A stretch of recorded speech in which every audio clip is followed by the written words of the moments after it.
Hello, hello.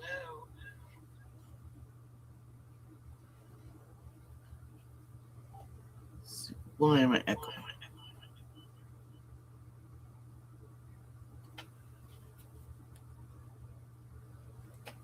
Let's see.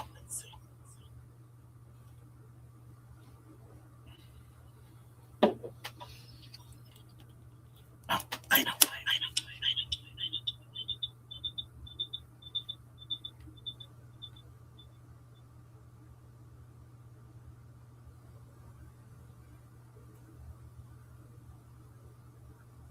Let's see.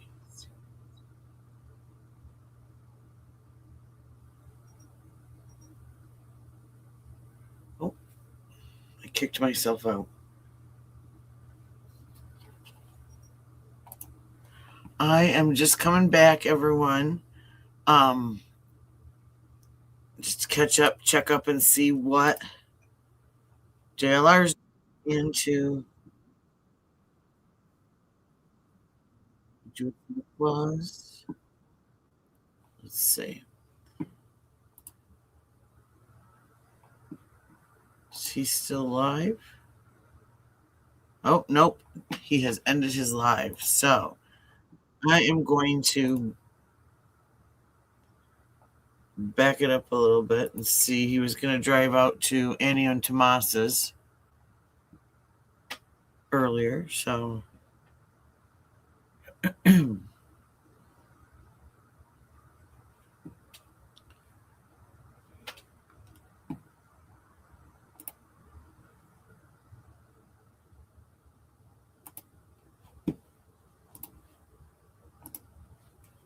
let's see.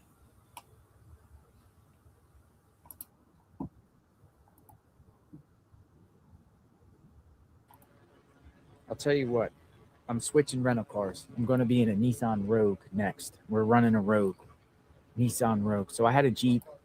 There. I'll So tell you, want to catch crazy up thing with about me? rental cars. So I had a Jeep. I had to bring it back 10 o'clock tonight. So I look to extend into next week. I'm And trying they to figure quoted out how me to hook up my. $850 for like 5 days. So I'm like, whoa. And then so what I Other did was just cam. went back up and looked at new rentals. And then I see a Nissan Rogue for This 5 is the days channel for $300. that has been. So I'm like, I'll just go down the airport, switch off, and save myself big time money.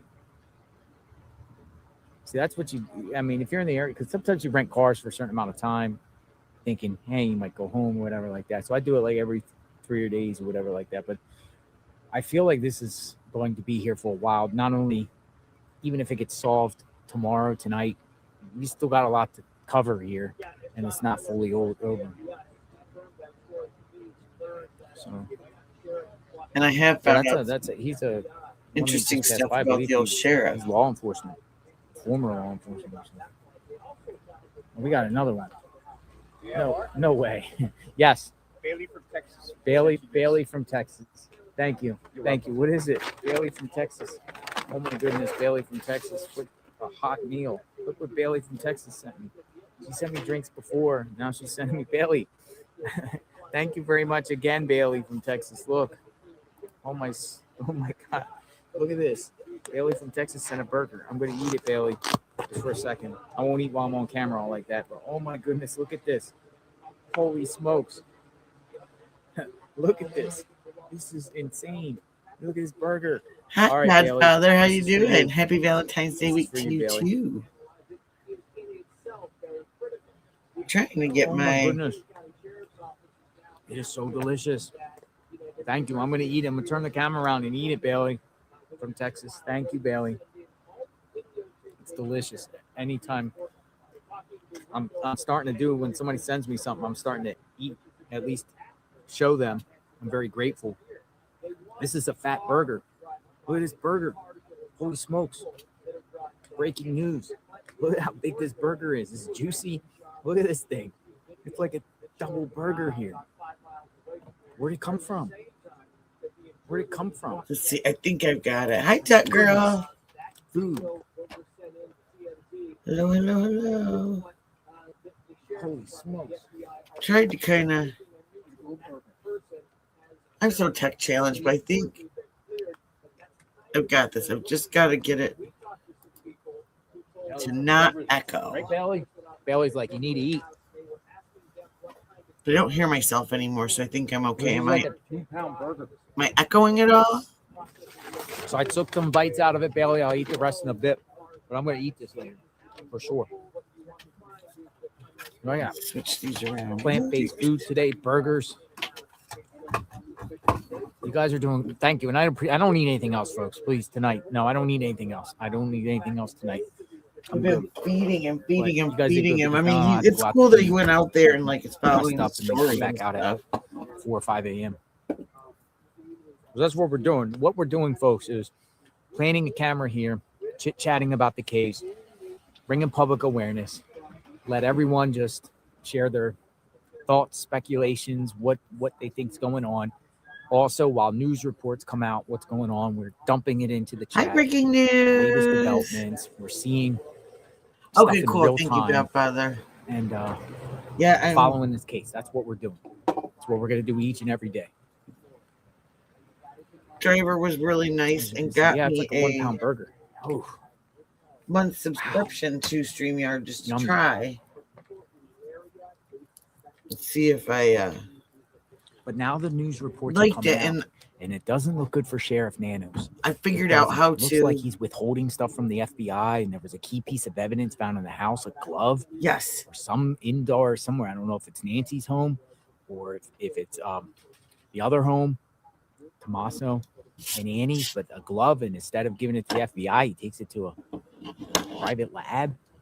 Why don't you get, now the FBI has to get it back, and they have to do a private pay lab analysis, which they say takes time, crucial time. The FBI offered to take Sheriff this evidence to Quantico, cooperate, or even want the FBI out there. Thanks, guys. Nice meeting you. And who was it? I think it was Stone the other night that was talking about. It's crazy. She thought it would all go to Quantico. Like, why isn't there cooperation between Nanos and the FBI? Why did he do this? My phone. Again. I'm using StreamYard, so I can have my face up, and then I can have my phone hooked on, and I just used my other YouTube account. Find a picture of Nanos here. There's nothing. He never even came. I put myself in as a guest, so I can have both. I can talk nails, and then I can play something. Literally. So, because I wanted to be able to do both, all of that. It's scary. So it's scary. Nancy deserves better. You get coordination, get the FBI in here at first, all partnering agencies working together. Well, from what I hear, share with the FBI. The sheriff's got quite an ego. The burger is from Bailey. Bailey says, oh, no worries, breaking news. I got to do that too later. Burger in Arizona. Shout out to Uptown Burger in Arizona. Burger is from Uptown Burger. Shout out to Uptown Burger. Yeah, somebody delivered him this giant stinking burger. Because I was going to save it for later, but I'm literally taking another bite because it's good. Here we go. And I can't even put this in my mouth. It's like, dude, you know how big this burger is? One more time. You know how big this burger is? You can't even get, you literally can't get the burger in your mouth. Uptown Burger. Delicious. Thank you, Bailey. Again.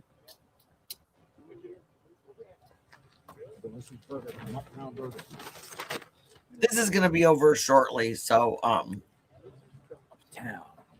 so no worries. I'm just catching up on this because it's like a 1-pound burger.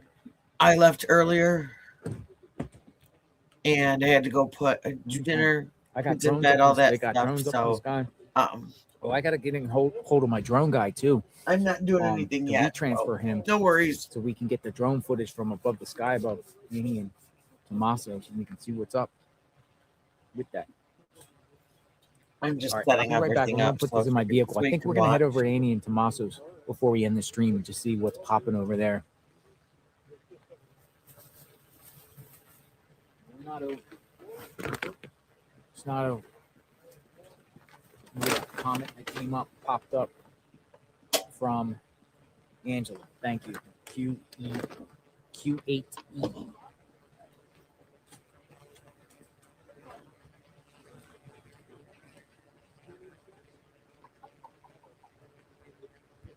Let's see.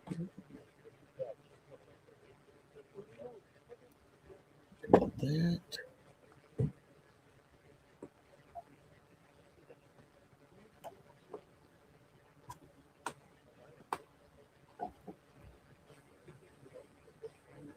Where is?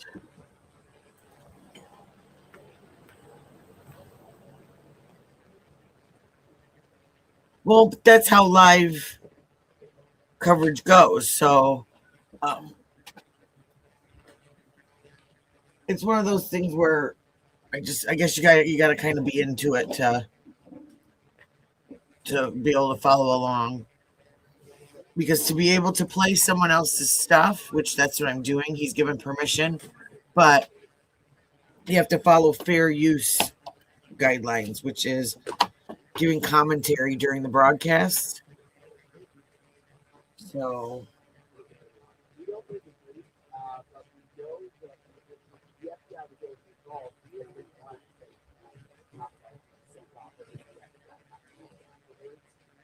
and he was just talking about a cheeseburger, so you weren't missing anything. When there's important stuff, if he's giving details about the crime, anything like that, any updates, anything like that, then I don't speak. But right now he's standing because he never sits out in front of the house of Nancy Guthrie. There's been some activity there today. And I found out some interesting things about the sheriff.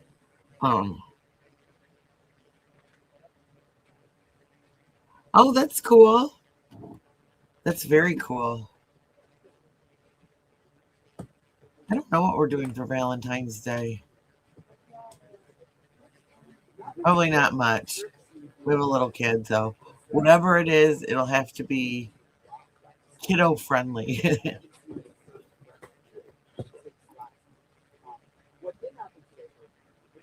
Let me find this.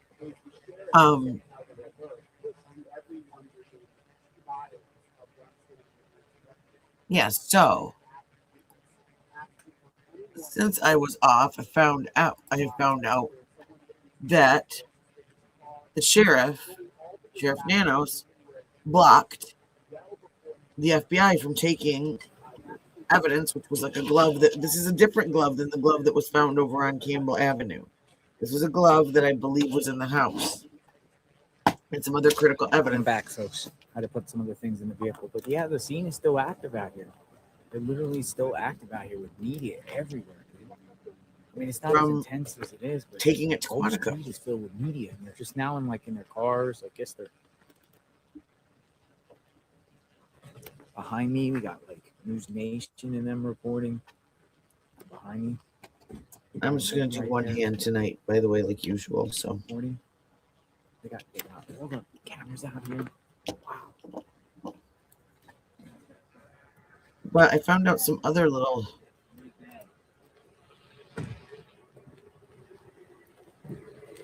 All right, so. Oh gosh. Again, sheriff's getting. We don't really know anyone that can babysit. Sheriff Nanos with the bombshell breaking stuff, not giving FBI over key pieces of evidence, taking matters in his own hands. I don't have any family that lives close, and we don't really know any teenagers, and my oldest can't be alone with him that long. I can do a quick store run or something, to the local small grocery store, but that's okay. That's what you got to do sometimes, so. This is insane. And honestly, the little one treats me better out of anybody anyway, so. You still stick around and see what pops up. But what am I doing? Oh, that's what I was doing. I was switching posts. But yeah, so one of the things that I found out was that this sheriff apparently had gotten in an argument with the helicopter pilot in their county. And as a punishment. You know who just followed me on Twitter? Brian Stelter, CNN. Oh, Brian he's getting Stelter, all the CNN, just connections followed with all these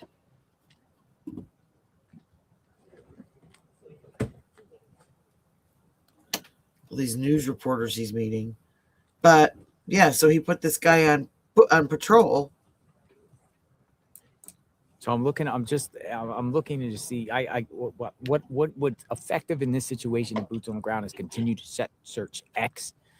A lot of people posting things and newest on this case. Plus, a lot of people are sending me messages via X about what's going on or what's the latest and everything like that. So it's very helpful. It's very useful, so we can share again information all over the place. Throw it into the chat. Yeah. Didn't want to put that in the wrong one. I usually try to give extra 4s and 6s or 7s. Or smaller, like the little. The drones are still up. For tinier pinkies. Drones are still up.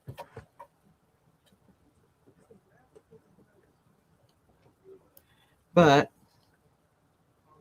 so yeah, so that would explain the shortage of helicopter pilot that he was talking about. And another thing that I found was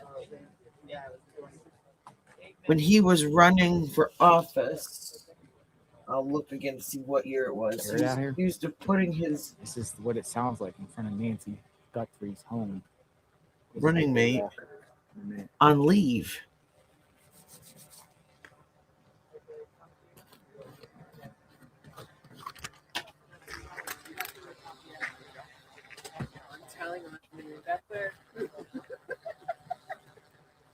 I don't know. I heard that they are no longer together, but I don't know that. I don't like That's a big drone. Like watch him on a regular basis. I usually have just seen him like during big cases, but I know I did see in his chat.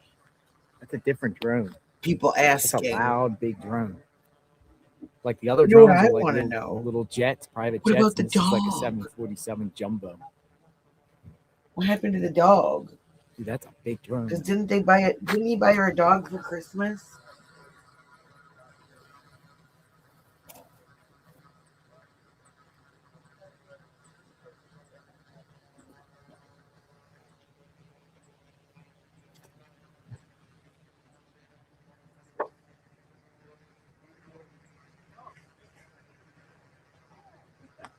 Still got media here, but it does appear a lot are leaving.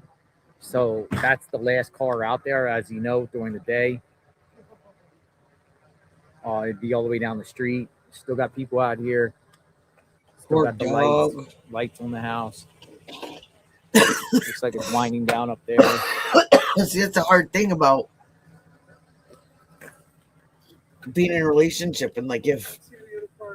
But again, like these FBI or these if you don't stay together and you get investigators, different agencies could come back at any given time. Considering last night they came here at 2 to 5 a.m.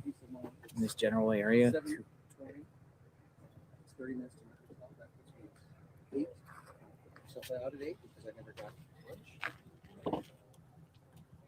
I think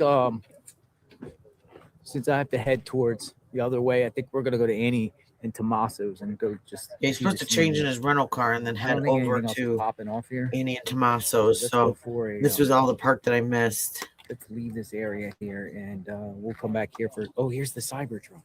No, I thought this was the Cybertruck. There's somebody. Cybertruck looked like it got wedged in the. I thought this was the Cybertruck. Down in the neighborhood earlier. No.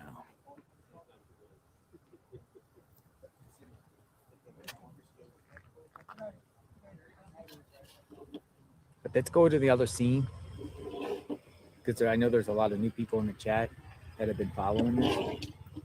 We'll watch this. So let's go up to Let's go up the other. All right, so let's hope we're leaving here. Nancy Guthrie. My oldest is going to come down and Praying say that goodnight Nancy's to me in a found. few minutes. Tonight. So So let's go for a walk. Go in the car. It's a 10-minute drive. just be ready that I will have to mute for a moment. He still gives his mama hugs and kisses. Good night.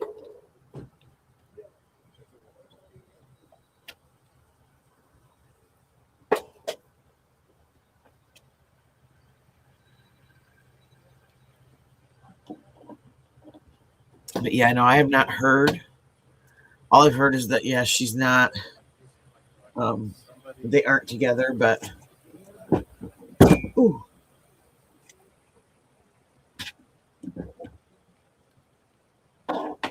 But that could all be a bunch of, he just, has she been gone for a while? I mean, are people not seeing her, or is it just like this week? Flashing lights. Oh, lights out here. I'm the last vehicle on the block up here. It's so dark. When we came here and parked from where we were at earlier, this whole street was filled. I left my car on. Look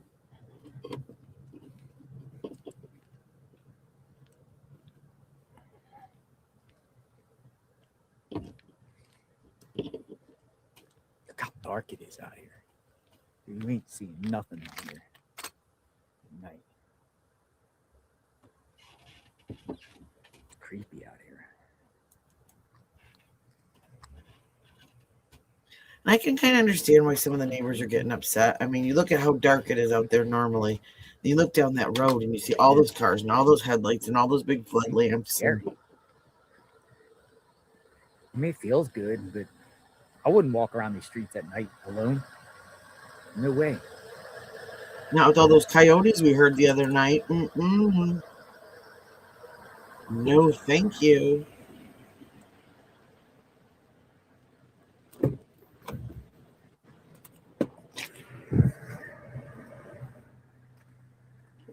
That was kind of freaky.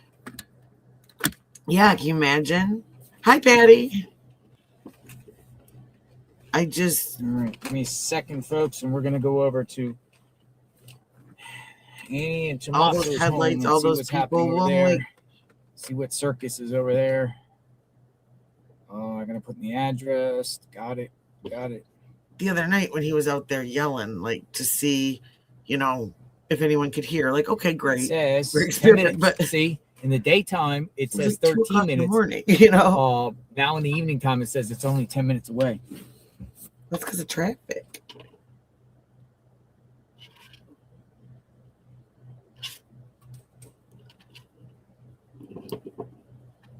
Not so far, just the same stuff, just from earlier today. The FBI forensics was out at Nancy's house. They tented the front door. Sure, I have my car keys. It looks like they took the Ring doorbell. Car, yes, wallet, car keys. We got everything. We're ready to rock. You guys ready? The bracket. It says 4.2 miles away. But 10 minutes. No. Head toward North Sear Circa. And this is just the very end of JLR's stream from today. I missed some of it, so I figured if anyone else missed it, because that's like prime, like getting your kids in bed, brushing teeth time in the Midwest. So I thought if there's any other parents watching that had to miss it because they had to put their kids to bed. Uh-oh. You definitely don't want to hit the rest. Yeah, it's... Head toward North Mina Vista. It kind of looks to an outsider like we're back at square one today. I mean, but hopefully the FBI is involved. There, early this morning, they found a pair of gloves out on Campbell Road, which was not too far from her home. I know a lot of people like watching these drives. Just to see the terrain. And then a news broadcaster found another pair of gloves, which they were different gloves, though. They weren't like the nitrile or rubber gloves, in a porta potty that was not too far. Oh, that's cool. Hi, friend. And other than that, it's really just like, whoa, folks. At the next stop sign, there's not turn much left. new. Turn left. We're going The on sheriff came out and made a statement again that he was gotta look out for like coyotes. At the stop sign, turn left onto East Camino that's the wrong Lazarela. Did I? Yeah, I did. Okay. I started with the wrong one. But he's not giving a statement until anything else breaks. But I have found out some stuff about the sheriff that apparently was charged in a RICO. Up, down. Oh, hold on 1 second. I hear some knocking at the door. I'll be right back. I just got to go say goodnight to my I'll tell you, my kiddo. I'm getting used to how these roads are by covering them and, being on them. But if you're riding these roads for the first time, you are going super slow because there's no lights, no traffic lights. It's like this is like scary stuff. And I'm in a Jeep. It's just like hills. You have to go extra slow because you don't want to go off the road.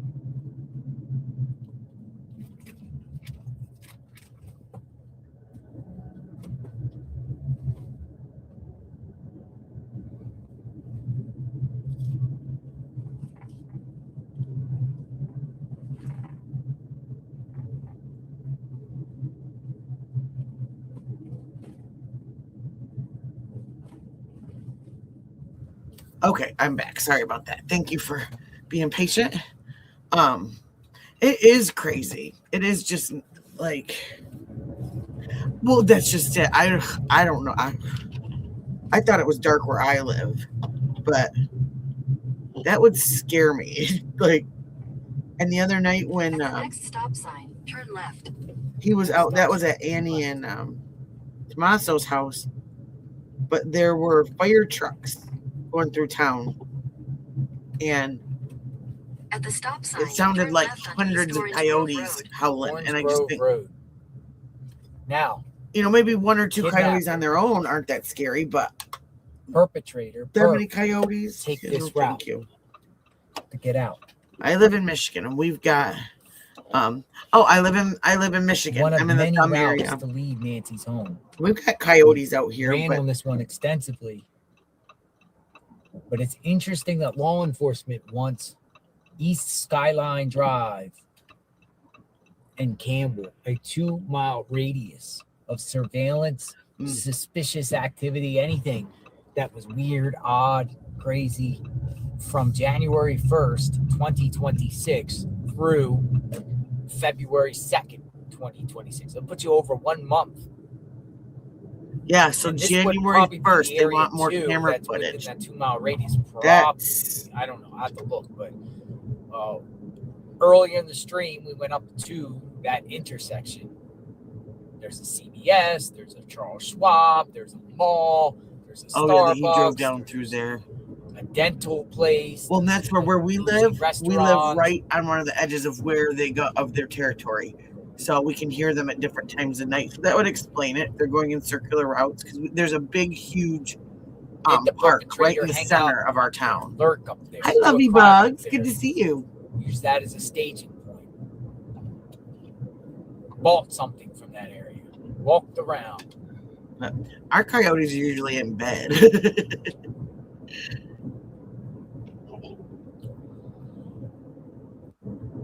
Oh, it's so just wild. I feel like Knight Rider.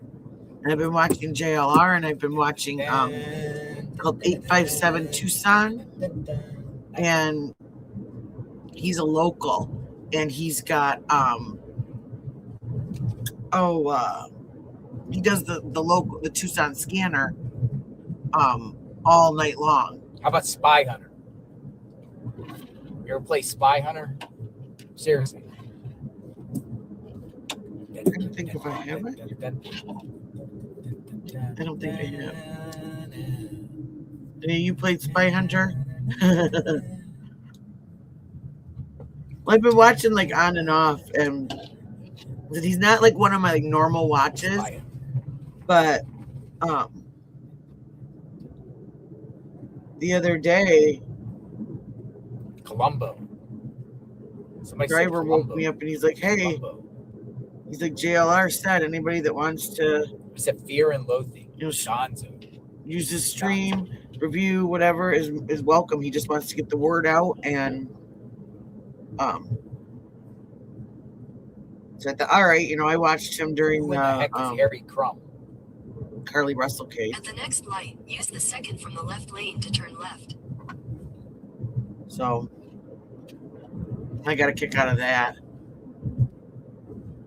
All right, so we are approaching Oracle, a road of interest to federal authorities who have been scouring around from business to business along Oracle, asking business owners for surveillance footage. Scanner According Club? to Fox News, surveillance footage. It's just when I went to his Saturday, page, it's just Sunday. 857 Tucson. It's just him. It's one guy running the page, and he's been out here helping JLR. And at the light, turn left onto historic US 80. Yeah, no, I'm not. I wouldn't even try that with Dolly.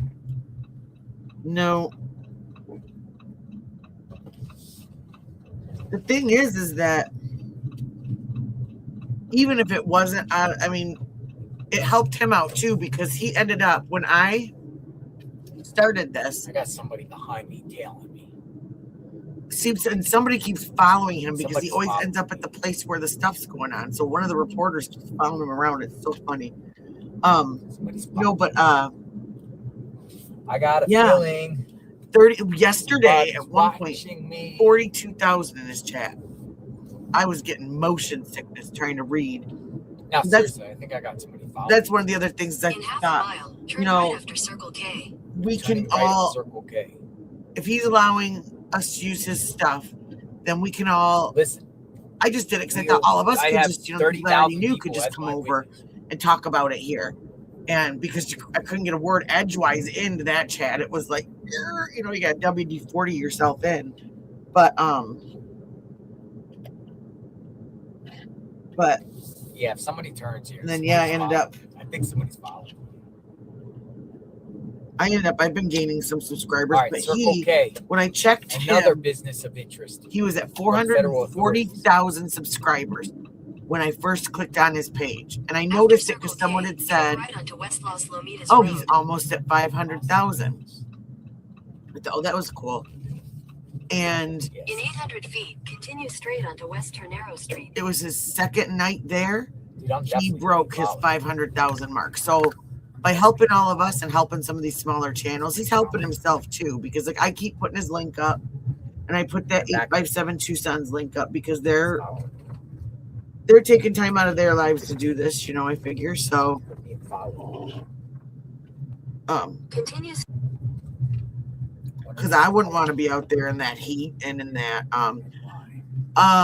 let's see where Godfather. He is going to this address because this is the house of one of the daughters and the husband, which is the son-in-law.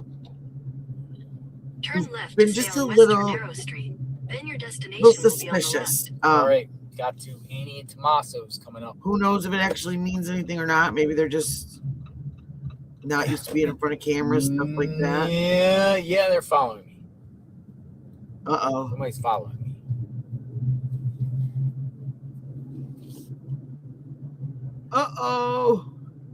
Maybe it's Tommaso. Oh God, please no.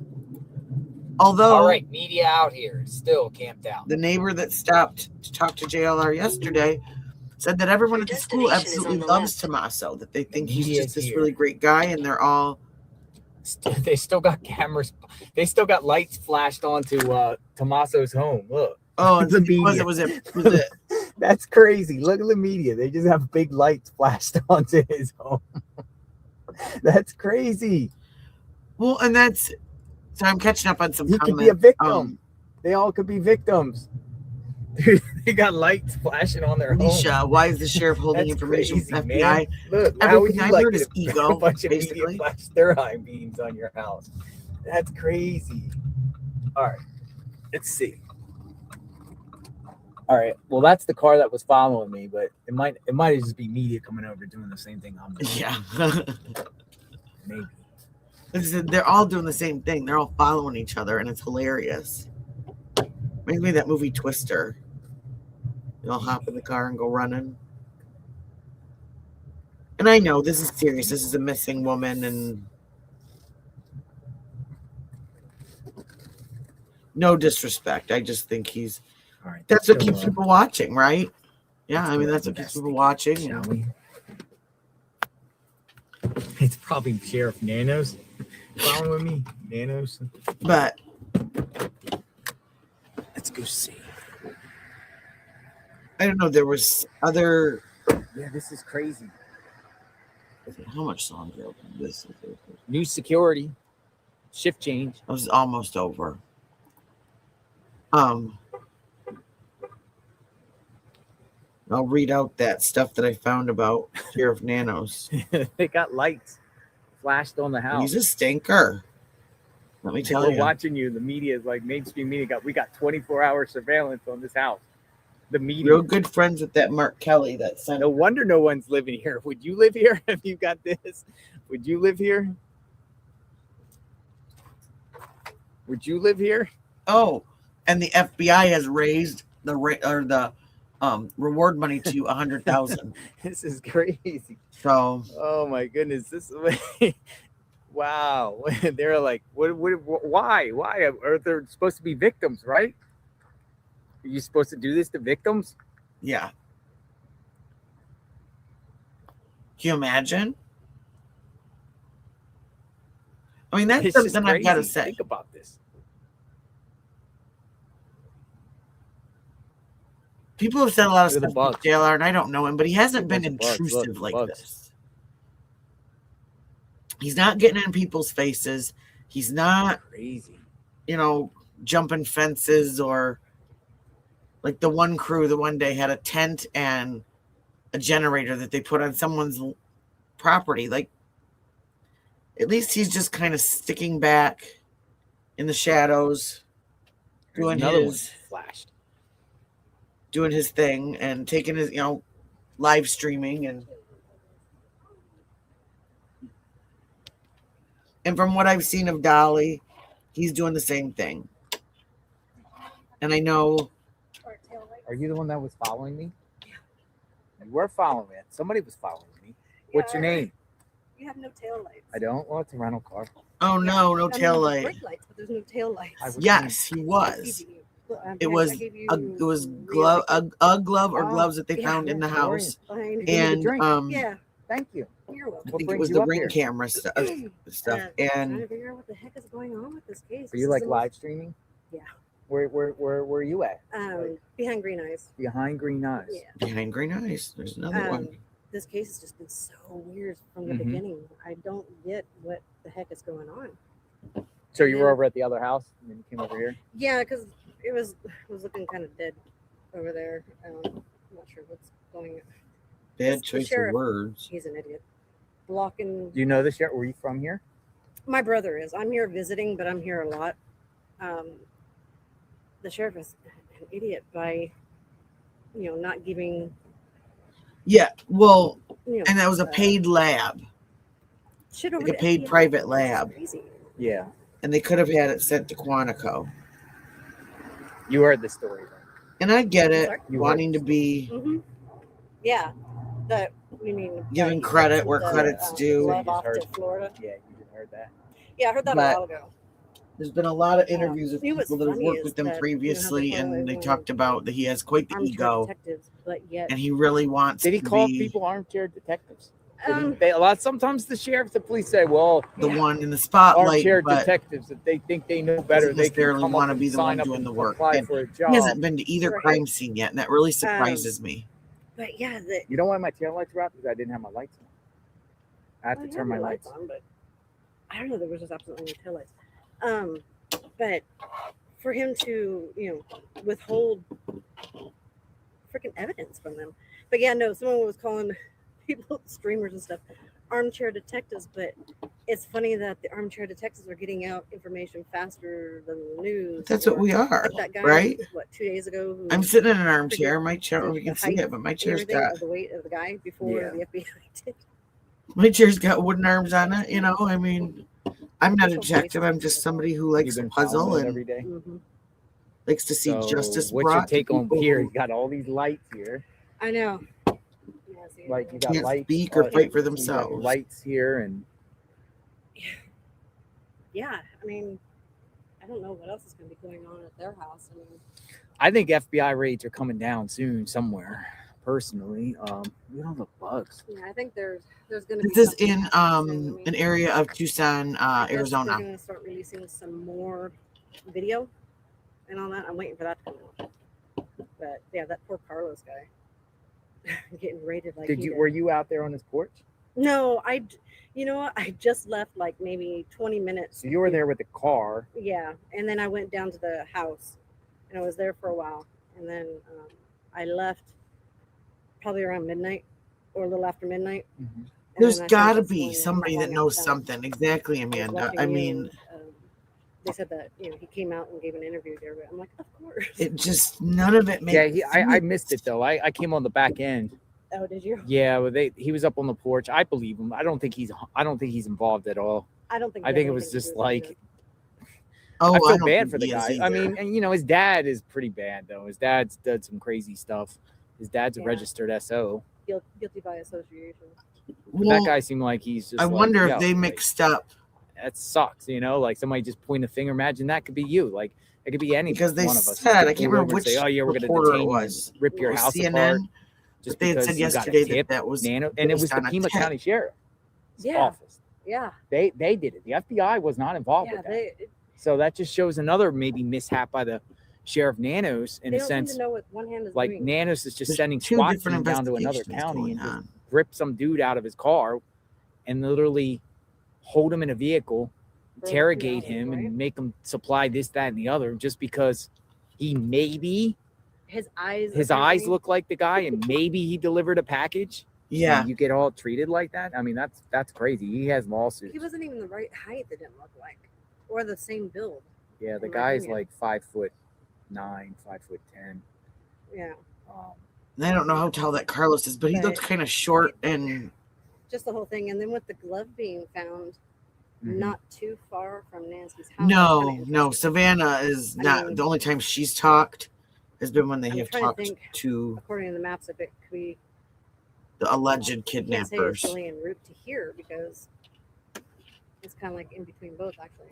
But now, was it ever determined that it was North First Street or if it was East First Street? We talk about the glove or the map. So a gentleman came here yesterday and said he personally seen a HSI down there at 10. What was the time? Was it, ladies and gentlemen? He said 10:14 a.m.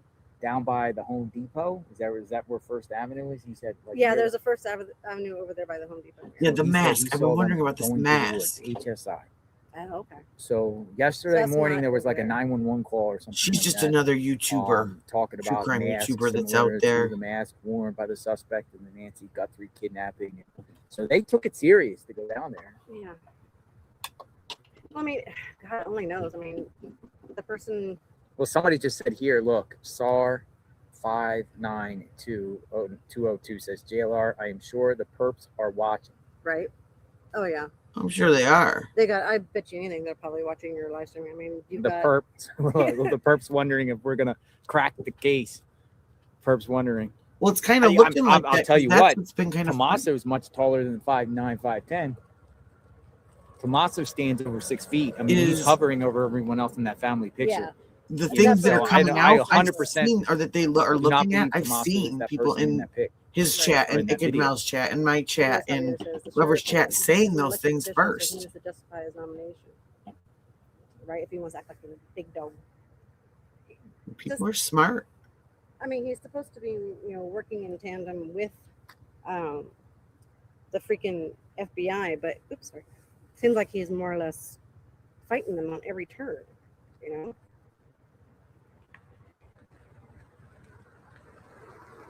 And from what that former Hi, sheriff I'm not that was good. interviewed by Brian Enton Sorry. said, I don't know what he uses for live streaming, but I have StreamYard and it sucks. that's basically Especially when you're how he is. Yeah, but All right. So what I'm going to do, I'm going to sign off for the night. it's all- I'm going to get some rest. We'll see what happens out front here. Annie Tomaso's home, Nancy home, whatever. I got to return my rental vehicle. We'll come back. There's nothing really going on here. So, you know, we covered a lot today. This is not done, folks. This is not done at all. And, you know, we are praying that Nancy is found safe. We're praying for all the law enforcement. You know, we knock Nanos. You know, we want Nanos to do his job. Deputies out there. I applaud and I can deputies. say the deputies out in Pima County that were at Nancy's home, all of them respectful, nice. It's not Praying their for the fault. FBI agents, praying for HSI and all the partnering agencies out there. They're working around the clock. FBI has this command center. I mean, they work and they can do their stuff, and they will. They will solve this. This will be solved. It's just a matter of when, but it will be solved. They will find the person. I have no doubt. I would love to come back and report to you. Breaking news: they got another person. They got a suspect. Got somebody. I'd love to come back and do that. And I can't wait. We are on standby. JLR investigates. We're on standby. So I'm going to sign off. Be back. If something else breaks, you'll hear it here on JLR Investigates. Sub to the channel, like, hit the notification button. We are Nancy's Army. Put that in. For sure. All right, reporting here. You never know where I'm going to pop up next. So make sure you hit the notification button. Thanks everyone for contributing. I appreciate it. If I didn't acknowledge your contribution, I'm truly grateful, and I apologize. And thank you everyone that sent me out yummy foods. Things like that. So y'all are great. We'll be back, definitely back tomorrow morning. Start another day, or tonight. Y'all have a great night. JLR Investigates, boots on the ground. We'll talk soon. Well, I thought we were going to get to go with them to trade in the car. All right, welcome back in here to Live Now from Fox. I am Andy Mack. Let's continue on here as we are following the latest new information now from the FBI into the investigation of the disappearance of 84-year-old Nancy Guthrie, as they're kind of pinpointing the exact backpack they are looking for. Also giving Let me pause that. I didn't want to get myself in any trouble. Oh, we will boot him out of there. Okay. So, no Magnolia. Yeah, I don't know. I wonder. Maybe they did. It's got to be hard being the girlfriend of a crime fight. Well, he's not really a crime fighter. Crime chaser? Is that what he is? Now let me see if I can find this video from earlier today that I was watching.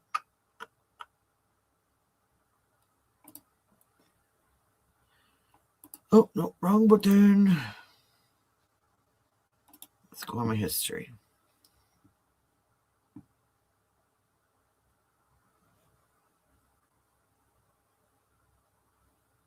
Let me find it.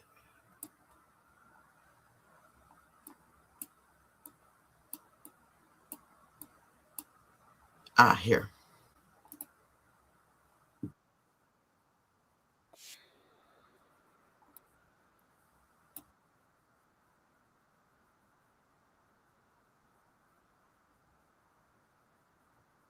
Is that it? No, that's not it.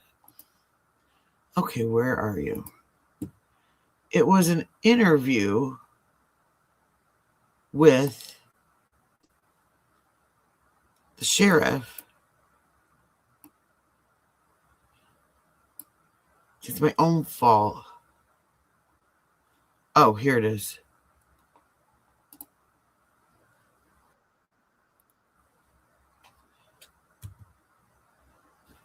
Okay.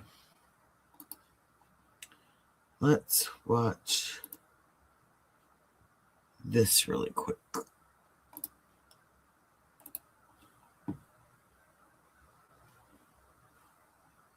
That's my belief. That's why you would have the thicker gloves. So the sheriff hasn't spoken to us in a while. We get updates just by piecing together different reports and clues and trying to do our own sourcing. How do you think this is working with the FBI and sheriff, the coordination, the leadership? How is it viewed inside from your contacts? Now, that's a great question, because this is something that's concerned me from the very beginning.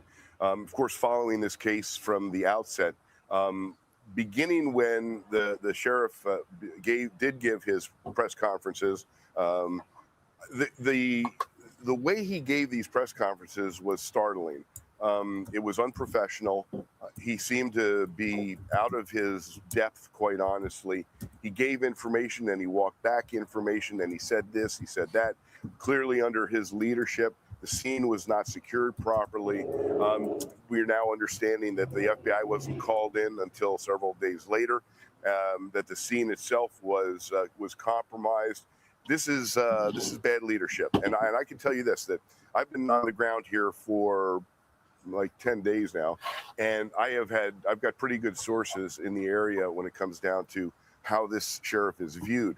And he is viewed as a vindictive sheriff, that he has in actuality gotten rid of some of his most experienced people, including on the homicide team.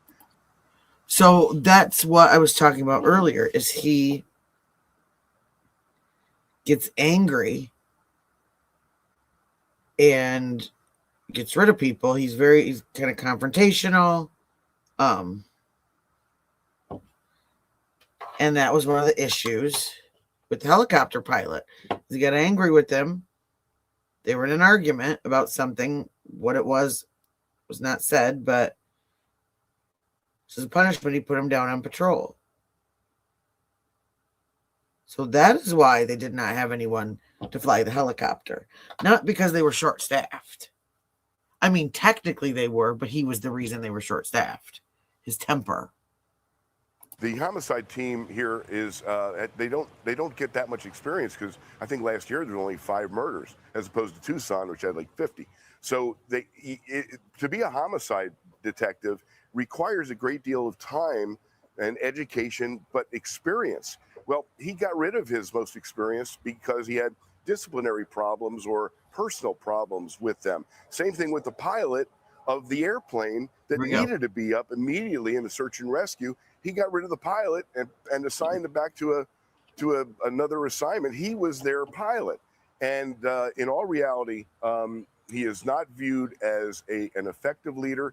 He's viewed as a vindictive leader. And we're seeing that, I believe, because he hasn't given a press conference since all of the criticism that arose from his other press conferences. And this is bad leadership.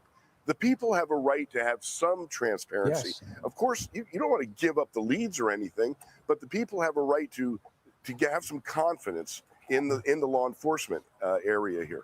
I keep going back to John Ramsey told me on Sunday, one of his big regrets was now pushing harder to get the FBI more involved early. He just acquiesced and said, do your thing. He says, and he really regrets not doing that. And we know the death of his daughter was in his own house. Lastly, if there was a Guthrie getaway vehicle. Let me just stop this. So, like, a lot of these things are talking about this guy just being just a real jerk. I mean, and letting his own kind of ego just a second, my phone's frozen. Okay, here we go. So this is what I got from Pima County Sheriff Chris Nanos, a Democrat in office since 2015 with a break in 2017 to 2020, has a tenure marked by intense controversy, including a 98.8% no confidence vote from his staff. His record includes high jail death rate, allegations of retaliating against political opponents and staff, and investigations into department misconduct. Well, I think that's why he's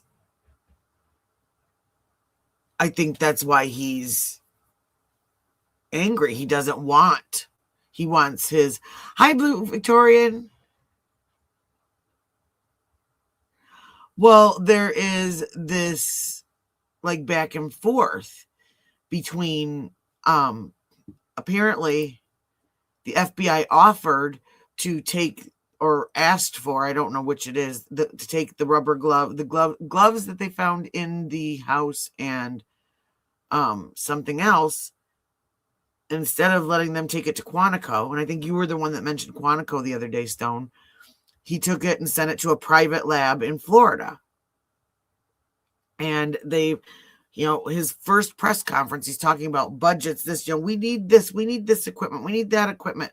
But he's paid something like $300,000 that they've paid to this forensics lab, when they could have sent it to the FBI. It would have gotten back faster. Top of the line. Quantico's top of the line. And so it's just odd. Here are the key aspects of Sheriff Danos' record. No confidence vote in his second term. 98.8% of his staff voted no confidence. That's not good. Jail issues. His second term saw a jail death rate that exceeded that of Rikers Island, with nearly 60 deaths since 2017. Political retaliation. Accused of placing a political opponent on leave just before a narrow election win in 2024 by 481 votes. Policy violations. The Arizona Attorney General identified 4 policy violations regarding the handling of a SA case involving a female deputy. Media arrest. Deputies arrested an NPR journalist on camera while they were wearing press credentials. It's a no-no. Records deletion. His department was accused of deleting a public records tracking policy following an ACLU request. I believe that had something to do with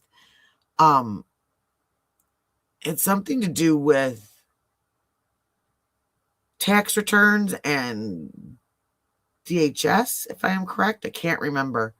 Of illegal immigrants. Investigative handling. Recently faced intense criticism for his department's handling of the Nancy Guthrie case, which we know, yeah, and his reluctance to involve the FBI. His leadership style. Critics described a pattern of ego-driven decisions, systematic failures, and retaliation against those who speak out. This is his background. He started as a detention officer in 1984, rising through the ranks to become second in command before being appointed sheriff. Defended his office's performance, citing high homicide solve rates and massive evidence processing despite the criticism. Nanos has maintained his position through narrow election victories, but continues to face significant scrutiny from the public staff and political opponents. And there was something else. Let me see if I can find it.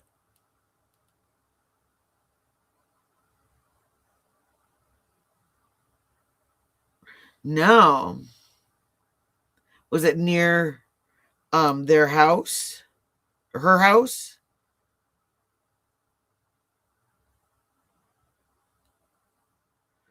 There's something else about this guy being involved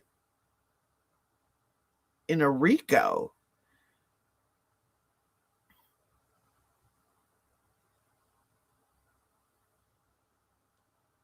Is this it? Let me see.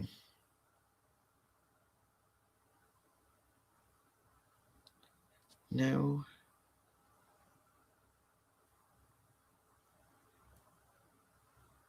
Well, Pima County is huge. What did they say last night? It was something like 200 miles across. It hits the border. It hits Texas, the border, California, all of that right there. Like, it's huge.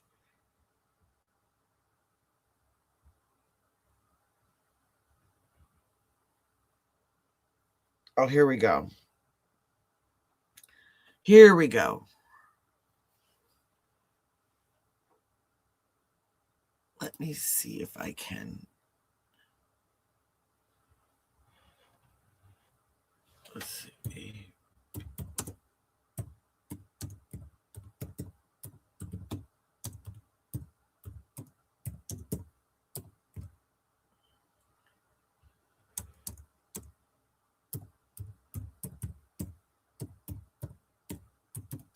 if I can find this on here.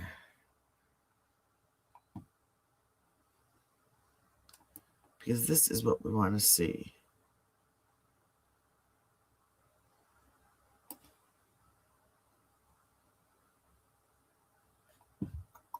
Find it, ABC 15.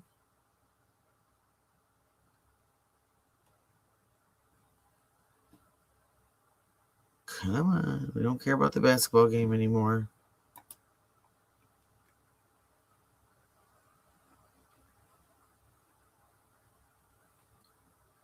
I can't find it. I've got it on my phone, but I can't find it on here.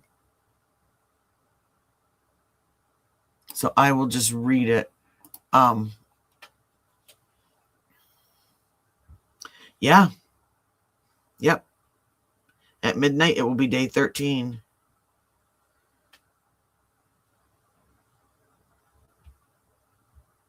Yeah, it's huge. It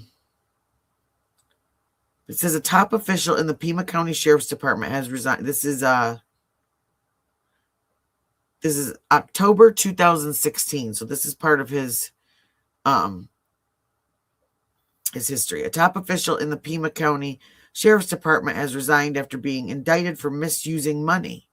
Sheriff Chris Nanos says that Chief Deputy Chris Radke has been indicted for improperly using RICO funds. He has since submitted his resignation. Nanos declined to comment on another law enforcement agency's investigation. The Federal Bureau of Investigation launched an investigation after claims. So the FBI launched an investigation after claims Radke used RICO money to bankroll and remodel a cafe owned by his niece. Nano said the department's expenditures using RICO funds, money seized as part of criminal investigations, must go through a stringent process that involves a review by outside agency and audit. We will continue to review all processes, making sure checks and balances are working appropriately. Okay, so it wasn't him that was charged. Well, I mean, he was scrutinized because it was someone underneath him that was charged with RICO. So Chief Deputy Sheriff. So is that why?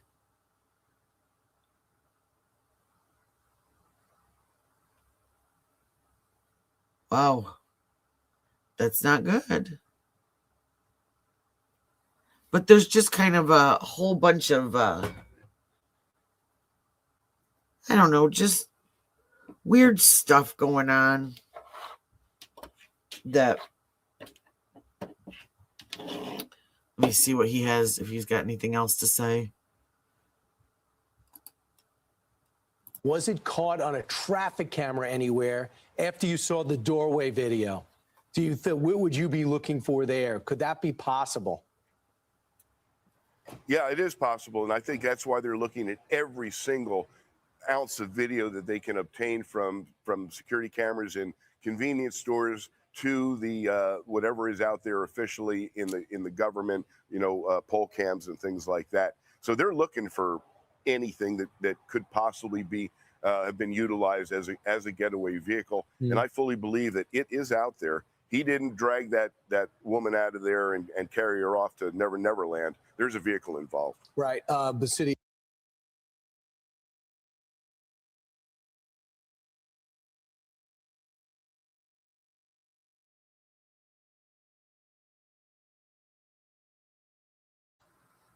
So yeah, so that's why they're checking all of these places that, they're going along the route. They were on that Oracle Drive the other day, going business. This is the FBI going business to business to business to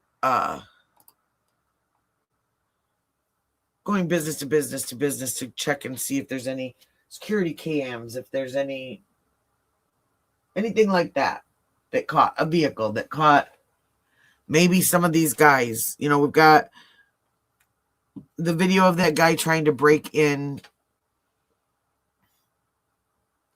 Well, I think he means like never to be seen from again. Because that's kind of what's happened. I mean, it's just, I'm going to do a layer of top coat on these because that saves me in case I screw up. But I think that's just exactly what it feels like, is she's just gone, like poof, gone. And there's got to be something. I mean, and I know people do disappear without a trace all the time, but this is just so, it's so weird. And it seems like if FBI had been let to take the reins in the beginning,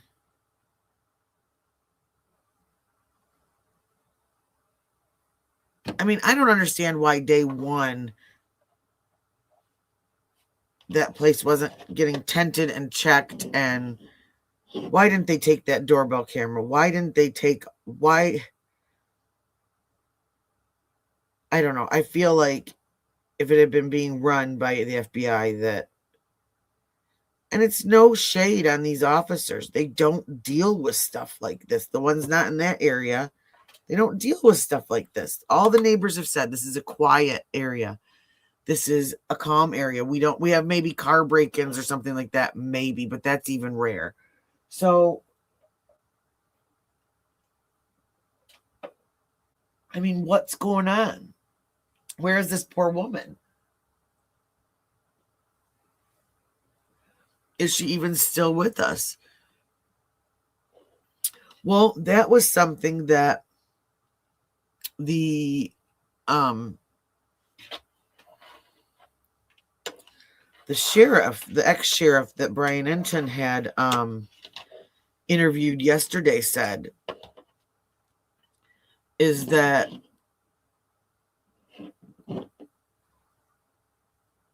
they very easily, everyone was saying it'd be too hard to take her across the border, blah, blah, blah. But he said because of the size of Pima County, because of how long of an area it touches the border, that it actually would be very easy to get her to the border. I mean, if you were following along with me following JLR the other night, now Midwest time, Eastern Standard Time, it was 4 a.m. So like 2 a.m. their time. And he ran out to that. I don't think it was earlier. I'm not sure it was earlier than that or not. It was late. I know that because I was up till 5 o'clock in the morning that morning. But if they've got her in a car, it wouldn't take that long. It took 40 minutes? Let's say you're driving the speed limit, an hour. Okay, because we know that JLR and Brian Etten were both going like 100 miles an hour to get there. They both admitted it. But you got pulled over there? Are you working near there, or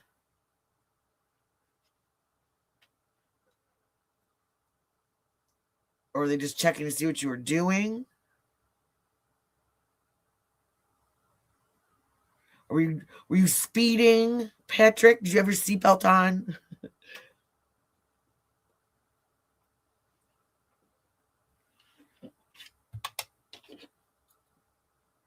No. Good. As long as you're being safe.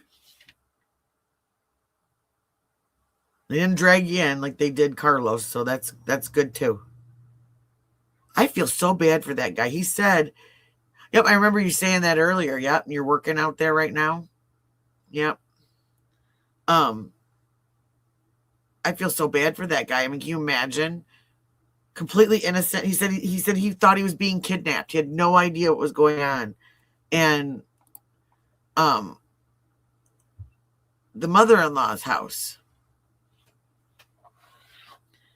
when she said that, like, it sounded like they weren't home when this happened.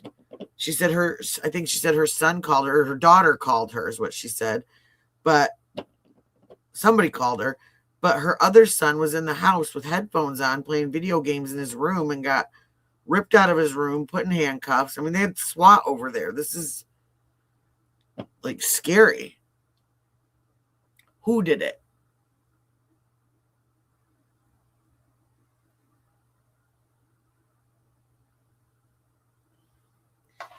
If you're wondering what I'm doing, we call it hanging 10, hanging the nail upside down so that it has a so that it self-levels. See, y'all are getting to learn true crime and Clawz. Because I am the Timu Bailey Sarian.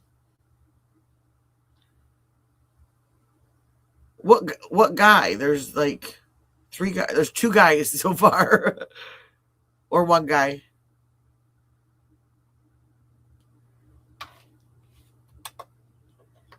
You know, that guy that we saw breaking into the fence. It's so odd that he had that similar backpack. So was he with him? Like, was somebody a lookout? And did anybody notice that the timeline changed according to Harvey Levin today? He said that the 148, or he said that 2:12 was when the doorbell camera was taken off. And FBI had that being a second alert of motion, but no video. That was what FBI had stated in the timeline. But was that true, or is this what they're getting from the sheriff's department? Because Brian Enton said that he had interviewed someone and that they said they have no idea. They don't know who's in charge.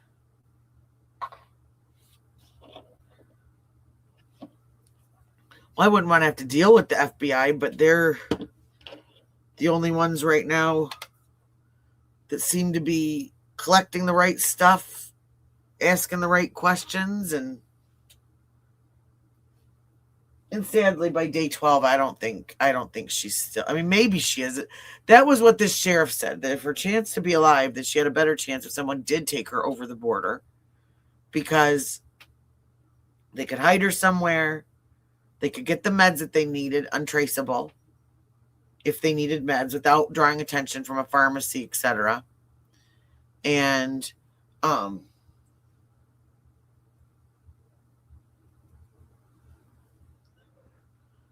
you today what? I don't understand. But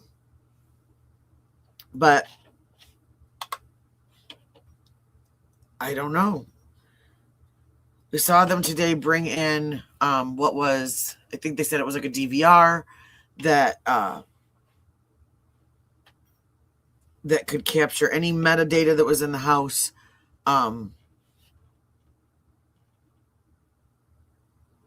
Things like that. Now, Ashley Banfield said that it was a fluke that they got this camera footage, that it was like in some Google cloud, and like the FBI experts went and looked through all of these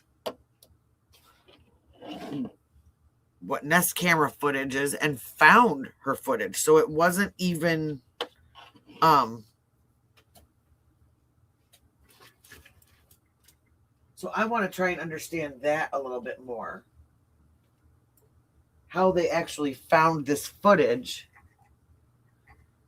If it was, because they said there was no subscription. There was absolutely oh yeah, I remember you said that. Yeah. Why'd they take it?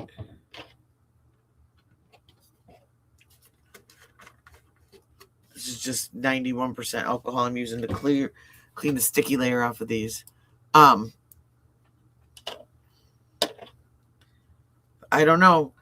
The sheriff said they're not making any more public statements until they have some clear and concise evidence that leads somewhere. And that's fine. I get it. But, you know, this has become such a circus. And I feel like and this is just my opinion, But if they had had the FBI, if he had taken the help day one,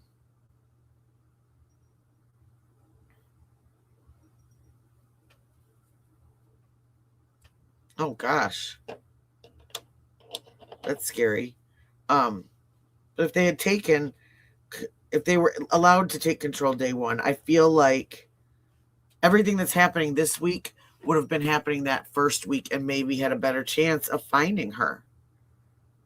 And then we have this other person that sends another note to Harvey Levin saying they'll tell who this is if they get this Bitcoin. Well, and that's just it. It's like, are we being punked somehow? Is this? I mean, I don't know. I don't think that.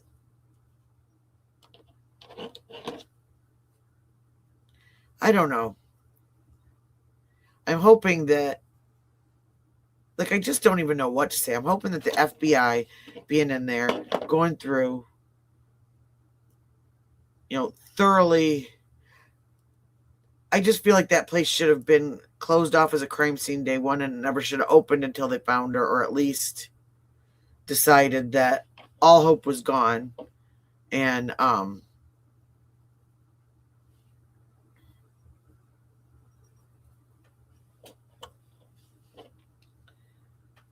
you look at other cases that we've seen, and it's been weeks, months that the crime scene's been cordoned off and no one's allowed to go there, and there's private security, and that didn't happen here. And from everything I'm reading, it's sounding like it's because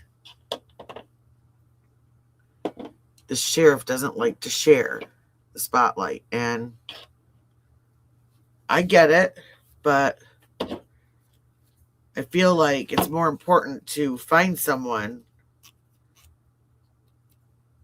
There we go. It's more important to find somebody than to get all the credit. And I don't know, I'm just lucky, I guess, that I live in a place where the sheriff is involved and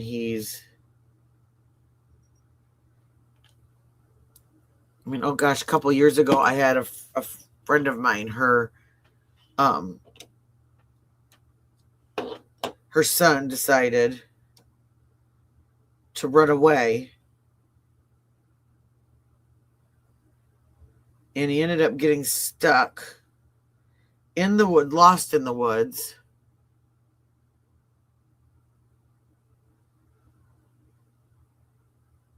Wet on a freezing day, and there was a boat in the water, there was a canine walking through the woods.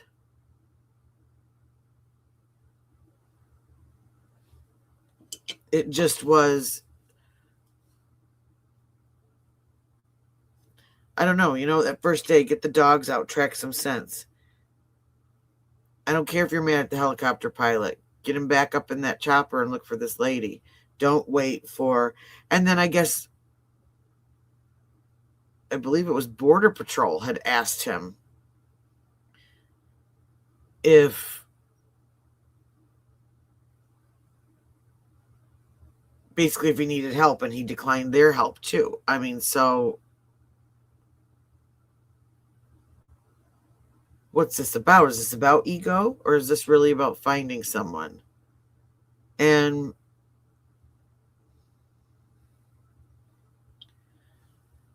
I don't know, it just bothered me.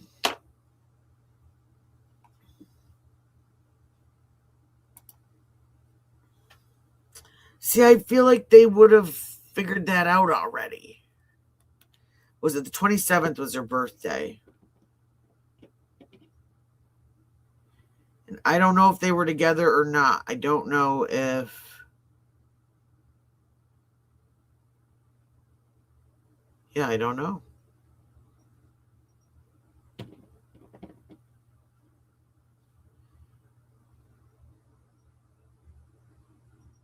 I don't think it was something like that, though. Then they would have done all the ransom stuff.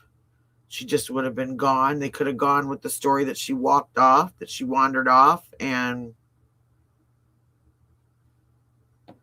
and that'd be the end of it. I mean, who knows?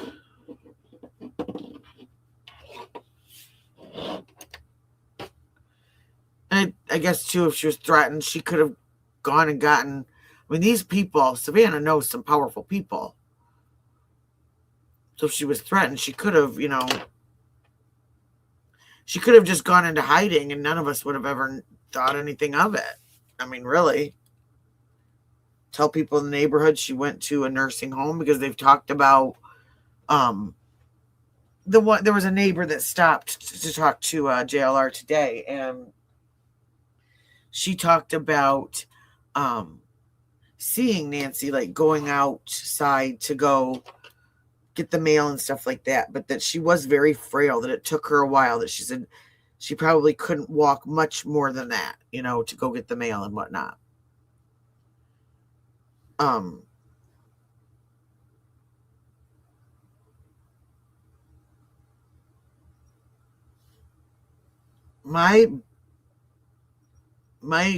of my gut theories is that, there, like I said, there was that crime investigates guy that was out there, and he was talking to the sheriff, and he's like, and he kept telling him there's all these new build houses,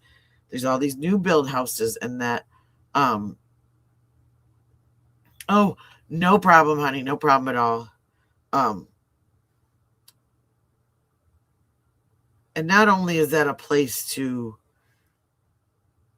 I think if she was hidden or dumped at one of those places, that we would have already found her. But I do believe that there's something to this with either maybe someone that works at those construction sites. Because, I mean, like I said, I know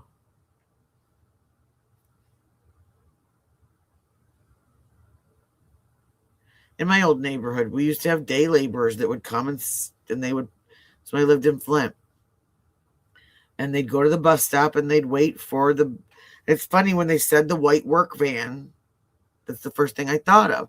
They'd wait for the white work van to come to the bus stop, and they'd go every morning, and it was, oddly enough, it was usually like landscaping companies. And there was a big landscaping company right down the road from me. And one morning I was on my way to work, and boom, all of a sudden there is Homeland Security, FBI, ATF blocking off the end of my road and telling me I have to go around. I'm like, what in the world is going on? And immigration. Well, what they had done is they busted this guy because he was hiring only undocumented workers and paying them like $2 an hour, to go work these 12-hour days at his landscaping company. And I mean, you don't know who these guys are. And it wasn't just undocumented workers. It was people that had records that couldn't necessarily get a job other places because there were background checks, things like that, etc. And yeah, so I'm going to cure that one more time because Black does not like to cure. So, and the sad thing is that is when we started having in our neighborhood, because some of the regular guys, they would know to get off the bus, or what they would do is they'd drop them off at the landscaping company at night, at the end of their night. And then these guys would walk down our road to go up to the main road to get to the bus stop, to go back to usually the east side of Flint. And that was when we started noticing that we were having home break-ins. We started having our cars broken into. My ex-husband had he had a big Dodge Ram, Okay, so it's a big truck. It was a Dakota Sport, but it was the same size as like a full-size jacked up Chevy. It was huge. And it had a tonneau cover on it. And he used to install hot tubs. So he had a bunch of tools, plumbing, all that stuff in the back of his truck. And it was right behind where the driver's side was, so that he could even, if he needed to, reach out the back window, unbutton those couple of buttons, grab a tool, go back to work. But nobody knew those were in there. No one. Except for somebody who, would have maybe walked by her house and noticed him putting them in there at the end of the night. Well, he'd seen a group of these guys walk down to the bus stop one night, and he was busy putting his tools away. And that's what we think happened, because the next day he went to work and he couldn't find any of his tools. And, I was so mad because we had just bought him. Like, this was May, probably. And for Christmas, my mom and I had bought him a DeWalt drill, the whole set, the hole punches, just all these different bits for it. And like, literally, I think it was almost $1,000 in power tools and regular hand tools that got taken. And my car got broken into. Someone stole all the change out of my car. And it didn't happen until that lawn care company moved in there. So it was obviously, and I mean, a lot of those men were probably just men trying to make a living. But when you're not checking backgrounds, you're not running, you're not doing that, then you don't know who is and who you're bringing into the neighborhood when you're doing that. That's a perfect example.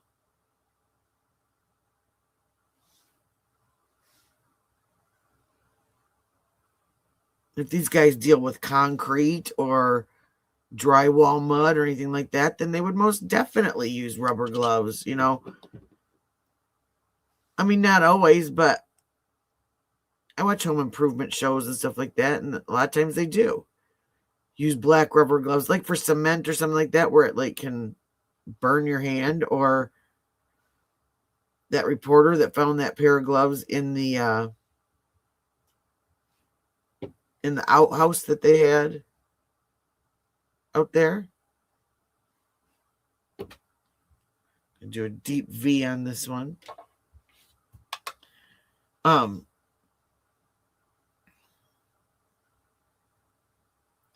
I don't know. See, I think that if it were a kid being taken, they'd be even louder and more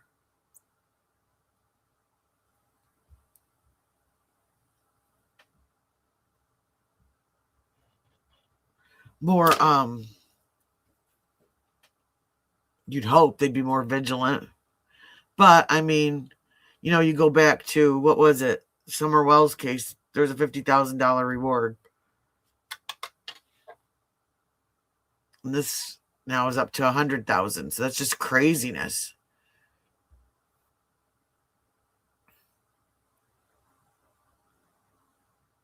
That's what I'm wondering exactly, Patty. Is she, is she in a safe house? And listening to that one sheriff, like he said, Mexico is really not that far of a leap for people to think that she could be there.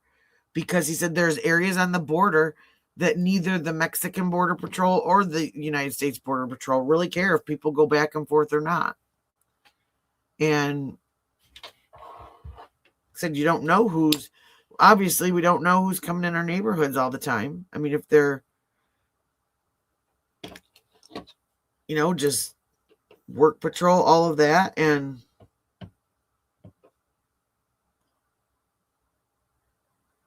I'm doing dots, so I might not talk for a second.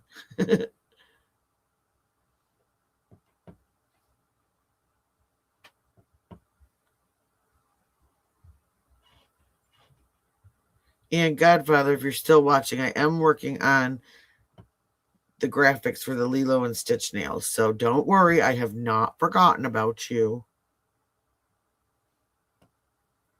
But I'm glad I figured this out because I felt like my channel is Clawz and crime. So we do both true crime, self-care, nails, all that fun stuff. But I've been so hooked on all of this, I felt like I was neglecting. Like, I don't want to neglect anybody. I want to make sure my true crimers get what they want. I want to make sure my Clawz fans get what they want. Neck beard, I like that. Well, and that's something too that still could be a possibility. Did they hire this to be done? Did they know these guys? I mean, again, new builds in Nancy's neighborhood. And I believe that guy, the one that went into Annie and Tommaso's neighborhood and said that he had told them the night before, he's like, it's all sand. He said, it's so easy to hide somebody or hide something or whatever back there. He had said, he talked about all the abandoned houses and all of the just empty houses that were, probably for sale, waiting for sale. Or maybe if they were snowbirds, like someone had mentioned, seasonal people. But if they were snowbirds, I would think, I mean, this is just me, I would think that they would be in, they would be there now because this is winter. And when I did hair and nails in the salon, sorry, I keep sliding off my chair. I need like a butt gripper or something for my chair. I'm too short. My legs dangle. But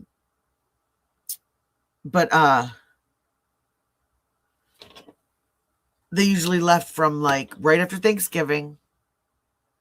And then they'd come back around April or May. So we still have a couple months. So those houses shouldn't be abandoned because of that. So if they're long-term abandoned, not abandoned, but no one's living there, basically.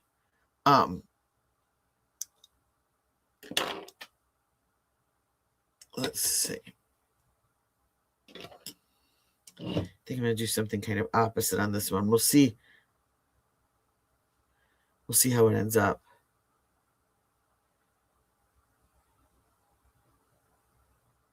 But I've seen theories about,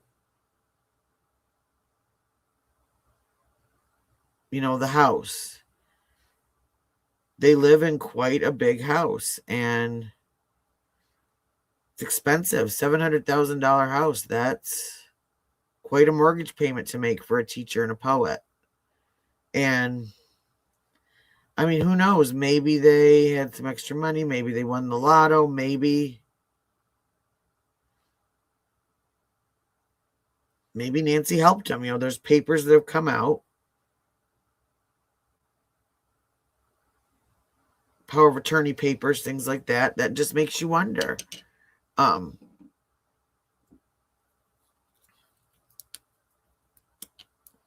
I don't think he's the guy in the camera. He seems too big. I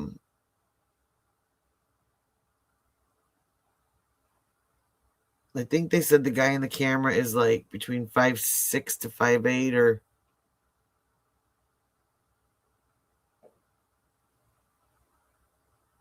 does anybody remember what they said? Was it 5'6" to 5'8", or was it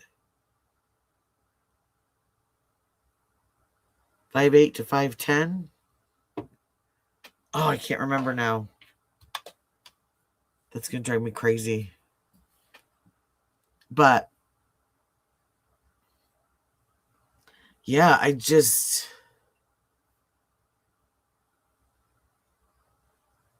feel so bad for this lady. I mean, can you imagine? 84 years old, you live this long just for something dumb like this to happen. And I hope so. I imagine so, yeah. Now, that's something else that they noticed, too, was there was a hole in one of the gloves. So, yeah, did they accidentally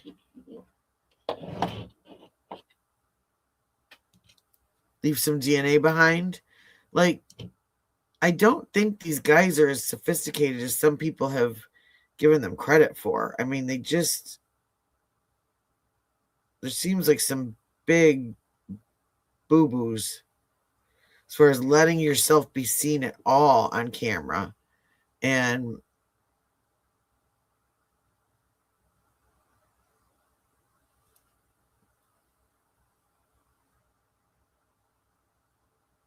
I still think it's weird that we found that other guy, the other video of the other guy with the same backpack, basically. He's holding two backpacks. That's weird. So I do wonder, was he down doing something else and one of his buddies called him and said, hey, I'm here. Come be my lookout. Because we couldn't tell. The video didn't go far enough to see if that guy was getting in that car that was parked or not. So we don't know.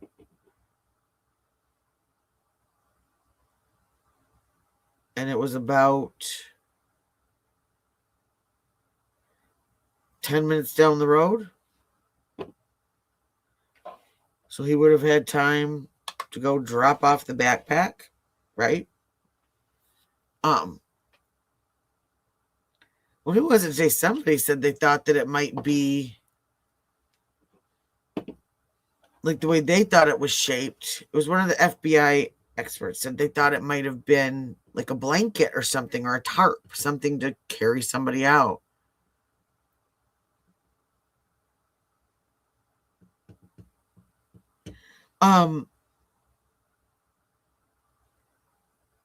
I think they just went, I think her, and I don't know if it's her kids or not. I know there was something about an Airbnb and that they were doxxed. And so they had to switch locations.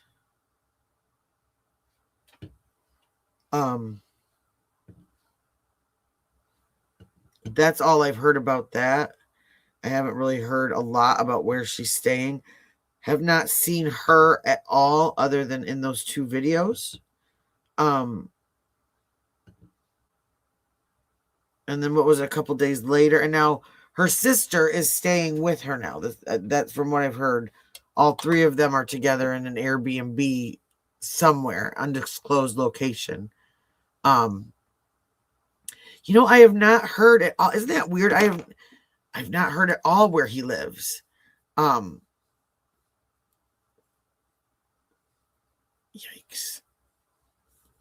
That got messy. That's why that's sticking. Ugh. This must have gotten tipped over or something. Yuck. No, I've not heard where he lives. It's hard with him because here he's this big, tough, retired military guy. So those guys are so good at compartmentalizing things. Like, he could be, my dad was like that. He could be completely broken inside, but you will never see it on their face. There was actually, Savannah put out today a like a quick little short of her sister and her mother, like outside, like probably like on Easter or something like that. Well, it's Arizona, so it could have been actually any time of the year because they were just wearing, I just noticed they looked like they were wearing like spring dresses. And I just remember having similar pictures of me and my cousins in the late 70s and early 80s wearing like similar styled outfit.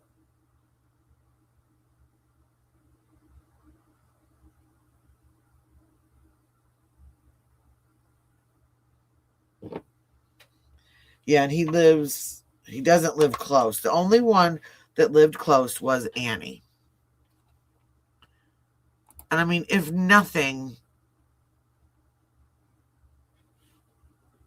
even if you don't think that they did it or have anything to do with it, I still have to say, I think there was a big lapse in judgment when it came to taking care of this woman. And, you know, she was not as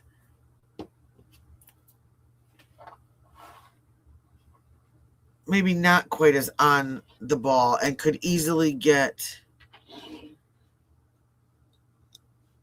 maybe confused, tricked,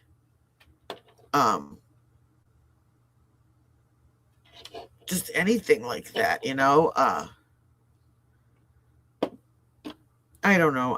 My mom was 77 and I was in contact with her every day. I lived right next door. I made sure she ate. I made sure I didn't have anybody else cleaning her house, doing her laundry, stuff like that. I mean,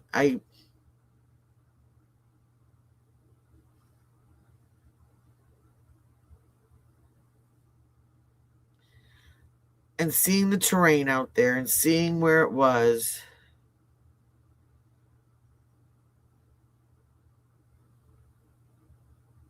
they just bought that house a year ago, right? If there's new builds out there and everything, and you can afford a $700,000 house,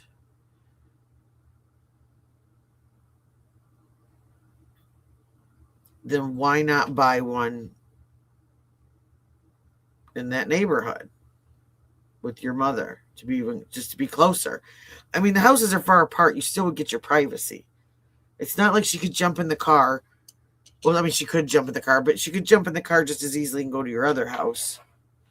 But just to be close to where if something happened, to have the Ring cameras ringing at your house, your phone, your app, not just hers.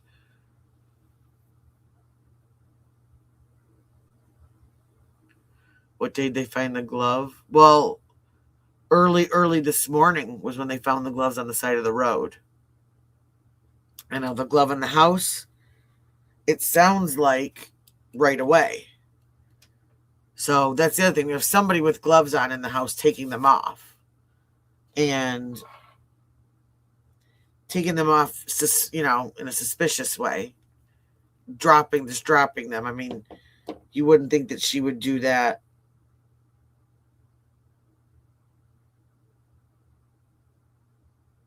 Or they find them in the garbage or what. But it's going to be interesting. And hopefully they do get DNA off of this. It now sounds like, because of the timeline, like they were only in the house that they went to go check on her at 11:57, got to the house, and not but moments later, when they learned that she was not there,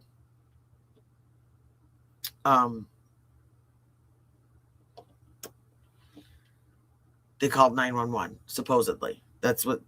So, and that's the thing. We've gotten all these different stories to start out with, too. Things keep changing, and I don't know.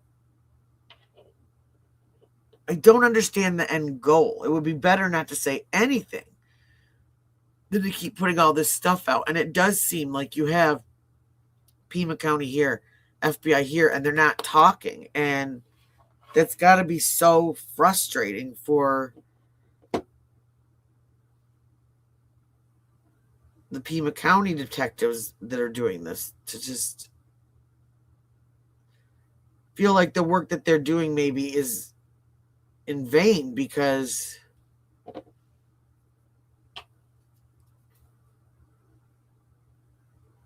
little boo-boo. That's the reason for the top coat first before I start doing the nail art, because I can always wipe it off But I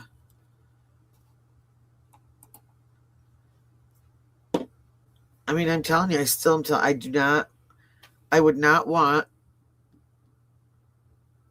anyone I loved going missing on this sheriff's watch, because, oi, I mean, there's been a lot of ball dropping going on. Let me just see. One of the things that I have been checking constantly is X, because there's been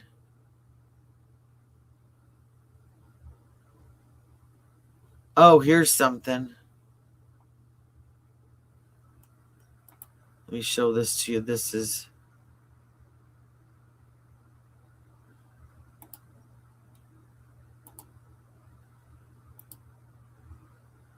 you find it.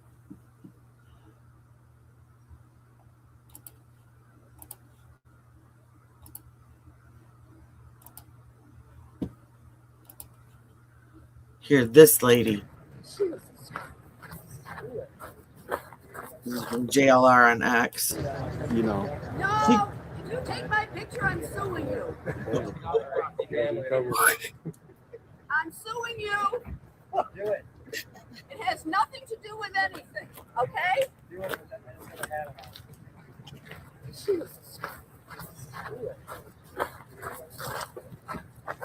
See?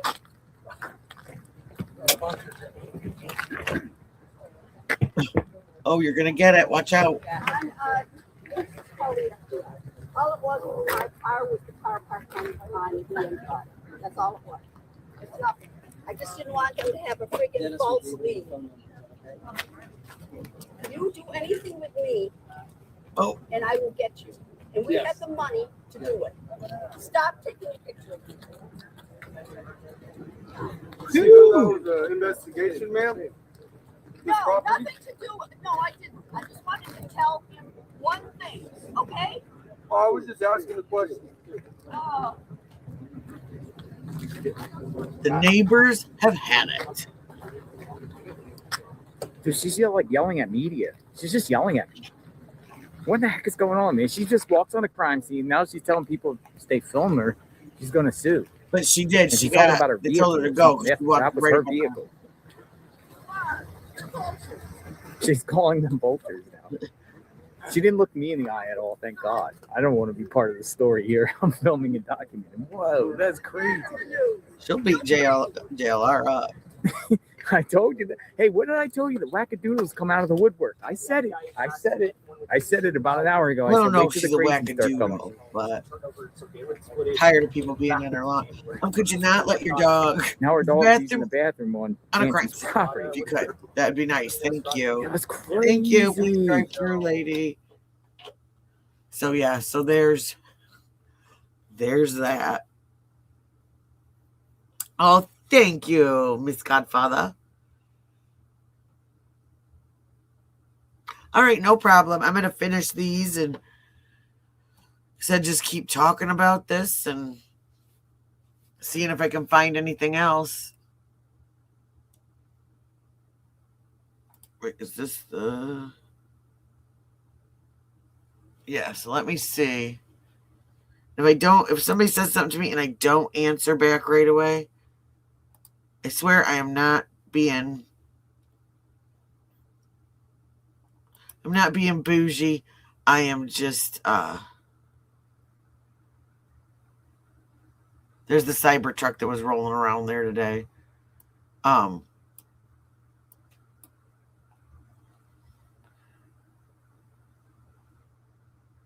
on another screen looking at this, so wait a minute, who's this? 12326 neighbors apartment not far from Nancy Guthrie. The facial hair and the eyebrows caught my attention here. What?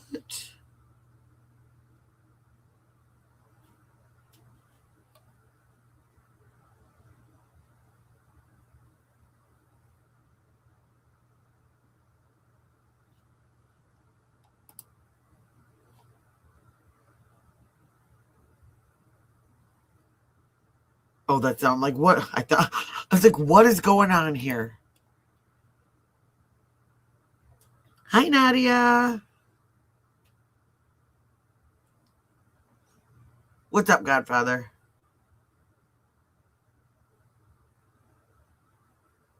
And what about we can see his wrist? Because that was another thing when we thought we saw something on their wrist last night. Now everybody's talking about it.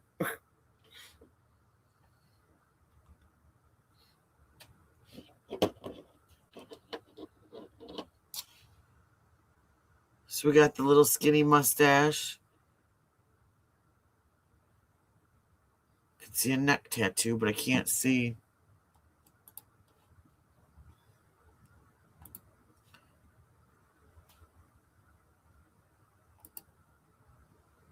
Wait. There. And this is, let's look at the map.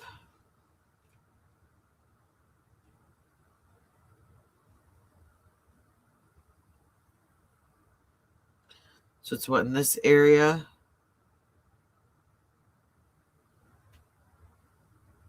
And she's up here in the Catalina foothills. Actually, is she right here? Because that road.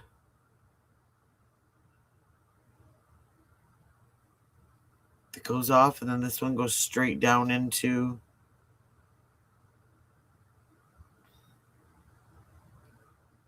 So I'm kind of actually starting to learn the streets around here. Because would this be Oracle? I don't know.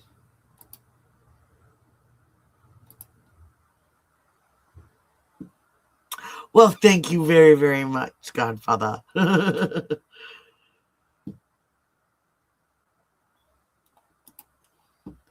So, yeah. What?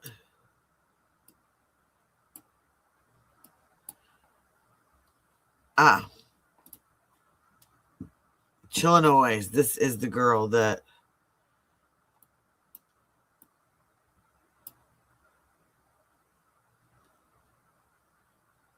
I was saying, no comment. Who does that in today's world? Am I upset at the FBI? Absolutely. They should. They get by with saying, no comment. Who does that in today's world?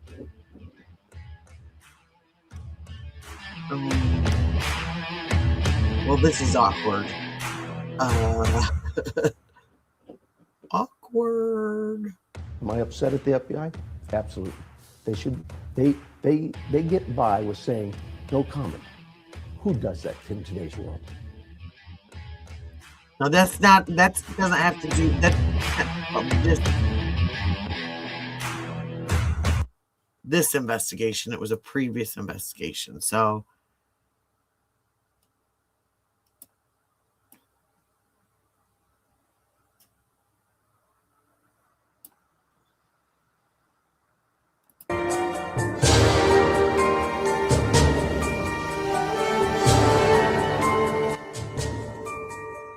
Yeah, that tire track is bugging me too because I saw that tire track on day one.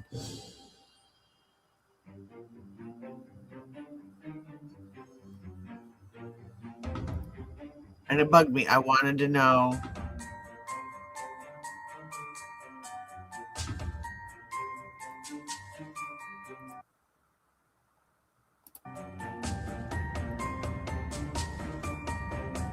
I'll rewind it because I had it small.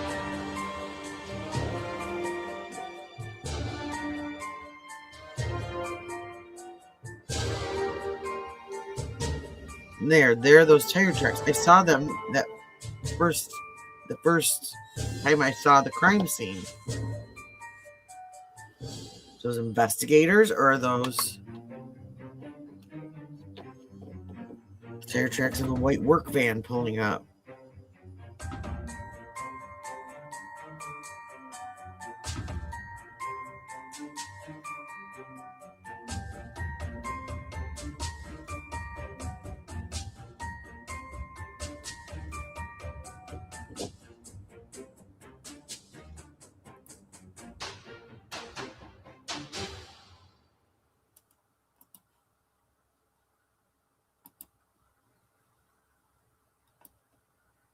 So, this is something we haven't thought. Was this just, did this happen as a big middle finger to this sheriff? And she just happened to be, maybe these people didn't know she was Savannah Guthrie's mother until later, and that's why they ended up asking for ransom. Was this originally just trying to kidnap or take or harm or whatever some rich white lady in Pima County to prove something to Sheriff Nanos? Or to try to prove something?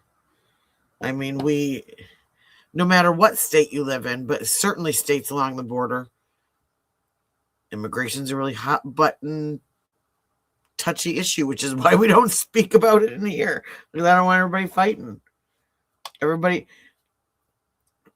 I talk to has an absolute different opinion about that. And I don't know. What the heck's going on?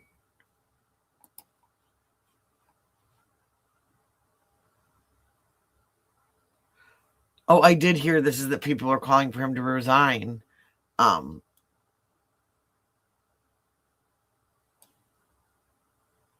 Not that people are fighting about who has jurisdiction, but what they're doing to find Nancy Guthrie. Jesse?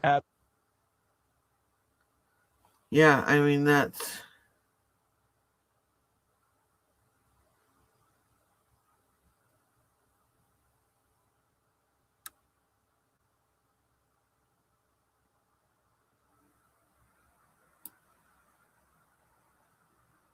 Eckenmel, is he involved in the disappearance of Nancy Guthrie?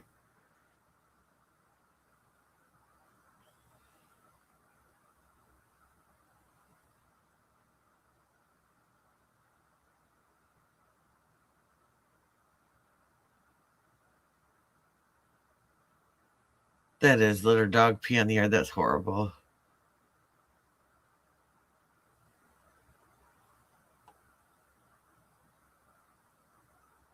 Oh, and that is something else. There was this package. Oh, don't start being a stinker. See, my computer was doing that the other day. But back here on this porch, you see this package. An Amazon package. So would that have been maybe... That's how... Not Amazon necessarily, but is that how that Carlos maybe got tied?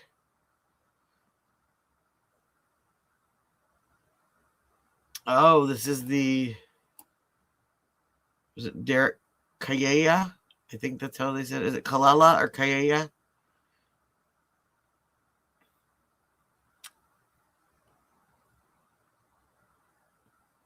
He's a suspect accused of sending money in the hoax. What? How stupid. I mean, just stupid.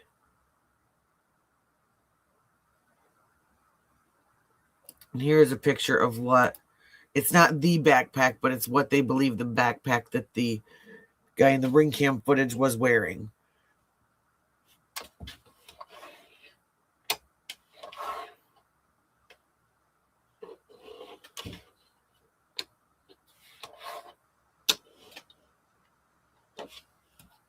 So there's that.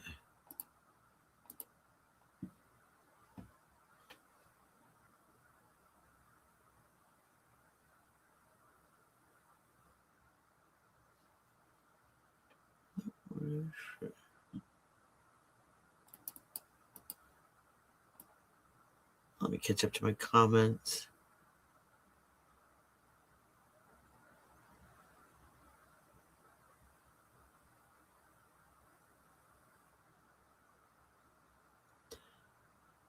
Nancy's maiden name? I don't know.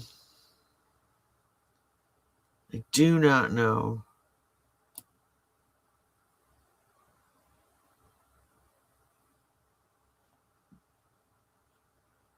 In which one? Let me see. Oh, this is the original guy. Derek Kalela or Kayaya.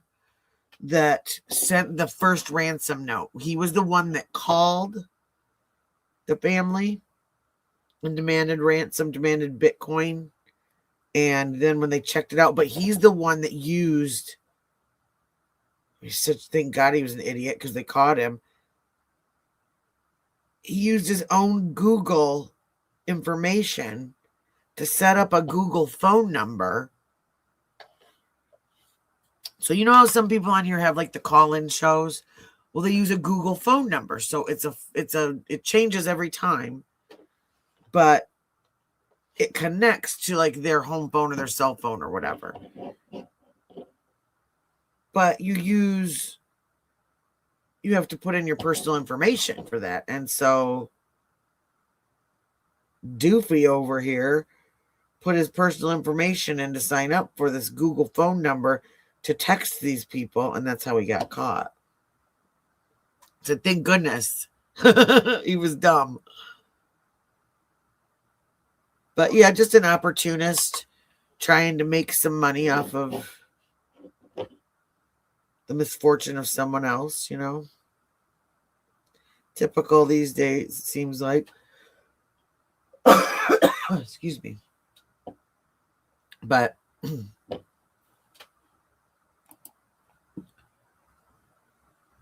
let's see.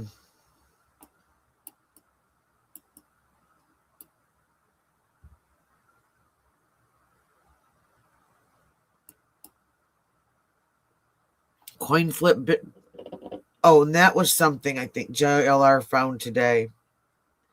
I was kind of half listening because I was doing peanut butter and jelly sandwiches and stuff. But when he went on a little trip around just to look at the neighborhood and see what, you know, if there was anything that jumped out to him. And that was one of the things, is there was a coin flip Bitcoin ATM that was in that area. And that they do have more additional footage in the Nancy Guthrie case. Any new releases will be strategic in nature. And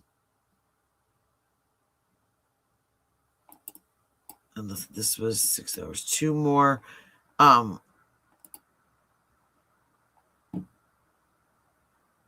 see, that was something that was interesting that was mentioned today too, is that just because you pull that camera off of that mount, it's still recording. It's just not recording outward at your face. So did this guy know that? Or did he think once he unhooked it that it would stay recording?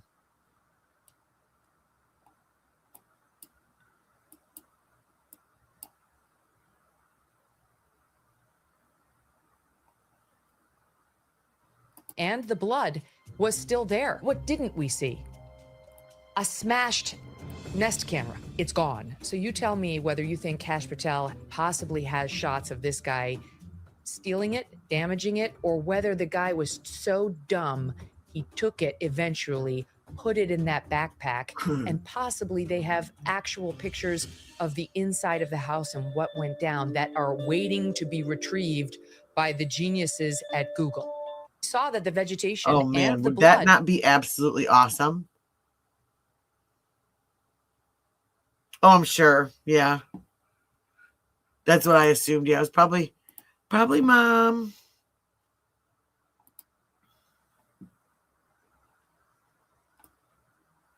The funny thing is that he kind of looks like the person that they're talking about. So he better watch himself, because just ask Carlos. I mean,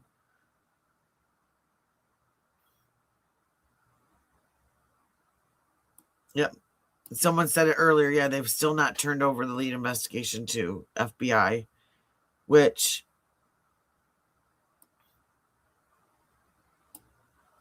let's see. Let's hear what they have to say here.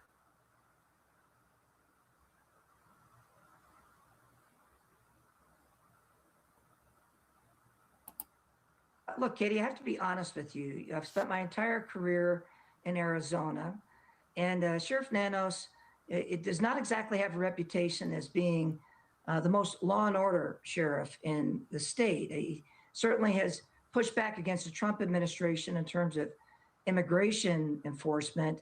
And what I would tell you is this. The FBI are the specialists in this. They know how to handle this type of crime. And I've watched some of these things. There were some issues with aircraft that could have been put up earlier, the crime scene itself, even the press conferences. I think it's time for Sheriff Nanos to get out of the way and let the FBI do its job.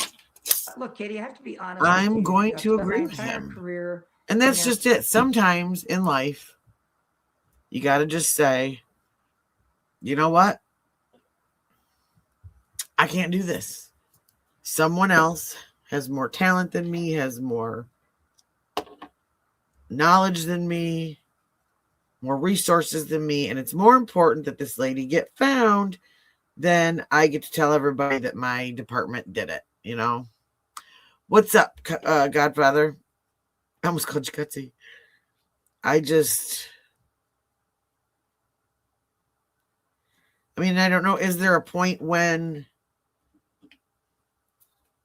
like, say, could the federal government come in? And this is, I'm asking honestly because I don't know. Could the federal government come in and say, listen, you're done? We're taking this over? Or does the sheriff have to give over control?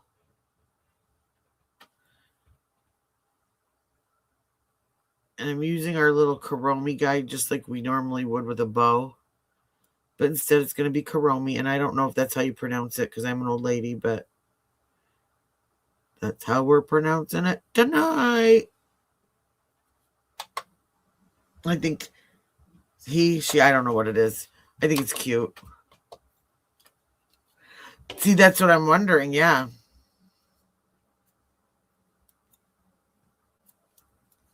It would have to be something that would be done by the president where he just puts down executive orders, or if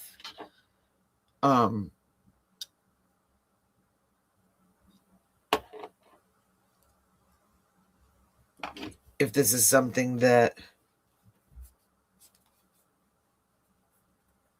let's see, actually, I think, wait this guy off. I think I'll put it on this one. Ooh, I caught it.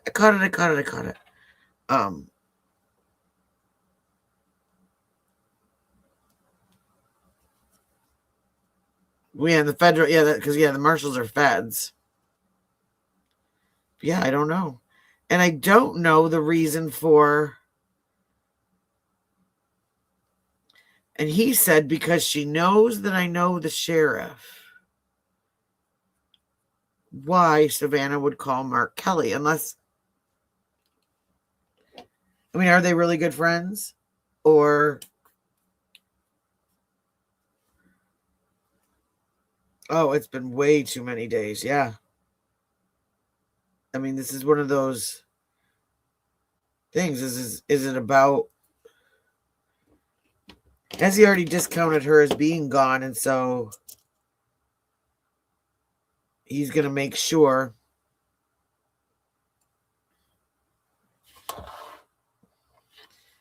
that this gets to be his whatever,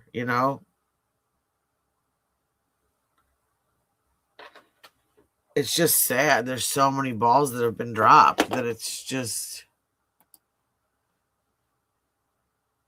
like I said,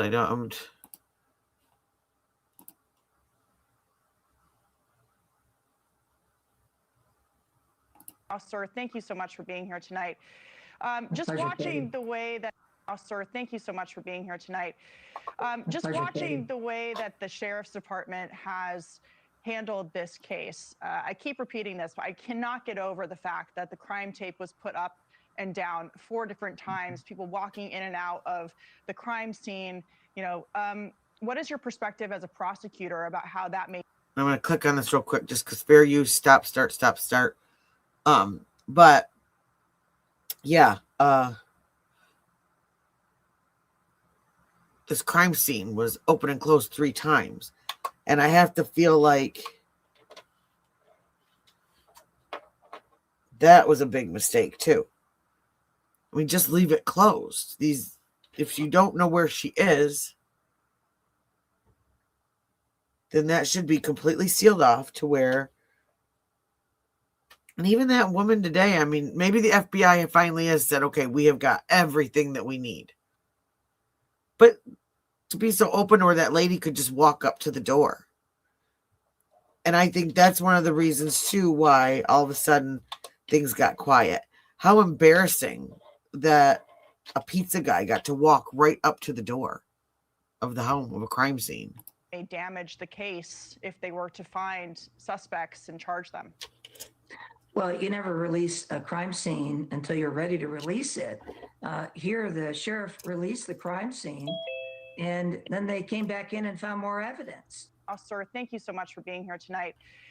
Just Pleasure, watching the way that the sheriff's department has handled this case, I keep repeating this, but I cannot get over the fact that the crime tape was put up and down 4 different times. Yeah. Walking in and out of the crime scene. You know, what is your perspective as a prosecutor about how that may damage the case if they were to find suspects and charge them? Well, you never release a crime scene until you're ready to release it. Here, the sheriff released the crime scene, and then they came back in and found more evidence. Sir, thank you so much for being here tonight. I mean, that's...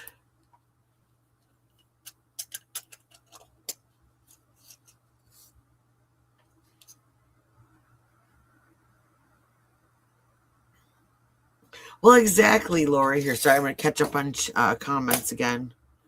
Exactly. I don't care who. I mean, if you're really in it to save the people of your county, keep them safe, then yeah, who cares who gets the credit?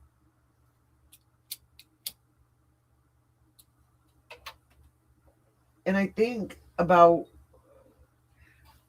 the fact that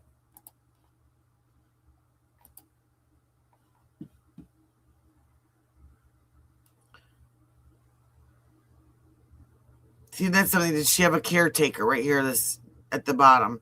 She's asking if she had a caretaker.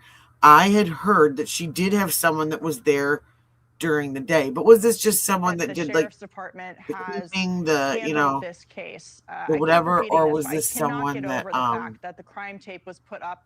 And was this someone that was there all day, like a home health aide? And this is what this morning, what they went in, that little device that we saw. It says it can capture HDMI or SDI video output from a laptop playing Nest footage, a smartphone mirrored to a monitor, and a DVR or intermediary system. So that was something that was interesting, is someone had talked about having 2 phones. And I think well, they could be, but we haven't seen any of that. I mean, that's the thing. There's a lot of stuff that we don't know. So, and I'm sure they're, going through and eliminating, people one by one. I mean, they have, well, we hope. I don't know anymore, honestly. I don't know what this sheriff has, what he's doing. I don't know. It seems odd to me. But again, like we said, is this just ego?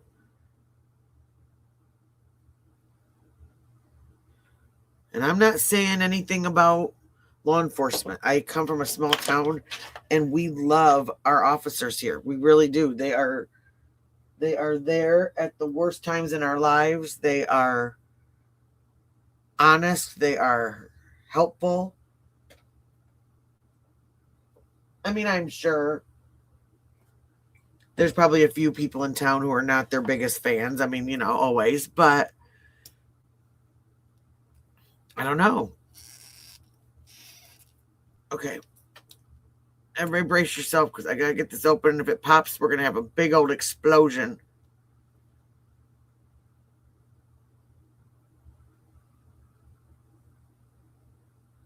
Well, and see, Sir Daniel, you mentioned that. That's something that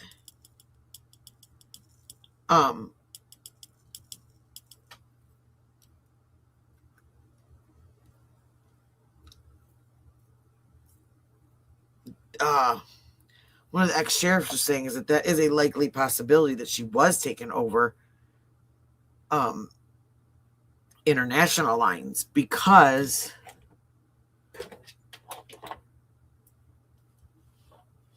when everybody rode over to that Rio Rico, that is right there. And I know I'm gonna say this incorrectly, but Nagaro, right there on the border. And that's another thing, because El Paso is right there too. And they put a lockdown on, was it the airspace, on the air traffic in El Paso? So is that related? Do they think that maybe someone might try to get a flight out? I mean, I had friends that were stationed in El Paso that were in the military, and they had daughters, and I know they were very worried about being there with their teenage daughters and things like that, because in the area, well, the police officer told JLR last night? Or, well, not last night, the night before, that trafficking is their major problem in that area. And not that I think that an 84-year-old woman was trafficked, but they would have skills and knowledge about how to get people across borders without being detected, if someone like that, with that knowledge, is involved. So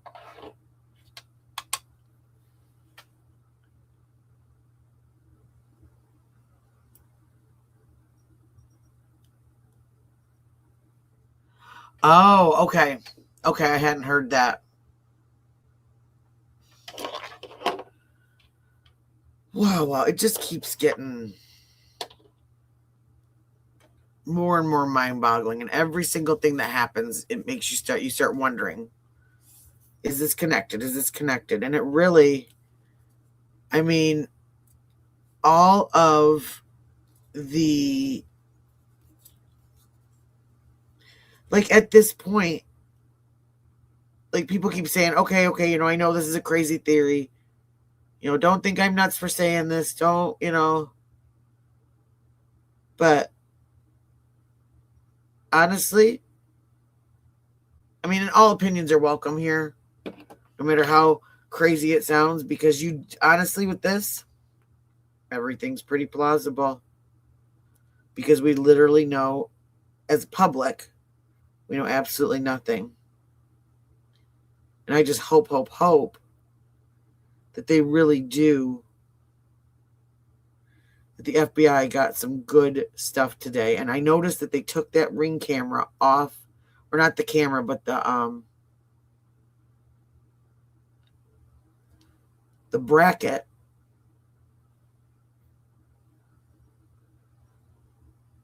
off of the door, and it was there before. So we just have to keep hoping these guys were just really dumb. And see, that's what surprises me too, is, well, and it is crazy, because I mean, what, the timing, and I don't know. Do they think this has something to do with them, and they don't want them seeing what they're doing? Do they? I mean, it's just, none of it makes sense. And usually,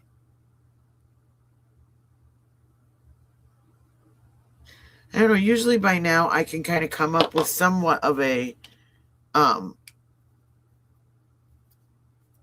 yeah, he can't say everything, but he can say little bits. But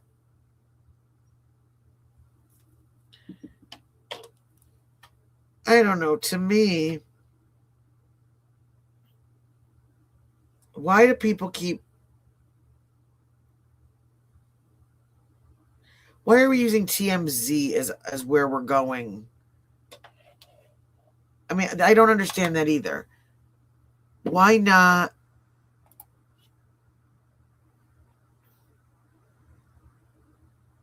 Why not call the feds and say, hey, you know, I know where she is. I mean, unless they're worried they're going to be tracked. But, like, before, this is the federal government. Before anything like that could ever happen anyway. They're going to track you. They're going to find out who you are or try to. They're not going to just give you money and then... And honestly, if you gave... Okay, so this is the thing. I know who the kidnappers are. Okay, so say who they are anonymously. Give them a tip that's no fail to find her. And then walk back into the shadows. No one is going to know who you are. No one's going to know. You don't need to have almost 70 grand to get away or to be safe. You know, I just find that weird too. I find it weird.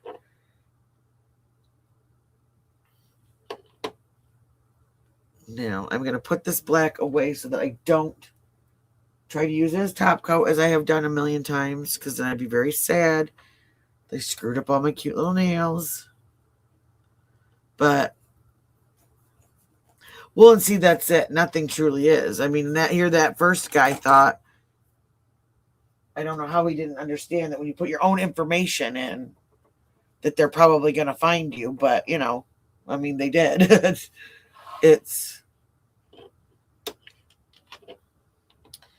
It just blows me away. It really and truly blows me away. And I just keep thinking about, what if this was my mom or my child or... Oh, I gotta do a little fix up. I need the black. And I'm wondering,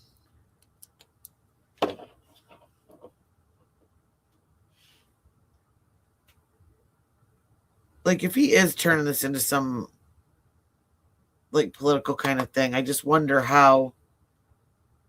what Savannah's opinion is on this now, of how they're helping the family and how they're,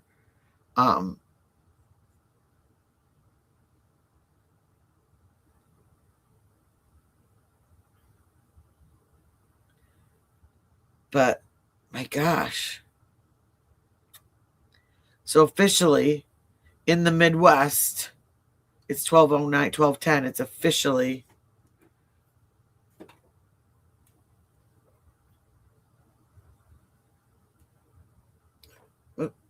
officially day 12. And that's just...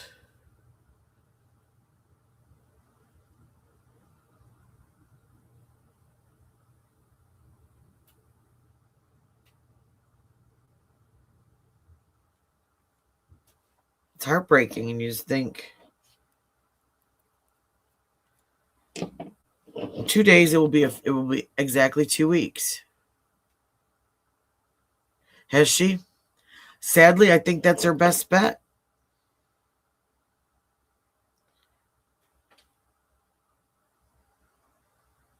Because if there's going to be a big peeing contest between FBI and the county sheriff, you're not going to win that.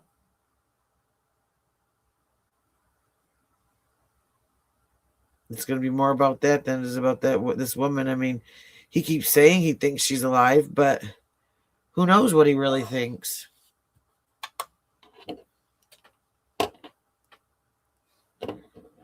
And if all this, you know, I read all the stuff that we've read about him. Seems pretty out for himself, and I know that gets rumored a lot about, you know, the people at the top, but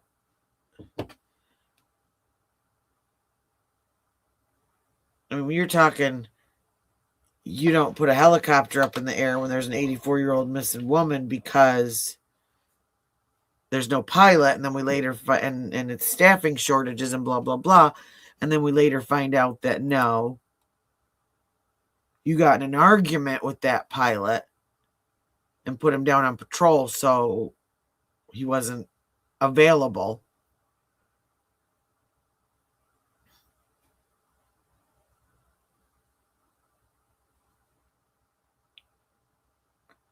I don't know. I mean, I've tried to, like, maybe he's led a boring life. I mean, you'd have to go into, not all military records are public unless you go and file for them.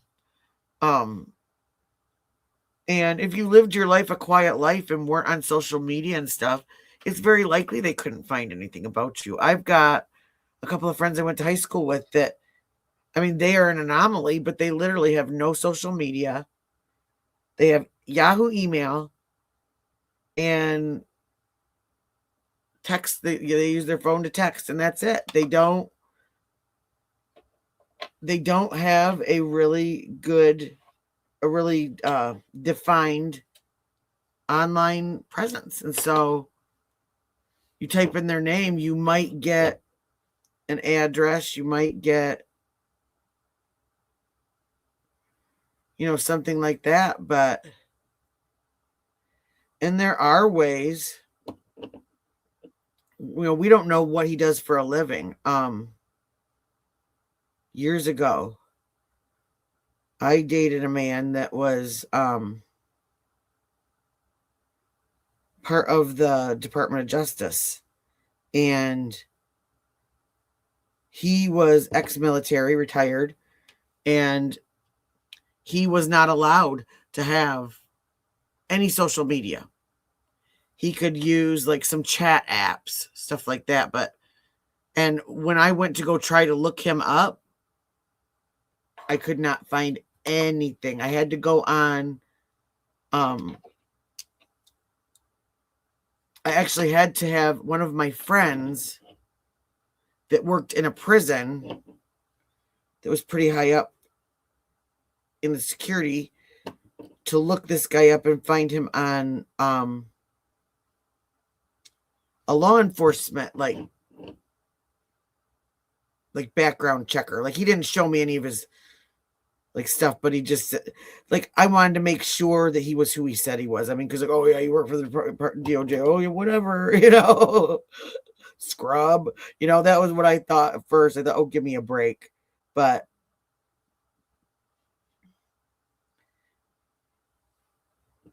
yeah, because I was not about ready to go out with some dude that says all this, highfalutin stuff about himself, and then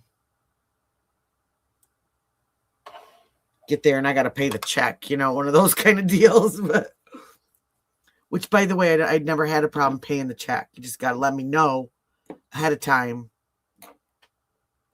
Because if I bring my little purse, all I have in there is lipstick and a lighter and some gum. Like, that's it. So, unless you want to wash dishes, give me a heads up first. Let me see while I'm letting these cure.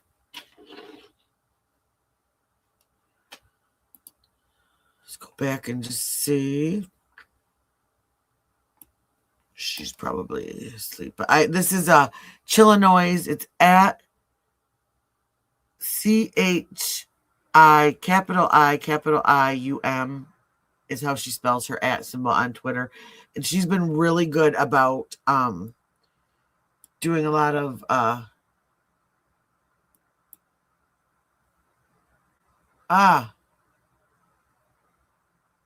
here we go. Here's a new update from her. Look at it. Look at it. Look at it.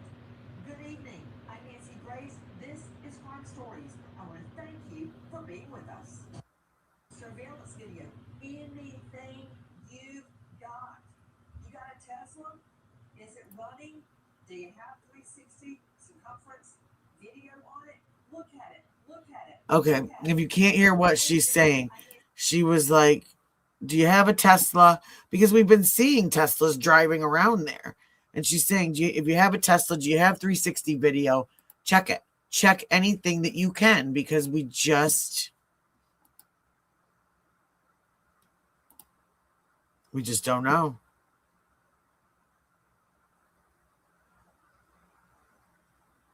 Oh, and this is the picture of the package.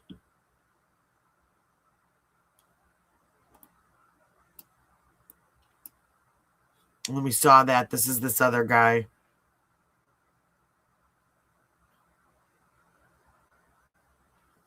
This right here. This is something that I thought about too, is now, will there be enough if the feds have to come in and look over this DNA evidence? So he sends us to this private lab. And I would like to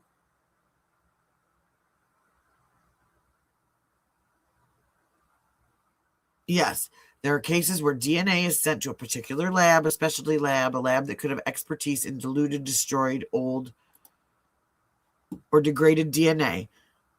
But even if that's why he's hanging his hat on an excuse to send it to a private lab in Florida, they don't have anything that the FBI doesn't have, so that's not going to wash. If there's a small amount of DNA inside one of those gloves and it was sent to a lab for testing, that DNA could be used up in testing. So what I'm saying is, if that lab in Florida uses that touch DNA, it's over. Does he not realize what he's risking? He needs to go back to his basketball game. Yeah. I mean,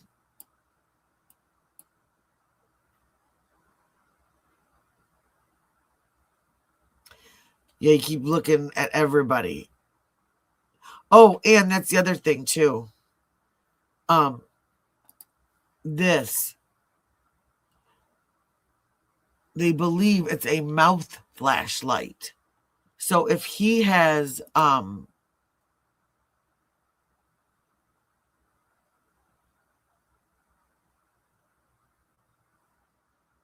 and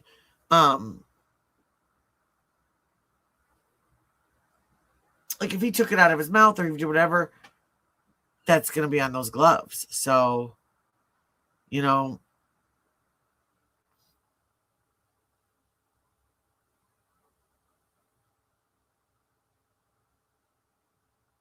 well, no, not necessarily to block his teeth out, but what it does is you hold it in your mouth. It's a specific flashlight that's made for roofers and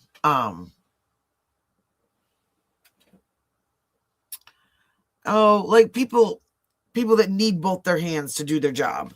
And so they've got the mouth flashlight, and they were talking about someone brought up the fact that there are a lot of snakes around there, and that he possibly could have had that if he was walking to I do. The eyelashes bug me, because that to me would be very distinctive as soon as we do find someone. But see, that bandmate had eyelashes that were similar to that. But this person's eyes are both very even. And I noticed the bandmate, his one eye, it would be his right eye. So it'd be the eye of this person on the left-hand side of the screen was a little bit smaller. So it doesn't match up to him from the pictures that I've seen now.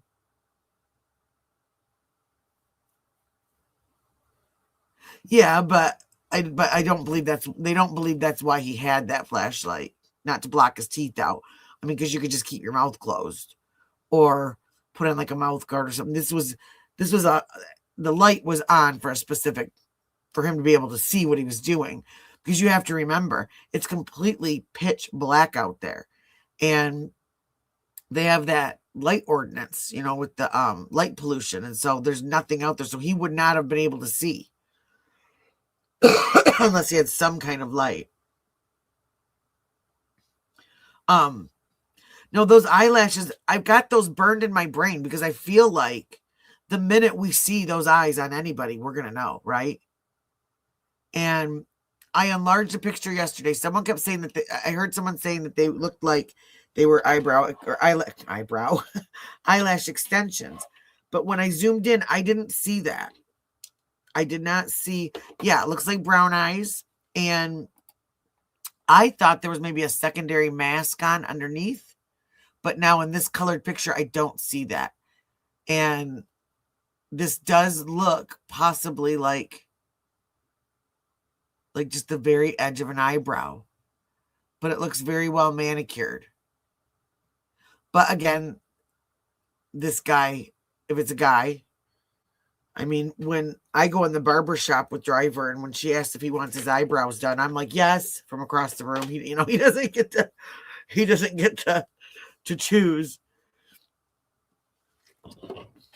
And that was something else that was said, is that if this was a professional kidnapping, that, like, say the cartel would have possibly had like all blackout masks. They would have had the best of the best equipment to do this.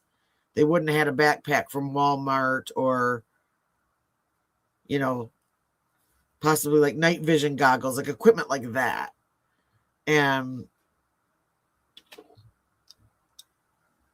yeah, it could be, but I don't think these people are that smart.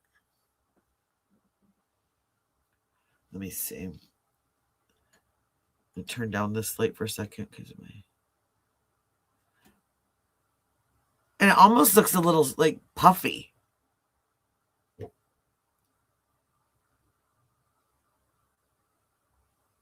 See, exactly. And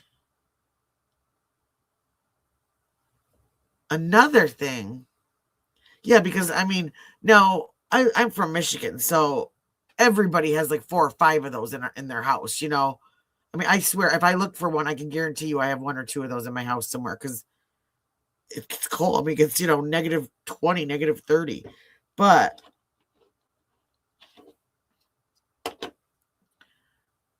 and I have not heard anything else about it. But there was somebody that called in. And again, I've been watching too much stuff because I can't even remember who I watched where and what they said. But this was about someone finding one of those masks like in their back alley. And they didn't know if it was related, but they thought that they would call. And and I can't imagine that. Yeah, so I mean, like here in New York, it'd be logical, it'd be typical to have something like that probably. But not Arizona. I mean, it gets cold, but never cold enough to need to cover your entire face unless you're up to no good.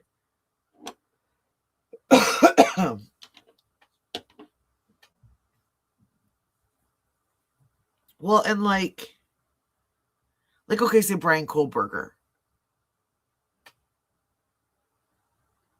It does look like it could be a possible bruise, yeah. So that's another thing. And that face to me, see, that's what we can't figure out. In some pictures, it looks like it's a shadow. Some pictures, it looks like it's eyebrows. I mean, they've got dark eyelashes and thicker eyelashes. So chances are whoever it is has dark hair and would have dark eyebrows. Yeah, the other eye is nice and clean and clear. Because it doesn't look like it's the eyelashes. And I know people keep saying that it's that, like, is it a woman? Is it a woman? From what I see, I see a man's gait when they walk, and I see like a man's mannerisms. And okay, no shade, but no, see, Annie's eyes are squintier and wrinklier, I think. But I also think, and this again, for any gentlemen that are in here, no shade, but a woman is not going to go pick up a floppy old flower to try and hide something on a screen. I feel like we would have had, I don't know who was, someone in here said that they thought that they might be using that plant to pry off the camera. But it was like when I looked during the daylight, it was those floppy like red flowers. So I think it was just a really bad choice to try and hide their face on the camera versus yeah, that flashlight in his mouth. I didn't know they made those. So I kind of want one for doing nails now. And there's probably lots of people that would like me to have one because then I wouldn't talk as much. But well, but banging, if you're trying to break into something in the middle of the night, you don't want to bang because you don't want anybody to know that you don't want to be too loud to be out there. And that's what I was wondering. Was he looking for like one of those, like, does anybody have those still do those rock garden key holders? Like, that's what I thought he was looking for at first. Like maybe something like that. And I did figure out that those pigs were called javelinas. I finally heard somebody say it today. I was like, that's what they were called. I could not for the life of me. Not for the life of me.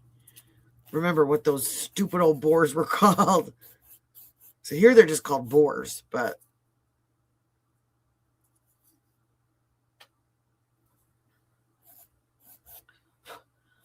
well, I think somebody who planned a little bit better would, but I don't think this person, I don't know. It just seems all like thought of in the moment kind of a thing. Like, oh, shoot, I got to cover up my face because this is recording me. I mean, and you know, this is the thing. So let's say that backpack is full of clothes. It doesn't mean it's full of clothes to kidnap somebody. He could be homeless and that could be everything that he owns in that backpack. And that's why there's clothes in that. And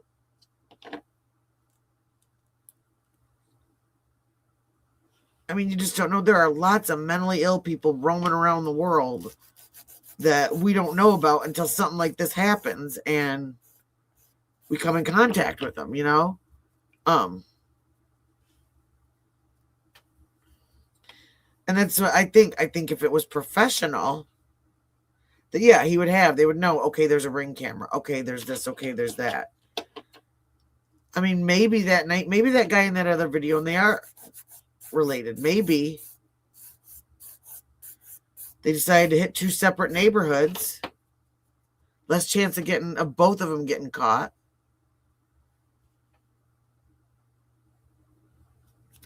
Well, and that's what I wonder too. Could this be somebody that is a fan of the band and looked up the whole band and found out, oh, hey, this lady lives in $1 million house. I mean, yep, 41 minutes in the home. And that's the other thing, too, that really kind of bugs me. As much stuff has leaked, nothing has come out about, oh, I forgot to top coat this. Nothing has come out about the crime scene in the home except for the gloves and some blood. Now, what it looked like, did it look like there was a struggle? Or did it look like in the, you know, while they were trying to get her out, she banged herself on a table or something. And that's where the blood from the porch came. Was it aspirated blood like they originally thought? Did she get a nosebleed? See, I don't know. Those are all things that we don't know. Those are all things that we don't know. We would think, but at this point, I think we're all questioning what have they done and what haven't. If the FBI had come in there the first thing, I would say, yeah, they probably did do that. But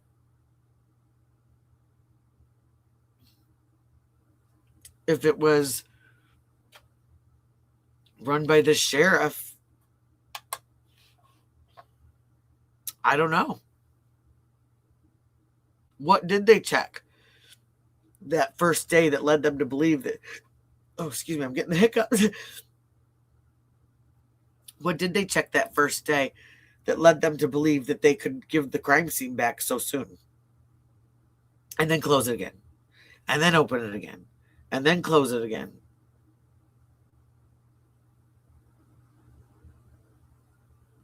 Well, and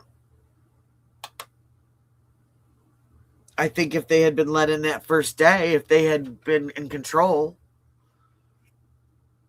they probably would have.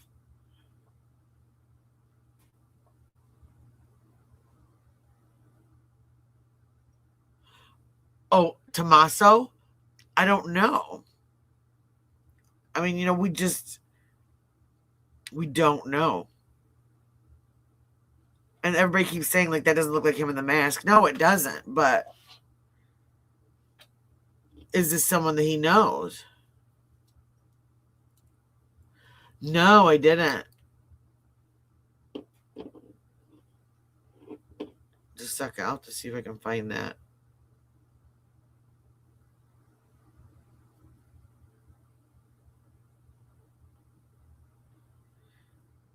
That's what I'm wondering. And maybe he really does not know.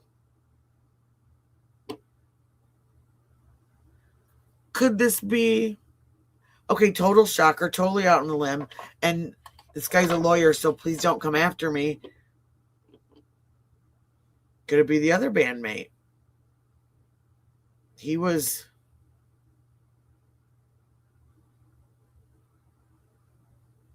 I mean, stranger things have happened, right?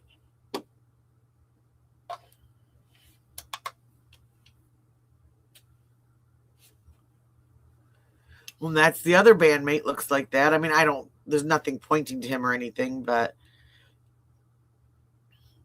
And see that there was also some rumors that when Savannah came home to recover from that surgery, that there was some talk, which, I mean, we don't know. This was, who knows where this came from, but that possibly the help that mom was being given was stopped or going to stop because maybe she was worried they were taking advantage of her, and I know it's hard, and we had that going in my family. There's always Monday morning quarterbacks. There's always the people that are not the caretakers. They always have something to say about, if you're doing enough, if you're doing it right, they could do it better, blah, blah, blah, but they're not the ones,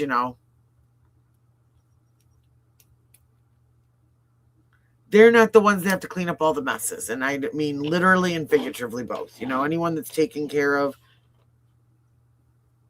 an elderly parent. And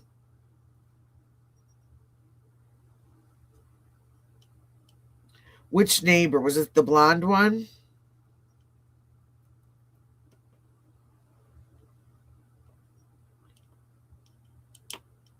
The only one that I saw, the neighbor, that was a male, was the blonde one. But he had bright blue eyes and he had some eyebrows going on. But I think he'd had some upkeep. Maybe he just has really good bone structure. Who knows? But I think he had a little upkeep going on, which that's fine. If you can afford it, go for it,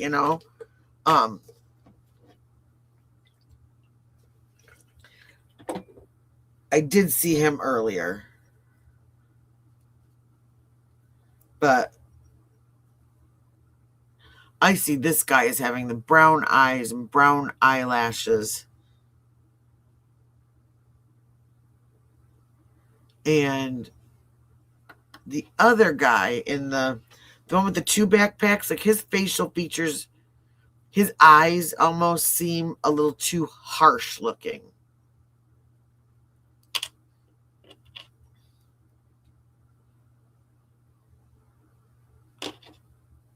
I'll have to see if I can find it in a second.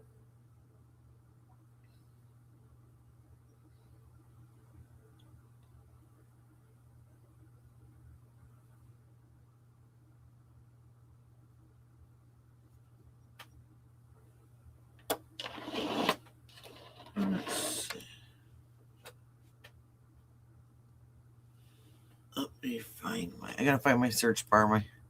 My camera's set up. It's right in front of my search bar. So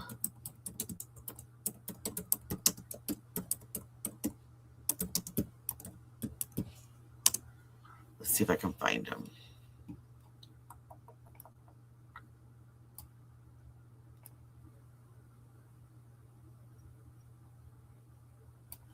Which one is this?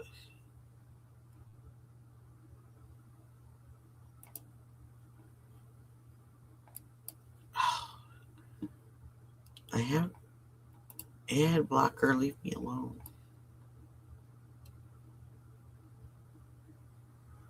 Oh, this is the other. This is the female neighbor. She said it's startling and a bit terrifying.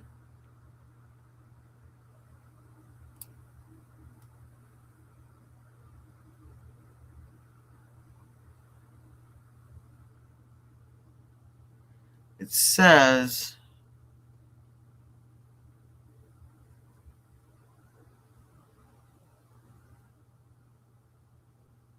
and so it seems to be that it sounds like the neighbors believed it was someone who was a service person in the area also.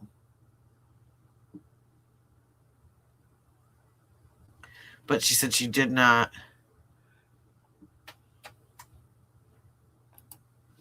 recognize that person.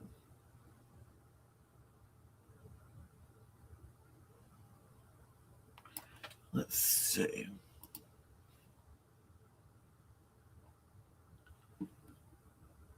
No, I watched it. Let me look at my history.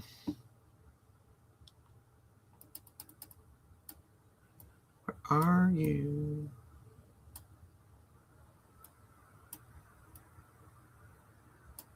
Can't find it now. I can see him in my head. I know exactly what he looks like, so I just got to find a little thumbnail with his face on there.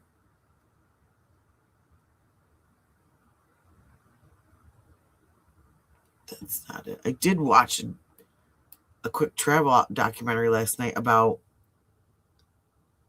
a secret billionaire hotel, and I can't remember the name of it, but it's literally built into a mountain.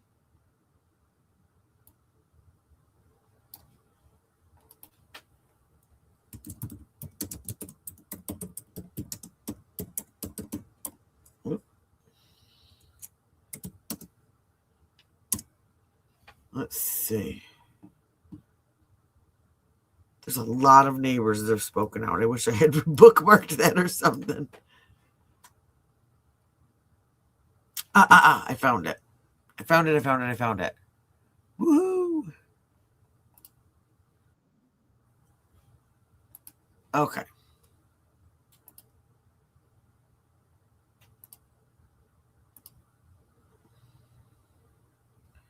I gotta go over here. Stop that. Here we go. Okay. Is this the guy that you're talking about? I can't do side by side, but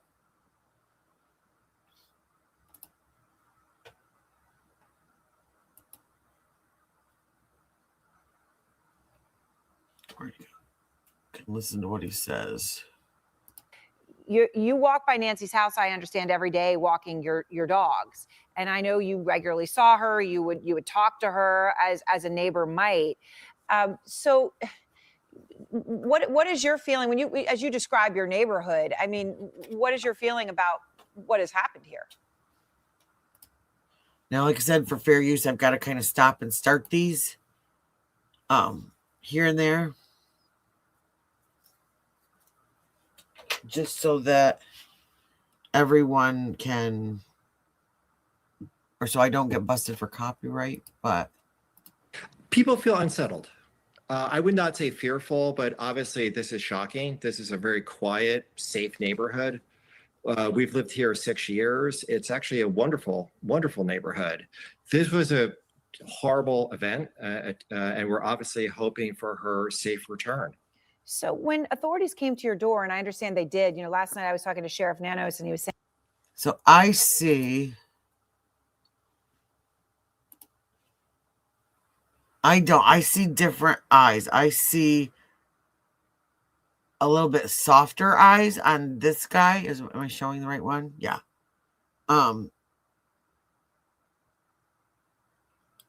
Let's see. That's what. Everyone for any kind of ring cameras or anything. They were going door to door. You know, what did they ask for and what kind of help did you provide? And I guess have they come repeatedly or what? You know, once again, and I have to say that the response has been amazing. Obviously, you I'll hear the listen through this helicopter on the- above, the drones, volunteer crews that are coming through that do search and rescue in the mountains here, who are scouring the neighborhood. They've asked us to check our back. You know, as you noted, the lots are large. They're over an acre. So checking the scrub, but also asking if we could review our ring cameras. And unfortunately, as noted, this has been challenging. Look. Okay.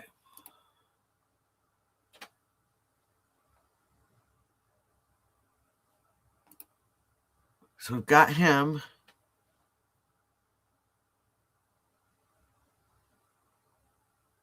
And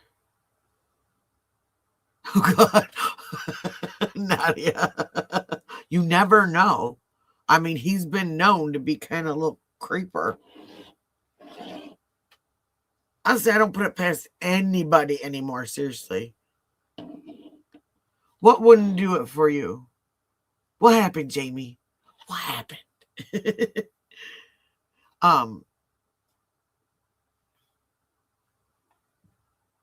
Let's see. Can I do?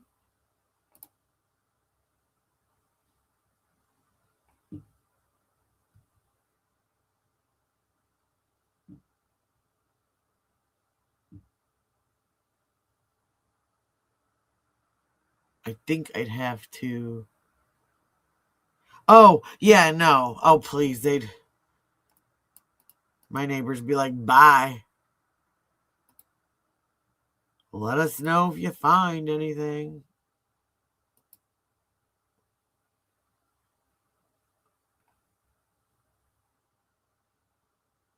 Oh, I have to save it. That's why. I'll have to do it when I get off of here. I will screenshot this. I'll make a side-by-side if we have to. I would get all science-y and techie if I have to.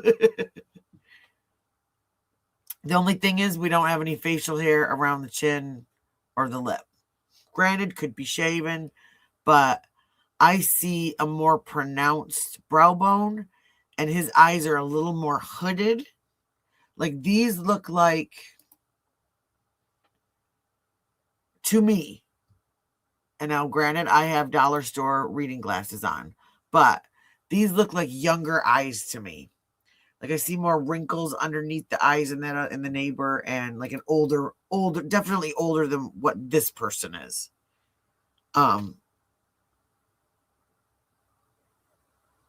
Well, and that's it too. Like, I feel like whoever did this, it's not connected to any of these higher profile people in this, is that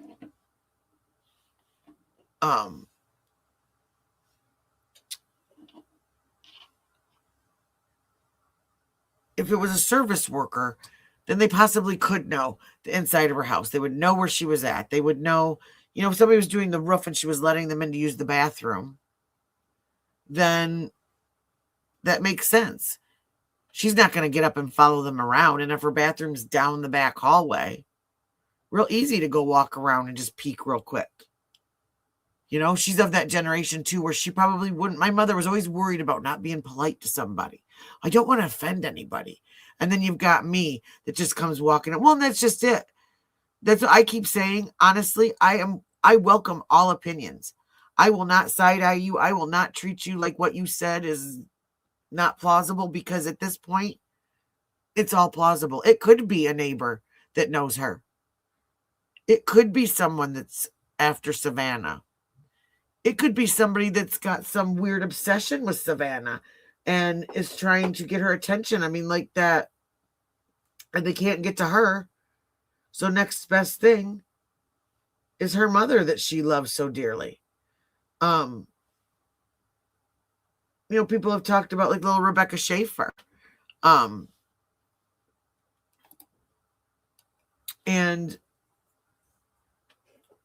she had no idea. This man just walked up to her front door. In his head, he believed he had a relationship with her. He's mentally ill and he took this young woman's life. I mean, this stuff happens all the time. And we get some of these crazy ideas that we have because the things that happen in this world are showing us that some of these things are not that far-fetched. Well, see, that's it too. Those eyes look brown to me too. And, well, and that's it too. It could completely be something like that. And I mean, you just never know. I was watching a true crime documentary a while back about a guy who took all the feet of his victims. Why? Because that's all he needed. That's why. I mean, ew. But he was mentally ill, you know, and maybe, I don't know. I mean, I've got 2 blue-eyed boys and my fiance's blue-eyed, and they look blue-eyed at night and during the day. So maybe if they were hazel eyes, that could make the difference of being, you know, oh yeah, feet. He took their feet and he put them in shoes. He had all these, I'm like, what?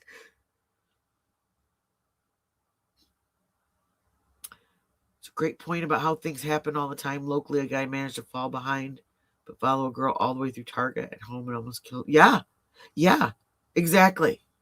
I mean, it's scary. You never know who is following you. And that's just it. We had, now I live near Flint, and the only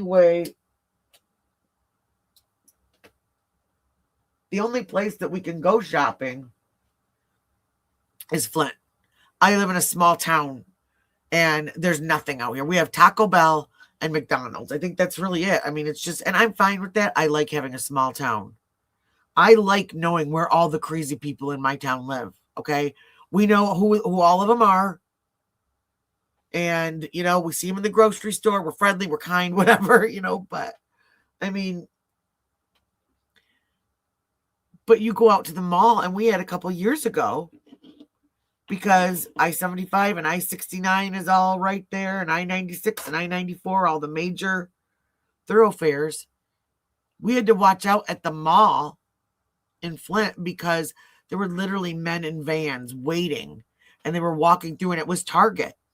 We had one of the fathers from our community actually ended up going and sitting there for a month. He was ex-military, retired. He was had a legal carry license, and he sat up there because his wife and daughter were walking through the store, and they started getting followed by these men. And it wasn't like real obvious that they were being followed. It just happened to be that everywhere they went, these guys were. And the mom, the daughter walked off. It was before school shopping. The daughter had walked off to go to like get, you know, look at notebooks or whatever.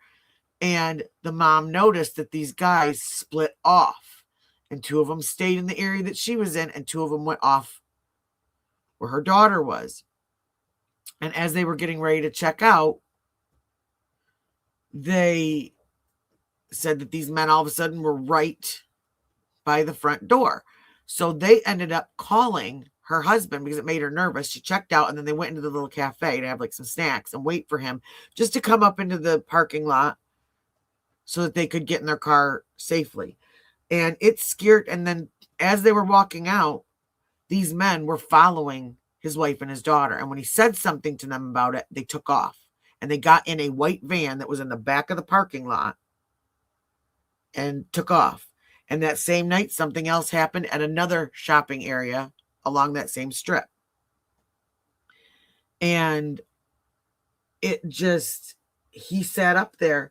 A couple of the dads in the area went up there sitting in that parking lot just to make sure that, because like they said, not everybody has a husband or a dad that can do this, and they wanted to make sure that other women and their children were safe, you know. And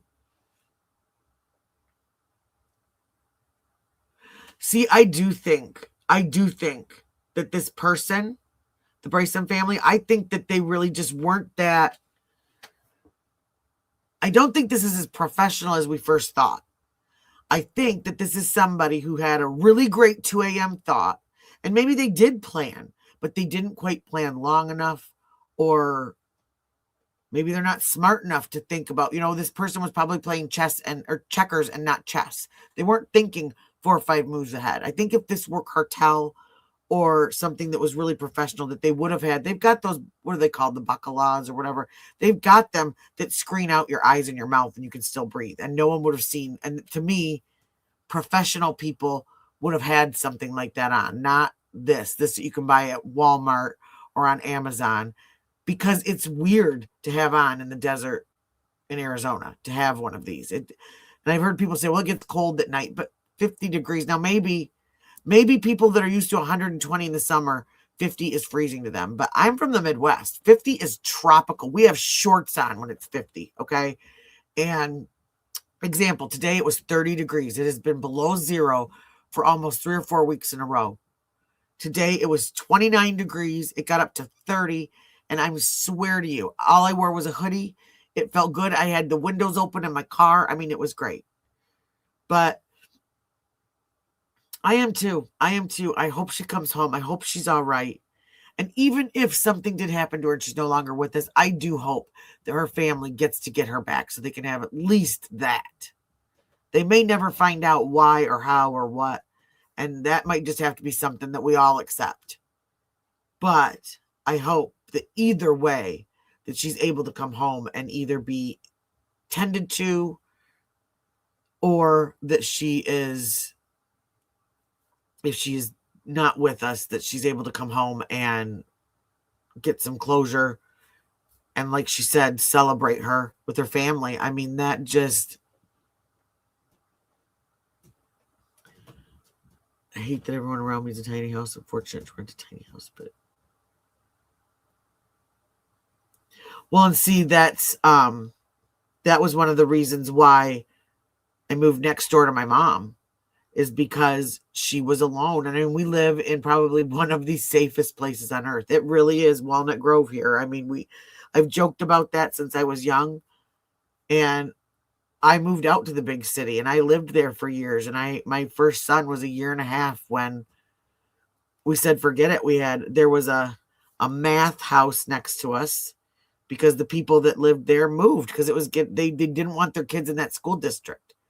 And slowly but surely, all the people in my street started moving out, all the young families, all of that. And before we moved out, it was us and one other family. The rest had been turned into rental houses because they have these big companies that come through. And this was also during the housing crisis. So my house that I paid $60,000 for was only worth $12,000. So these rental companies were coming in and buying these houses left and right, and they didn't care who was moving in. We had the guy across the street that moved in. He was on parole for rug crimes, and guess what he was doing? He was selling rugs, and he was selling them to a lot of these guys that would come to the bus stop for work every morning. He'd go down there. We'd see him. And that was when I saw my neighborhood start declining. We started getting car break-ins, home break-ins. There was actually a man that was when I learned. Little tip for you guys. If you buy a new TV, take that box, slice it up into little pieces and put it in your recycling bin or in a garbage bag or something like that. Don't ever throw a TV box out to the front road, because we had a gentleman in our neighborhood who had just bought a big TV, and thank goodness he was somebody who was armed. Hi, Puffin, how you doing? Good, I'm glad you did. Welcome back. And two men kicked his front door down to come in and take his TV.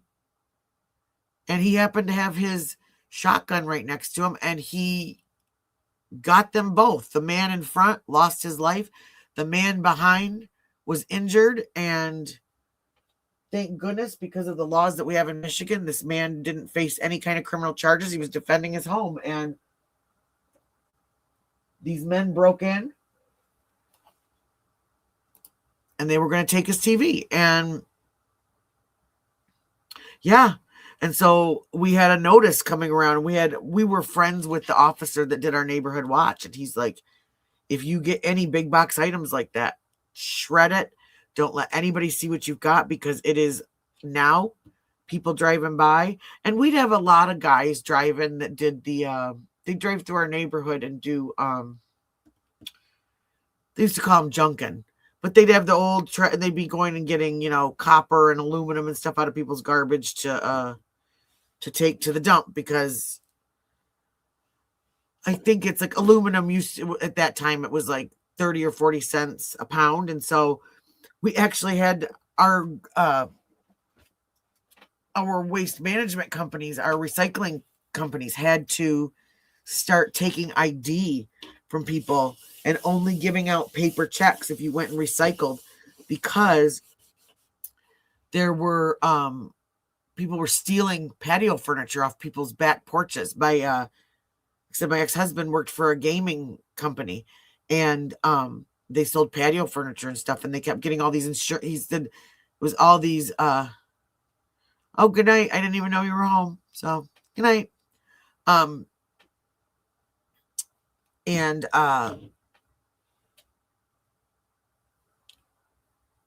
But they were literally going on people's back porches and stealing the patio furniture right off the back porch, and then brand new patio furniture, and then taking it to the aluminum recycling center and getting, a couple $100 for this aluminum patio furniture.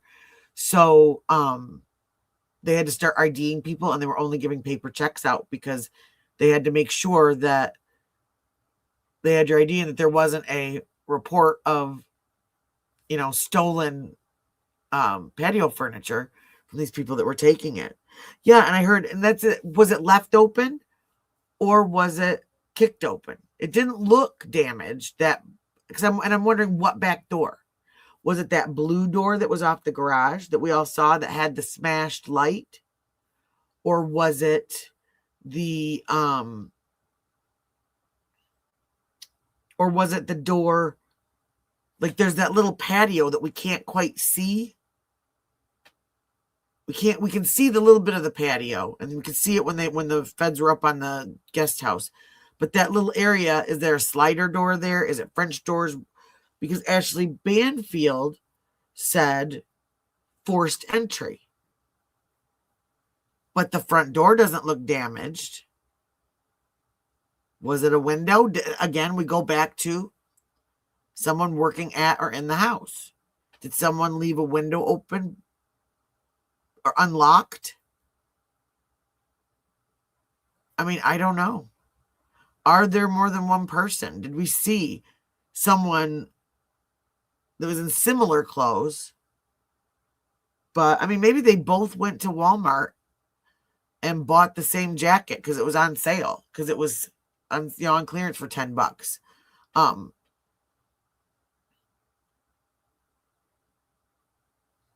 That's another question too. Was somebody already in the house? Was somebody out back? Harvey came on and said that he kind of changed the timeline up a bit, and he said that was the timeline he was given. He said that 2/12 was when that footage that Kash Patel told him that 2/12 was when that footage of him taking the doorbell off, this footage right here, was taken. Now, according to the timeline that we've all seen from the FBI, though, it was 1:48 was the first ping was when the doorbell camera was disconnected, and 2:12 was when there was motion detected, but no video, so they didn't know if it was a person or not. Now he's kind of flip-flopping that, and he's saying that that was 212. So what happened at 1:48? Why did she have a blood pressure spike at 2 a.m.? Well, and that's it too. He didn't seem real scared of being caught. He seemed unbothered. I mean, you don't see, his eyes don't look stressful there. Or her, because I mean, that's still a possibility. As far as it being Anne, though, Anne's got more of a squinty eyes, and I think much more wrinkled, kind of like the neighbor, like the older eyes. Yeah, there was reports of a blood pressure spike at 2 a.m. according to, because the pacemaker was sending information to the doctor's office still. And I read something earlier that said that it still is, or at least as of a couple days ago. And so something happened at 2 a.m. You know, did she get up to go to the bathroom? Maybe they thought they could sneak in and she'd sleep through all of it and something happened. I mean, that's another possibility. And she heard somebody in the house and she got up, and that's when whatever happened. And they panicked and they took off with her because they heard her. I mean, it just,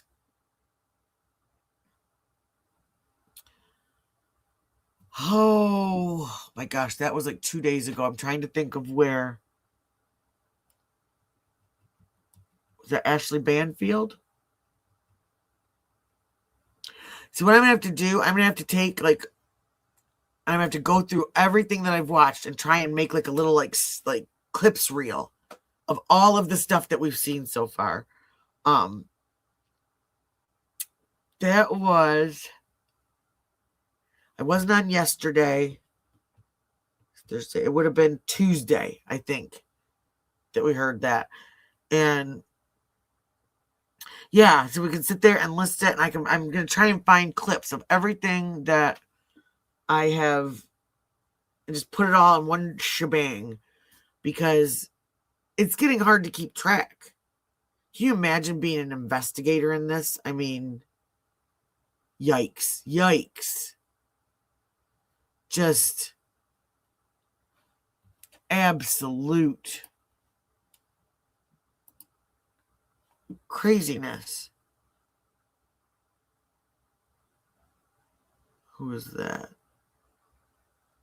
Oh, and this is, so there's those eyes. And look at how different it looks between the night vision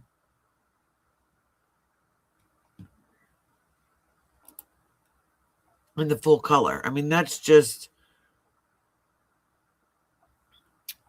oh, and look, can you see in this? It looks like, is that a nostril right by the play button?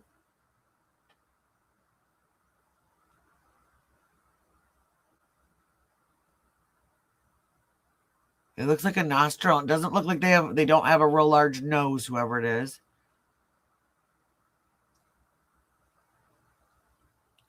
But yeah, and it does look like there's something going on with that one eye. And whether or not it's just shadow or what, I don't know. But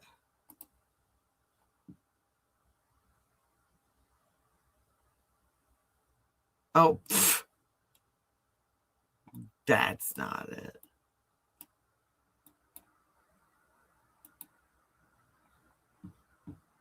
Upturned eyes, outer corners point upwards and sit higher than the inner corners. It's less common eye shape and it's distinctive. Let's see, what is this? Oh, and this was something that was found.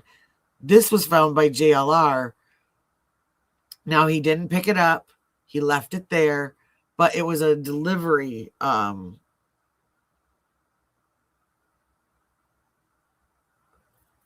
a delivery slip for February 3rd that he found that was in the same area that they found the gloves.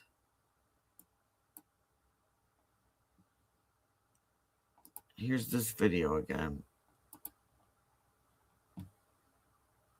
Slow-mo.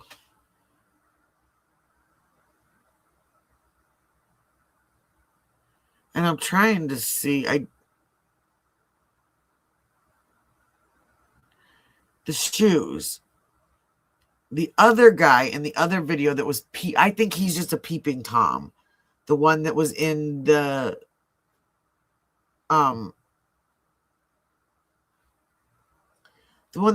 video with his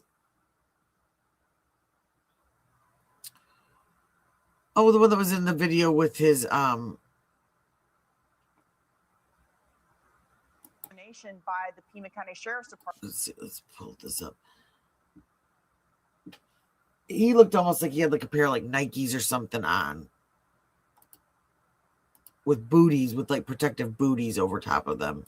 Joining us now is senior national Like I said, I'm correspondent gonna have Brian to Ensign. stop this here and He's there at the for scene in Tucson with the latest. So, Brian, what is kind of evidence is being withheld from the FBI, and is there any explanation by the and Pima that County was Sheriff's that the person that Department was on about why the they appear not to be cooperating? Yeah, I mean, this is shocking. I think, Katie, you were the I first. wish we could person get I a head, saw like a really who good tweeted head-on out picture of that concerns guy. Days ago about the Pima County Sheriff's Office, and now what is unfolding is jaw-dropping. News Nation has confirmed that the Pima County Sheriff's Office, Sheriff Chris Nanos, that they are withholding key evidence. That's the way it's being described to us. Okay, so that was the gloves and the blood evidence, I believe. Is he? See, that's what I'm trying to figure out. I was trying to figure out how tall JLR was too. I know, what is with all these white vehicles? Like, it's like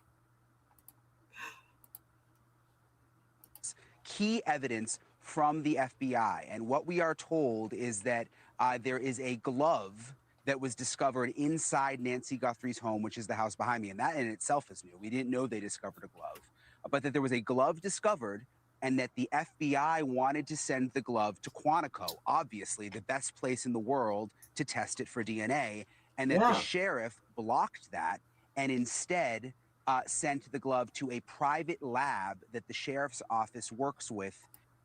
And that's the thing. So this private lab, and like Nancy Grace was saying, you know, if you use up all that DNA, then what do you do if you don't? We don't find anything. And see, that's what I'm wondering, is it? So is that the pair then that they're talking about? Because I keep hearing them say they found gloves, so it must be the one. So the one in the house and the one off on that Campbell Road, I think is what it was. Oh yeah, well, I mean, he already has been for multiple things. In Florida. Now, this new reporting does not come as a surprise to me after being here on the ground, because for days we've been hearing from locals and local investigators that they are concerned about the way the sheriff has been handling the case. From day one, they don't understand why the sheriff didn't call the FBI in to assist. And even today, I heard from investigators working on the case that they still don't even know who's in charge. And they're the ones working the case, that they don't know whether it's the sheriff or whether it's the FBI, Katie. Joining us now is senior. Yeah, so they just really don't know which way to turn.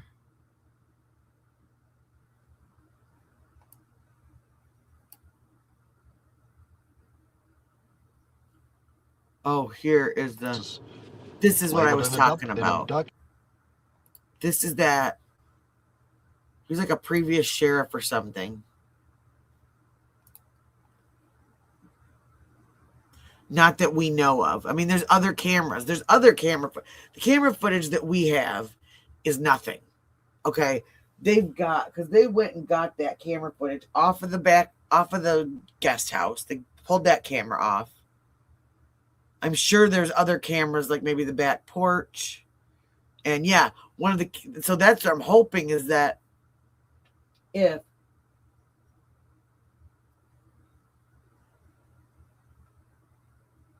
he took that flashlight out of his mouth or anything, some of that gets in there, that DNA, then maybe we could be lucky enough that he's in CODIS and they find him. Here, I'm going to do the same thing. I'll play it for a couple seconds, pause it. And it should have been recognized initially that once this is labeled an abduction, get a task force together and bring on the FBI and ask them to take it over. Why do you think that didn't happen? Unfortunately, the sheriff, Chris Nanos, has an exorbitant ego, and and there we go. Someone else, another person saying it. No, she doesn't live on the water or anything. It's a guest house that's next to it, and that's where they found. He looks like a little kid. Or if they had like one of the booster seats in there. I love Brian Enton. I shouldn't make fun of him. In one case I can think of prior to this one, told the FBI he's the better investigator and he doesn't need their help. And that was a critical case that we needed their help. Oh, did you hear that? Nanos said this is in another case, a critical case, that they needed their help, that he was the better investigator and he didn't need their help. With this one in particular, they have far more resources than the sheriff's department has. And it should have been recognized initially that once this is labeled an abduction, get a task force together and bring on the FBI and ask them to take it over. Well, that's it. It's like the elite of the elite. Why wouldn't you just want them? Just for the safety of your community. To me, I don't know. I wouldn't. Ego, I would think more highly of him if he did say, you know what, we don't have the resources to do this. So please work with us and let's find where this lady is. Why do you think that didn't happen? Unfortunately, the sheriff, Chris Nanos, has an exorbitant ego, and he, in one case I can think of prior to this one, told the FBI he's the better investigator and he doesn't need their help. And that was a critical case that we needed their help with. This one in particular, they have far more resources than a sheriff's department has. So yeah, so we've got,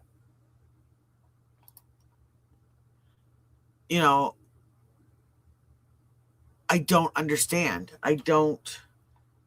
Sometimes that is the hero move, is to say, I don't have this and I need help. I mean, I always tell my kids, I've got 2 boys, and they, little kids think that being afraid means you're not brave. And that's absolutely the opposite thing. To me, people, if you're not afraid, being not afraid ever doesn't show bravery. A lot of times it shows stupidity, because that's part of life, is being afraid of little things. It's about what you do when you're afraid, whether you try to conquer your fear and you make good choices, or you run and make bad choices. So, but, again, we have another little guy syndrome, and well, that's just it. And then he kept backtracking. Exactly, the Bryson family. He just kept backtracking and backtracking and backtracking. And it's like,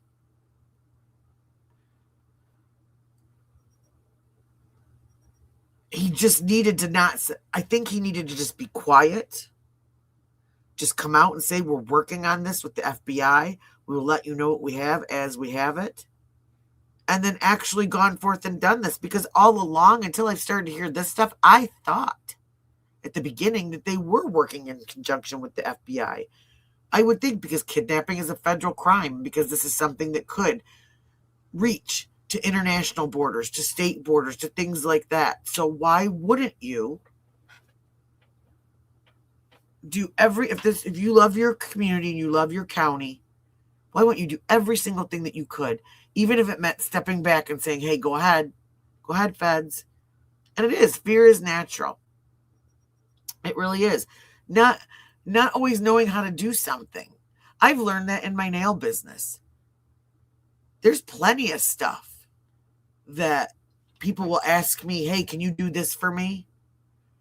And I'll tell them, no, I can do one of two things. I can either work on a different design with you with something that is in my wheelhouse, or I can send you to someone, I can refer you to somebody that I know can do exactly what you want. Why wouldn't I do that? If I'm doing this for the people that come to me as clients, if I'm not just in it for the money, which I'm not, this is my job. I love doing my job. Then you do what's best for the people, not what's best for you. And I'm glad I found that, because that is the clip that I was talking about that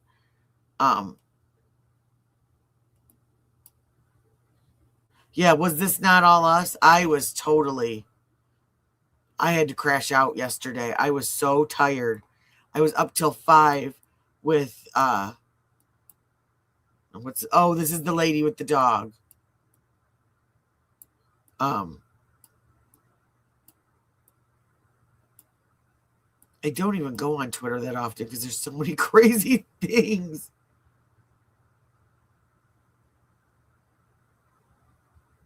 And that, we saw that earlier at the end of JLR's video, like these lights. I mean, these poor people, this is what their life is getting right now. I don't blame the neighbors for being grumpy. And been missing for 10 days. And this whole case is so suspicious to me. And I feel like between you and I, we could have probably solved this like 5 days ago now.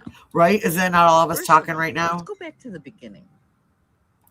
I think we all kind of feel that way, right? That we all could have had this already done. And that's, yeah, Michael. I mean, that's what it looks like. I mean, it's what, we're on day 12. And now the FBI was just today tenting and doing all that stuff. And it just,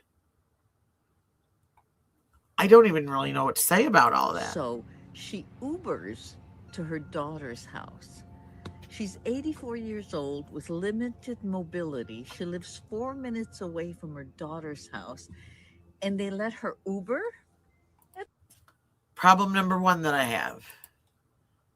And I'm saying, Puffin, right? That's what I'm saying. We get all of us together. We got this. And that's it, too. I think that if she wasn't being hidden somewhere, that, yeah, they would have found her. They would have dumped her somewhere or done something. That's suspicious to me right there. Oh, and I don't know who this lady is. It's just someone on TikTok. JT Pla. Just someone that's on TikTok that someone had shared. Number two, they drive her home at 9:48 and open the garage door for 2 minutes. The woman has, if an 84-year-old with limited mobility has to get out of the car and walk in through the garage, I think it would take more than 2 minutes. And who? Now, I thought about that too. Anyone that's been here with me knows that I recently lost my mom in September. And that was one of the things that we would laugh about, is how long it would take her to get out of the car. We'd kind of laugh like, listen, we're just going to, like, it was a cold day. I wouldn't turn the car off. I'd let the heat go because I knew, because I wouldn't let her just walk up to her door, even though I lived right next door to her. I would not let her walk up to her door by herself. So I'm standing out there. I'm just like, okay, I'm going to wait until you get out of the car. And every time she'd get her foot stuck or she'd get her purse stuck or something, because she had arthritis and she had issues. And yeah, well, they have spoken to the Uber driver, from what I've heard, and they vetted him, and the ride was legit. Nothing happened. He dropped her off. Who had access to the garage door? But and anyway, so she walks in. 2 minutes. It takes her 2 minutes to get from the car inside the garage door. We don't know that, though. If she had a keypad, she could have been standing at the garage door, putting the keypad number in, and then walked from, say, the door into the house. That could be about 10 minutes. Or 2 minutes, 10 minutes. With my mom, it would have been 10 minutes because she would have had to turn around and say things 3 times and get mad at me because I wasn't carrying her bag right or something, you know. Something fishy with that. All right. And then at 1:48 or so, and I might have the minutes wrong. Oh, no problem, lady. But at 1:48, somebody removes the door ring bell camera. Okay.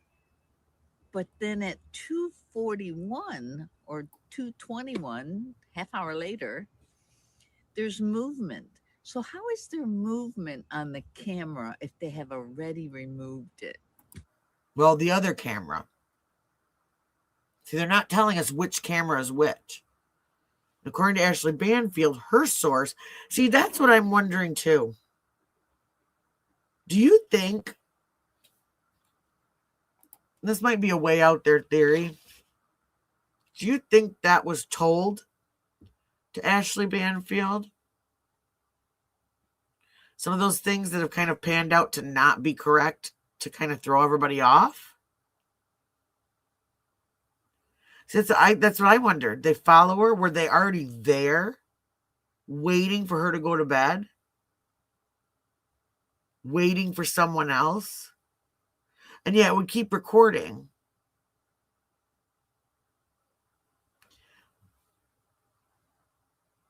And that's what I want to know too. Was it normal for her to ride Ubers? Was she being just like, you know, a sassy little Nana? And I'm not waiting for you. I'm getting an Uber and I'm going. But this is the thing. How many 84-year-olds do you know that are suave with the technology to be able to go on an app and order an Uber to come pick her up and drop her off? Now, yes, she was smart as a tack, but she was 84, and that's not. My mom, every time she got a text, she thought she had an email. Okay. I mean, that's like, and I'm not being disrespectful to my mom. We laugh and we giggle about it. Just me? Okay. She did get the timeline. Well, we don't know though. The timeline that we have is 1:48 is the first motion. 2:00 is the blood pressure spike. 2:12 is the second motion. 1:48 is when the camera's removed. 2:00 is a blood pressure spike. 2:12 is the second motion detection. 2:30 something, 2:40 something is when the pacemaker disconnects from the phone, the Bluetooth phone. And we've since heard that there was 2 phones. And I think, was it you, Stone, that was saying that usually you have a phone, and someone else in here earlier said it too. Usually have a phone that has medical, that uses for your medical devices, and then your regular phone. You wouldn't put your pacemaker or your heart monitor or anything like that on your phone that you use to dial and order pizza from. You would have a second one. And oh yeah, I mean, it's kind of funny my mom had lost her phone, and I found it after she passed away, and there was a voice memo on it.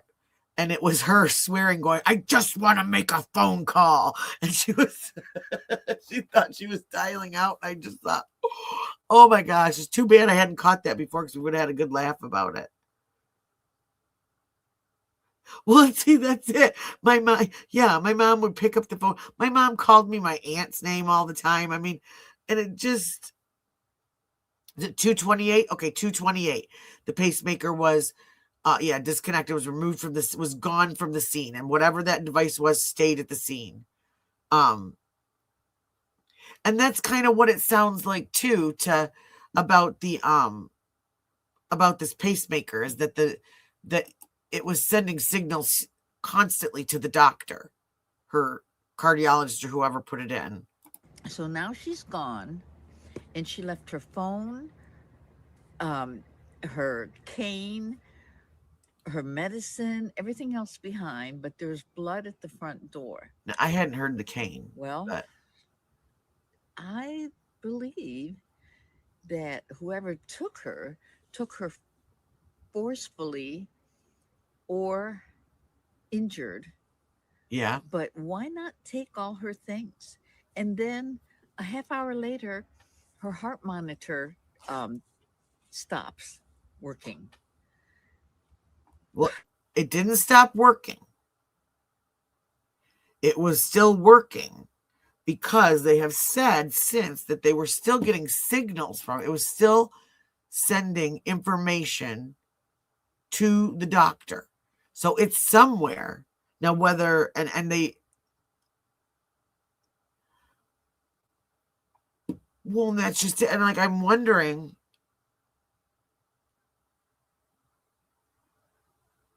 what's it? Is this set up? Is this, was this somebody that they knew and they figured they would just not even call the police? They would just pay, they would pick her up, they would take her somewhere for a weekend, keep their identities, hidden, and the family would just pay in a couple days when they, that bugs me too, though, that this ransom wasn't asked for until 3 days later. Well, and that's it too. Was there a will change all of a sudden? And, yeah, see, we don't know any personal details about her like that. Okay, so is the heart monitor not hooked up to someone like a daughter, a doctor, an app somewhere that somebody doctor can, say, oh, hey, my mom, her heart monitor just stopped. Maybe I should check in on her. No, nobody does that. The following day, when she doesn't show up to a at-home church service at her friend's house, the friend calls the daughter. So the question is, does she normally go to her friend's house on Sunday? Does she take an Uber? Does she drive? Does she get picked up? Now, we go to what the neighbor said. A couple of neighbors that JLR talked to said, yes, she does drive her car. She does, but I'm assuming probably like my mom during the day. My mom didn't like driving at night. We didn't want her driving at night. It was a nightmare during the day, okay? But to have her driving out there at night, and I would assume she probably drove her car. But my thought was, dinner. What time did she go to dinner? It's getting dark about, at that time, 5, 6 o'clock. It's starting to get dark. And it's really dark out where she lives. So I get not wanting to drive to Annie and Tommaso's house, but I don't get why somebody didn't pick her up. I just don't get that. Why make your mom spend money and have a stranger driver, or you set it up and spend the money when you could just, hi, Ellen, when you could just drive around. Now, they lived 4 miles away, which took 10 minutes. So there is a little bit of discrepancy on some of the facts that she has, but still, I don't understand that.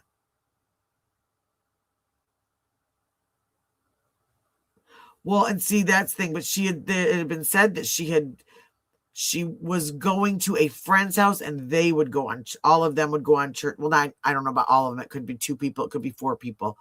And see, letting her go into the house alone. Yeah. This big, huge house. And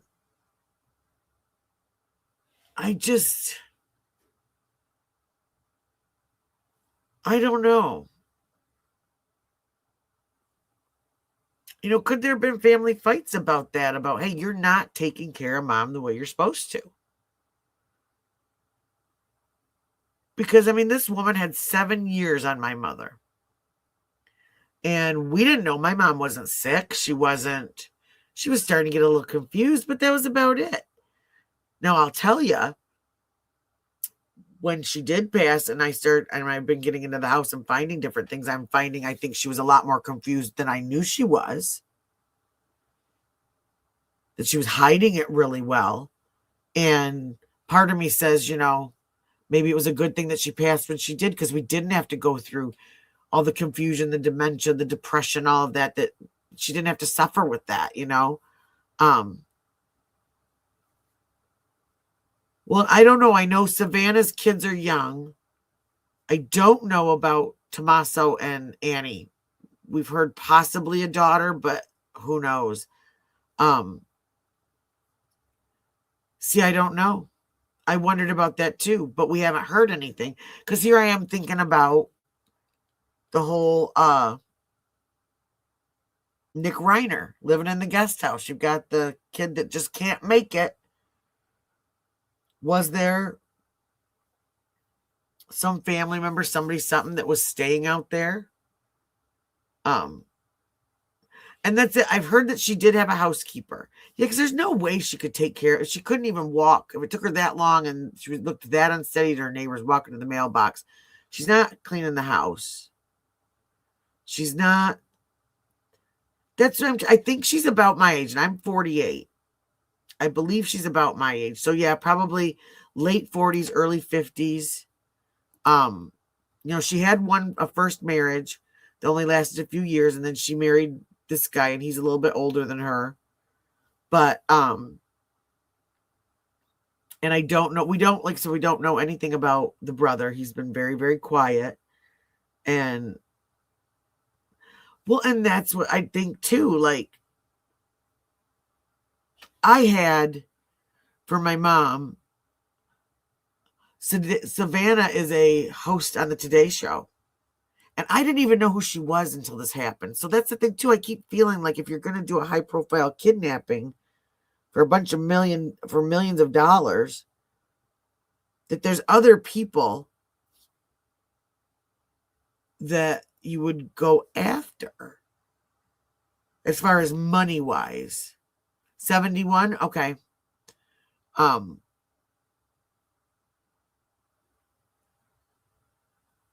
There's other people that go after, because his net worth wasn't even,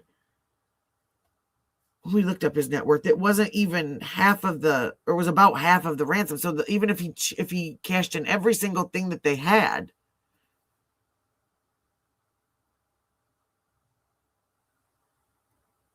Annie is a poet, and she's written some like 4 poetry books.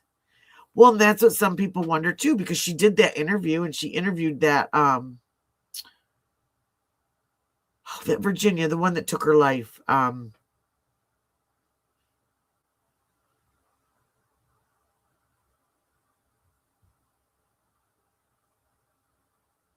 Oh, so I hadn't heard that. Yeah, no, she's not making the money. And he's a teacher. He's like a 6th grade, I think. When I'm trying to think of where we read it, it was, he taught like he was like into like science and things like that. So Guthrie, yes, thank you. So that's why I keep going back. Was this somebody? Was this them, and they didn't expect it to go this far? Or maybe they did this to get some money. And yeah, she interviewed her and like 5 other victims. But there hasn't been anything that anybody said that's tied to that. And I wonder, because you go back to a teacher and a poet buying a very expensive house, and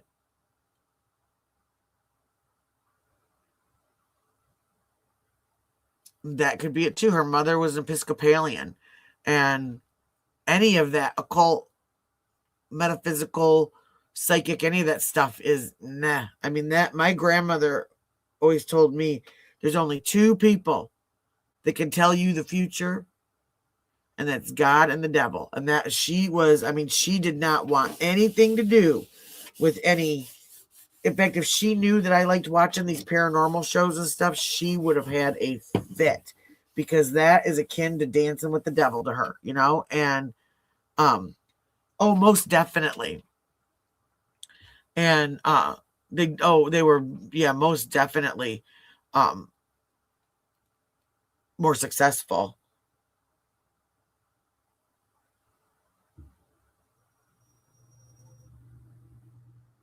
Well, and see, that's it. I mean, we had 100-watt bulbs everywhere around my mom's house. I mean, it was just like, looked like the airport, you know? We were not like, and just if, what if she steps outside or something? And, exactly, Lady Blue. Yes, exactly.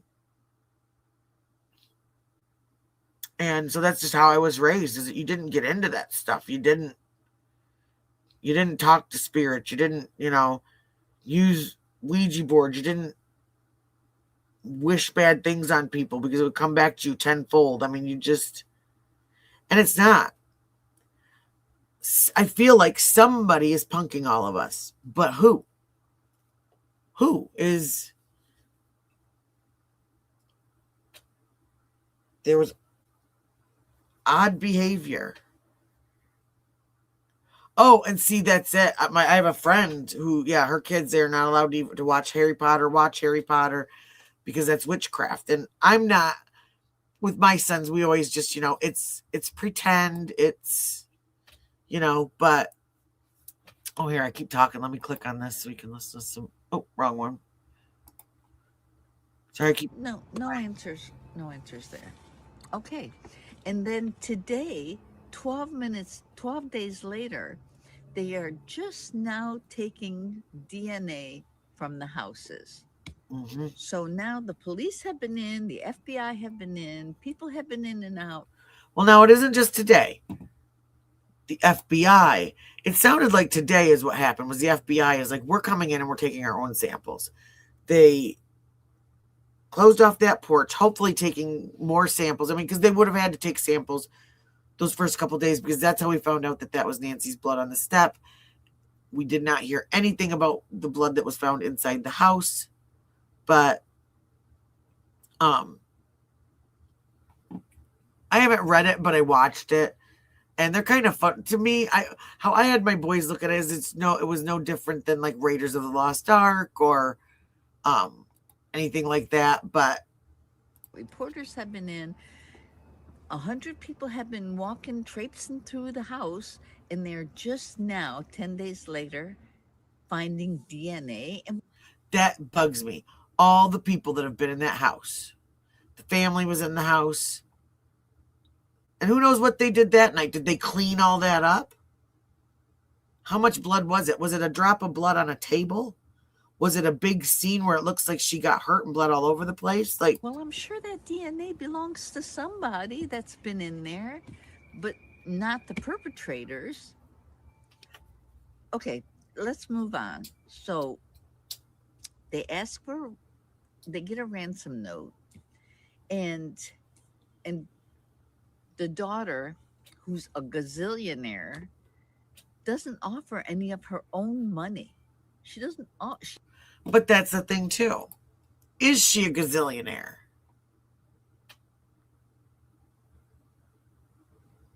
Well, someone said that her dog died. Puff and I had heard that her dog died. Well, that's it. Yeah, the pizza guy, the neighbor whose dog's peeing all over the place. Thanks, lady. And that's it. Where have canine teams been? I am too. See, that's what I love about this. And that's one of the reasons why I did this. Normally we are talking true crime, but I'm not streaming JLR or anything or anyone else. We're doing nails and we're talking about all the things, just everything. But, you get into like JLR's chat or Mel's chat and it's like, and I can't, my anxiety. I couldn't even read what other people were thinking. And so I thought, let's come over here and do this. My chat moves a lot slower and I'm trying to build my channel. It's a great way to meet people that are interested in the same things I am. And I kind of figured out this setup today with my claw cam, so I can still do the nails and the tutorials stuff that I do for my people, but we can still talk and watch this stuff. And I can't either pair it.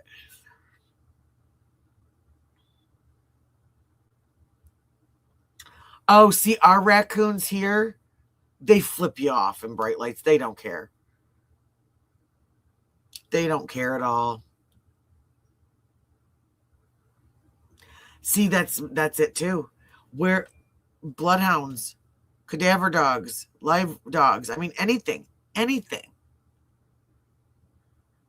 Hey, Nadia. Welcome back, girl. What's up? I'm here to answer a question, maybe. If I've got an answer.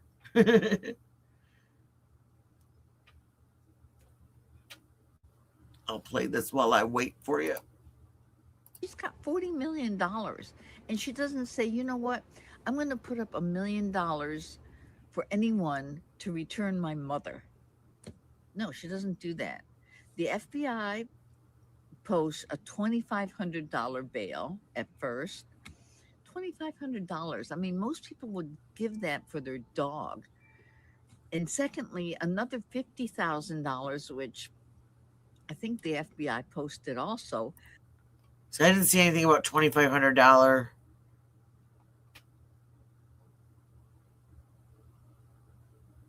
Oh, yeah, I saw him on Facebook. Yeah. That's awesome. Yay, Puffin. I gotta do that too. I need another nail polish rack. I'm going through everything and I'm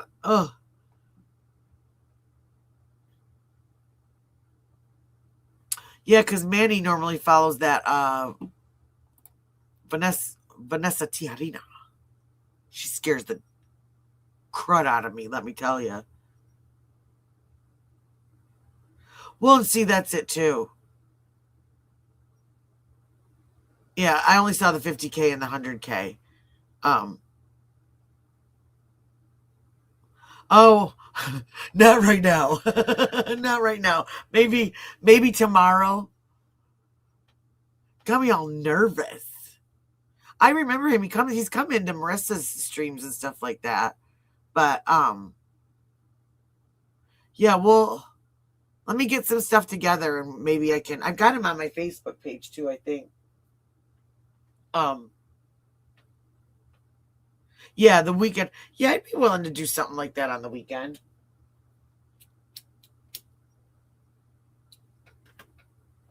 I like him. And I liked his little friend, the one that passed away too. He was such a little. They used to crack me up. And Vanessa did not like them at all. Oh man. I mean, I don't blame her, but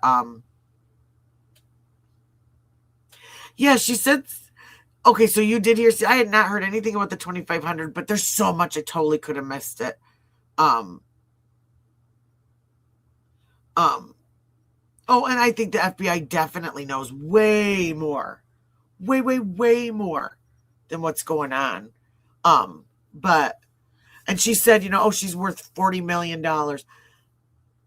I haven't seen $40 million, but what I do know and have read is that a lot of people, just because you're worth a certain amount of money, like Michael Jackson was worth, like, I can't remember how many billions of dollars, but he didn't have a penny in his pocket because it was either already tied up in property, in credit cards, in, investments, things like that. We had the one that was with, what is it?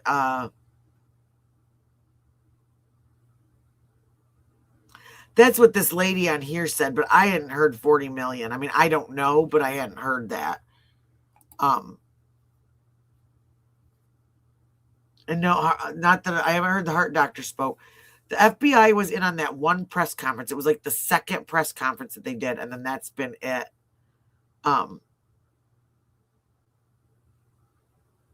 Excuse me, KT, what are you talking about? And don't you freaking come in here and be rude to me.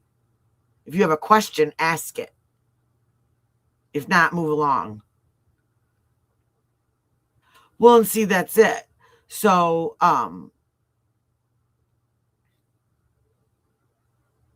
well, I can't remember how much he was worth, but it wasn't as much as even the ransom was. So yeah, it's all suspicious.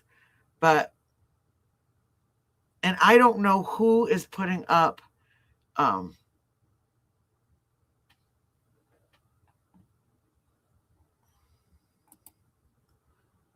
let's see. Bye-bye, asshole. Yeah, so that's not going to go okay in here.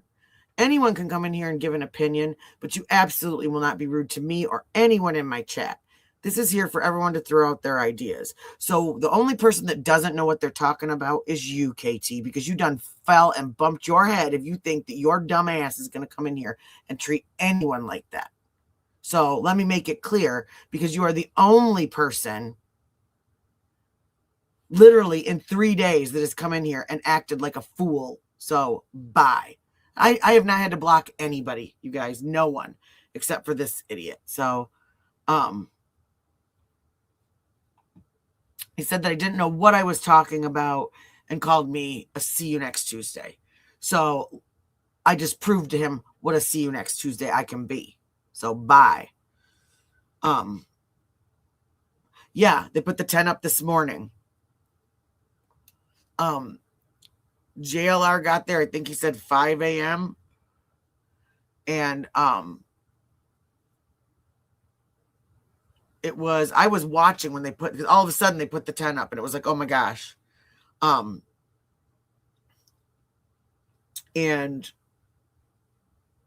yeah, it was. And the other thing is the other vehicle that came up there. I mean, I know it's FBI, but it had a New Mexico plate on it. Oh yeah, no, I'm quick on the trolls. And like I said, I really don't ban. I have I have now 3 people blocked on my account. That's it. Because I really am easygoing. I respect everyone's opinion, but nobody's ever going to come in here calling me names or anyone else, especially not a name like that, and not get the business end of my block button. So they can hang out at the block party. We got off-brand Kool-Aid that tastes like crap and no lights. So good luck to you. I'm going to, when I get done, make a comment on one of my videos so that I can take your name, because I can't. Nope, it won't let me. When I'm on regular YouTube, it lets me copy and paste the names, but I can't do that on StreamYard for some reason. And I'm having issues with my mod thing in my studio. But my computer just did last night a whole update, a huge update. So I'm hoping that once I go in there, I can put mods back in. But yes, I definitely will do that. Because I think I'm just on a different, what do you call it? Like a different, I'm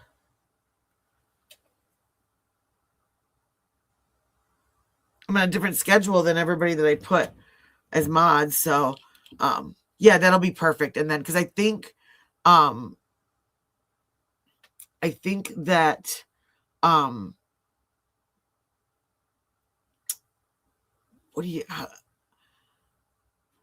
I think that's what it was freezing me out, and it wouldn't let me put my mods. And then usually I have Driver here, but he went to bed on me. So,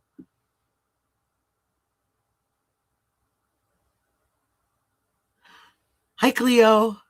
See, that's what I think too. I think they look like a man's eyes, but I mean, I could be wrong. Oh, you guys, maybe that KT is the masked person, and they're mad because we're onto them. See, that's probably what it is.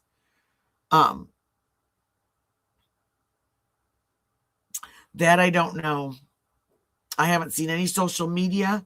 I mean, Savannah would have, because she had her mother was on the show a lot. Oh, I'm so glad. I'm so glad you came on. Yeah, I do a lot of late nights because I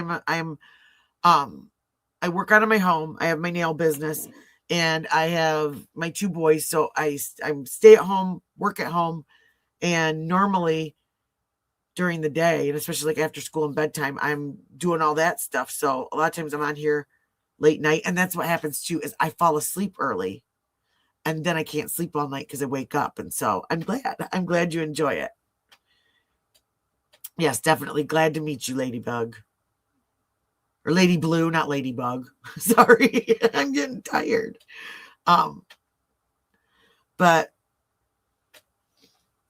if that KT was a decent troll, he'd go make another account and come back and try and mess with us, right? So, but yeah, no, I don't like blocking people. I hate it. I think, and honestly, I've had people come in and say something really rude.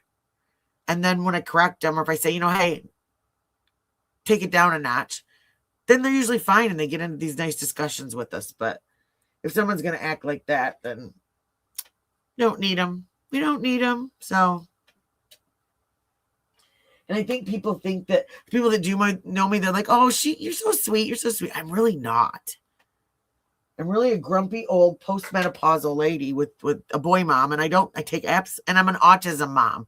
So I take absolutely zero crap from people. So, I don't know, Stone.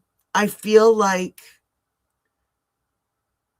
it's going to be one of two extremes. Either all of a sudden we're not going to hear anything and boom, we're going to get some news report that she's come back and everything's all right. Or like Puffin said, yeah, it's going to be a while, if ever.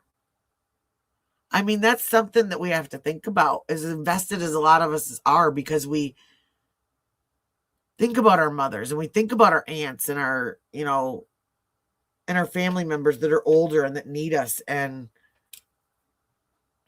so we are invested, and that's it.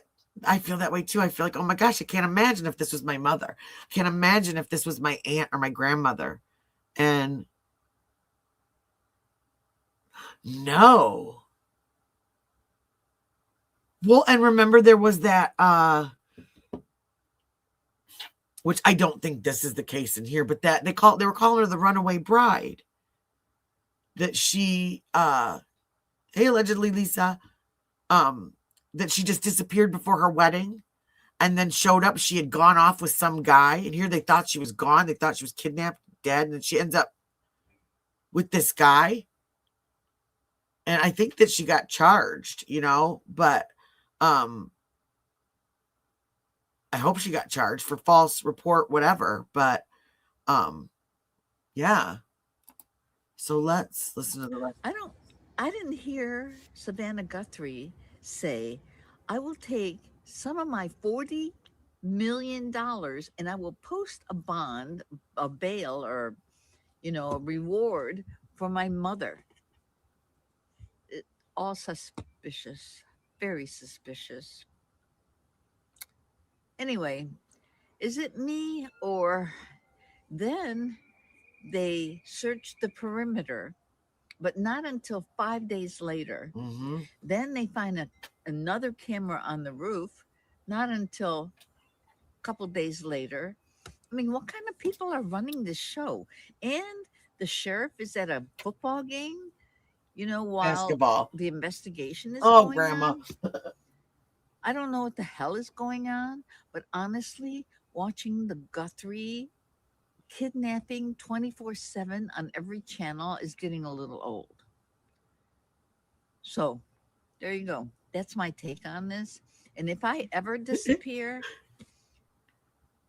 I don't know. There should be clues. Yeah. There will be clues if I ever disappear. Anyway, take a look at my cat.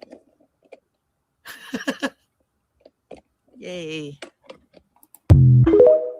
Unsolicited cat picture. So there we go. But well, and that's it. Yeah. Because it's your mom. And you just think, well, that's it. I mean, oh my gosh, just think about. I like her too. Yeah. She didn't have all her facts right, but I mean, she was hilarious. And and see, it's not too much for me. She apparently was not watching the drama and crama stuff that I was watching before this happened, because I was getting sick of that. So I feel like at least by watching this and praying and putting out positive vibes for her. Like, we can't help. This is a small way to help a little bit, you know. Oh, no problem. It's not hard work. It's just finding time to do it. Catch everybody, catch all my, all the new people that I've met so that we can have, you guys are great. We've had some awesome discussions. And like I said, I really do want to thank you so much, because everyone in here has been so not only respectful of me, but respectful of each other. And that's it. We're keeping it alive, keeping it out there. We're not letting this just disappear, at least for right now. I mean, yes, there is eventually a time when everybody's going to have to say, okay, we keep her name out there, we keep it going, but we have to not obsess ourselves. We can't lose sleep. We can't not do what we need to do and things like that, because we're so into this. And yeah, kind of, I'm a Virgo, and my brain just likes to figure things out. I'm a fixer. That's what I am in life. I am like that to every person that I know, everybody that I love. I am the fixer of their problems. And it bugs me when I can't figure something out. Oh, yeah. Hey, thanks for coming in. You guys could have picked anywhere in the world to be, and you're here hanging out with me. And I love that, And like I said, it's not always all of this moment-to-moment action. I mean, when there's not anything going on, we're going over cold cases. We're going over unsolved missing cases in Michigan and other states. And I mean, there's always an element of true crime in what I do. And like I said, nails are my business. And I have this started out as a place to share my nail creations. And so I've got kind of a mix of everybody. Some people look and they like to watch because they think it's like it feels like ASMR to them. They watch, they listen to me paint nails, listen to me talk true crime, and they relax. And I'm fine with that too. I used to be a non-talker. I used to just watch. And and that's just it. What happens with that? And what happened to the ransom? Was it real? Did they find out that second one wasn't real? I mean, that's bugging me. Because then you would think that there would be proof. Because then you go to stage 3 of, all right, now if you want her back to bury her, now we need this.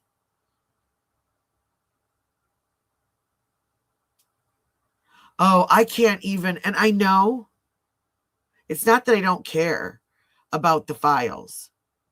They just make me absolutely sick to look. I can't look. I would rather look at a murder scene than to look at anything that involves the harm mentally or physically to a child. I just can't. I mean, I could watch some of the goriest movies on the face of the earth, but I can't look at that. And you're right, we don't have to look. If I see it, I scroll right by. I have a good friend that was covering some of that, and I just told her, I'm like, I can't. And yeah, I know a little bit about this, a little bit about that, but not a lot about a lot of stuff. And I like educating myself. I like looking stuff up. It's funny. I remember my parents telling me, like, when I got older, I hated school growing up. And they said, when you get older, you might like educating yourself and things like that. And I found that I really did. And when I took schooling later on in life, I did much better because my brain was in a spot where I liked digging for information. And I liked, well, exactly. And that's one of the things my channel is about, is self-care. And oh, Stone, I'm so glad you're here. I'm so glad you came in here. I'm glad all of you are here. I really am. I mean, I'm not trying to sound cheesy, but especially online, it's hard to find people that aren't ready to fight when they come into a chat. I mean, and I've seen in the other chats, some of the stuff that goes by that people are saying, there's just absolutely no need. There's no need to treat somebody like that. There's no need to talk to somebody like that, even if you don't agree, even if they say something that's wrong. And you guys have done it. If I get something wrong, politely let me know. I'll look it up. We'll find it. We'll figure it out. I'm not perfect. I don't have all the answers. I'm hearing the same stuff that you guys are. I have the same sources that you guys have. And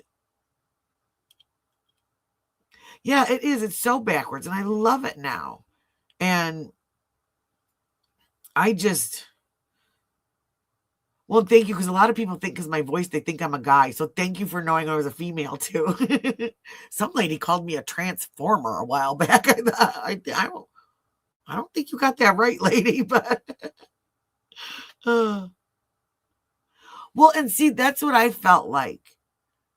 Like I was really getting so down in the dumps just about all the negativity that I was watching and everything from people that I really, really liked watching at one time. And they maybe didn't all get along, but I've never been into, I don't care. I don't care if this person likes this person or that person likes that person. If I like someone's content, I'm going to watch them. But now a lot of the people that I watched, their content is each other. And that's cool. That's them. That's their channel. They have the right to do whatever they want, but I just can't do that. I can't watch that all the time. And oh, thank you so much, Stone.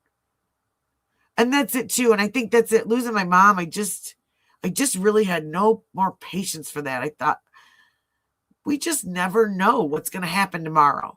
You know, it was so surprising with my mom. I mean, I was supposed to take her to go get a pedicure the next day because, as you will all learn, I cannot stand feet. Okay. If someone puts their foot on me, an adult puts their foot on me, I will barf. Okay. That's just one of my things. But, and the next thing I know, I'm hiring a probate attorney and I'm trying to figure out how to deal with all this stuff. And I'm looking at people fighting over, some of it's important, but some of it's trivial and some of it's just not worth taking on someone else's negativity to fight over. It's just not worth it. And, you know, and I lost my father about 11 years ago.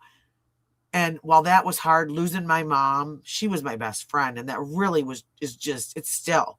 And I really think that there are that there's parts of me that have not, because I'm so busy. I'm an only child. So I'm so busy taking care of everything that it hasn't really hit me yet.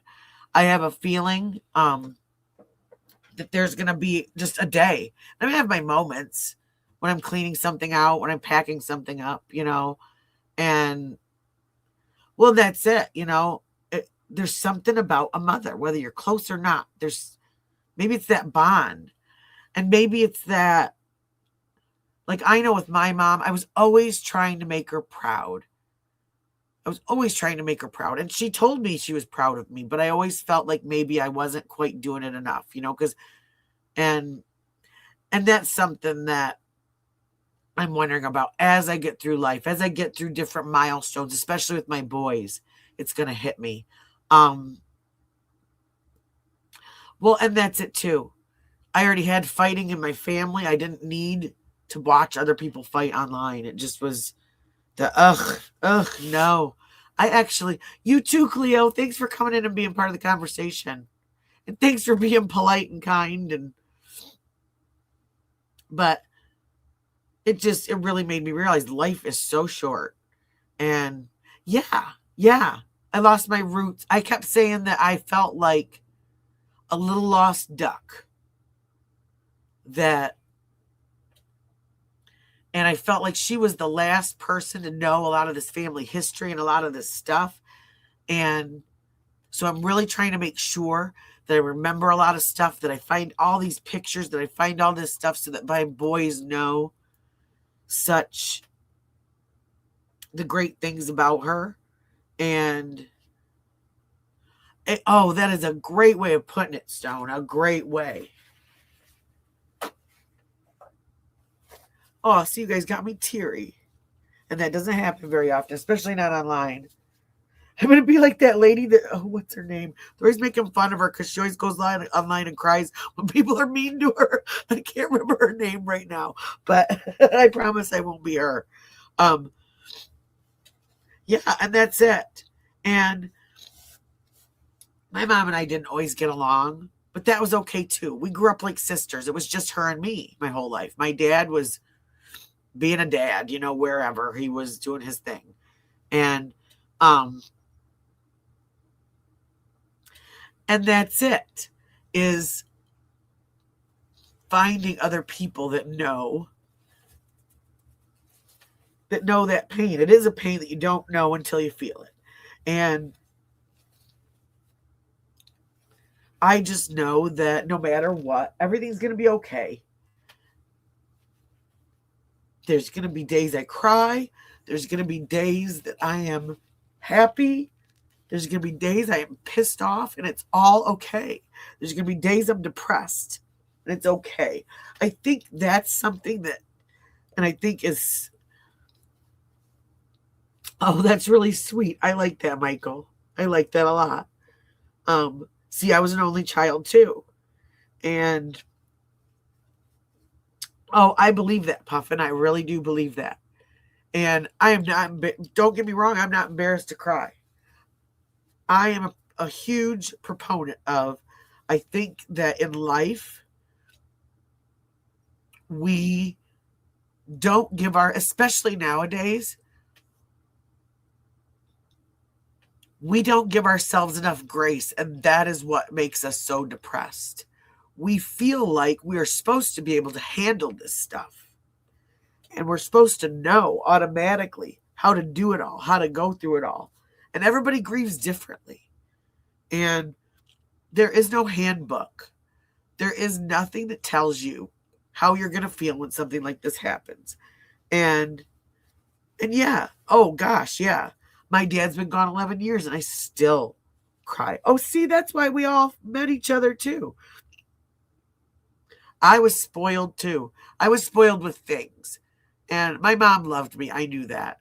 But my mom was a teacher. And so a lot of things growing up were about how does this, what are other people going to think? And part of that was her generation, that how are people going to think? How are people going to look at us?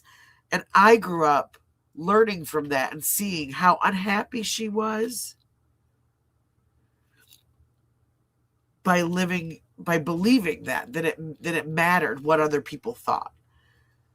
And oh wow, that had to be hard. So see, preachers and teachers' daughters, see, we got it the worst. We got it the worst. And I think police officers' daughters, they're probably, oh, I think so too. I think so too.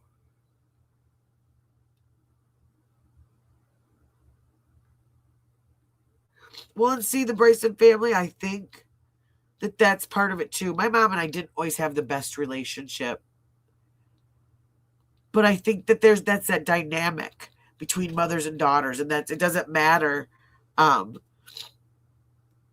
Oh, and see, yeah, my dad's a vet. My dad had PTSD. It was rough for him. And oh, absolutely. Absolutely. That's what I try to teach my sons, is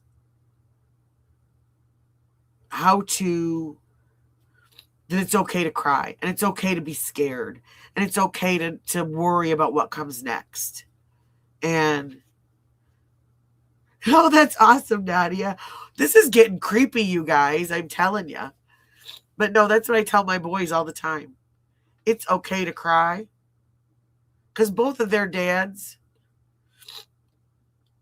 are not real criers. They're not real emotional men. And that's something that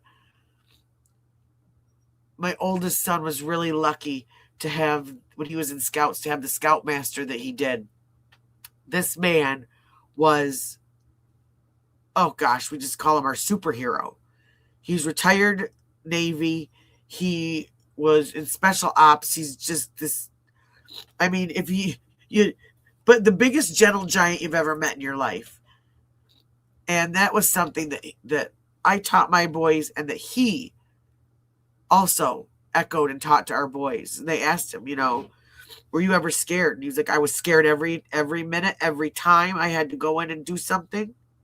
But go Navy. My family is Army, Navy, and Air Force. So, and he said, being brave doesn't mean you're not scared.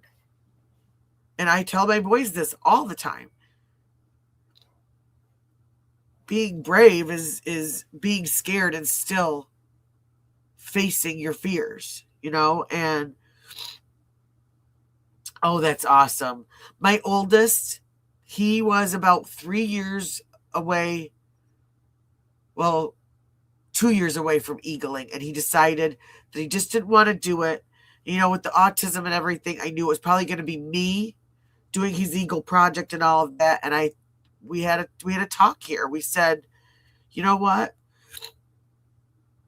It's not fair to the other boys if I'm going to have to help you and pretty much complete this, and if you're not willing to put in the work, then it's not fair to do it. And he moved on to other things, and now he's really into all of his train engineering and everything, which I think is probably going to be part of his job. But exactly, lady, exactly. See, that's part of me what I wonder. Did he? See, that I don't know. I don't know about the polygraph. You know what? I do have one Marine in my family, actually. I just thought about that. My cousin is a Marine, or was. He's retired now, but yeah. So yeah, we have every branch. My other great grandfather was Coast Guard in World War II. So my gosh, I think we have hit every single branch of the military in my family.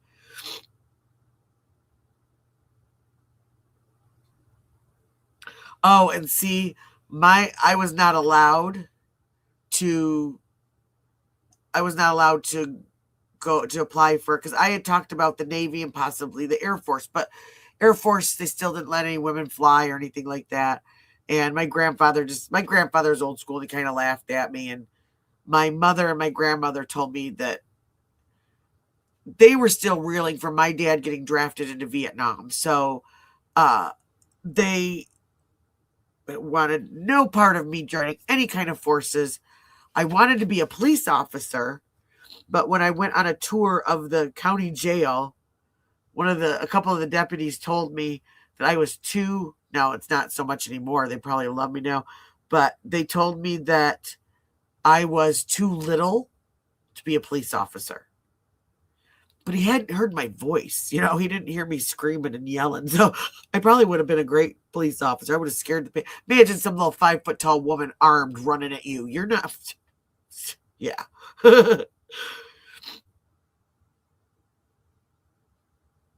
Oh, really? Wow.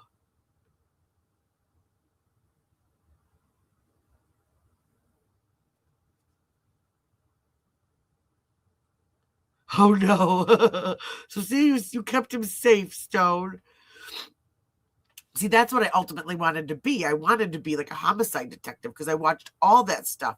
And I took criminal justice in school, and then I ended up I knew that my parents couldn't afford college. I didn't want to put them in that kind of debt. And I knew that at that time I wasn't going to be a good, oh, lady, that's awesome.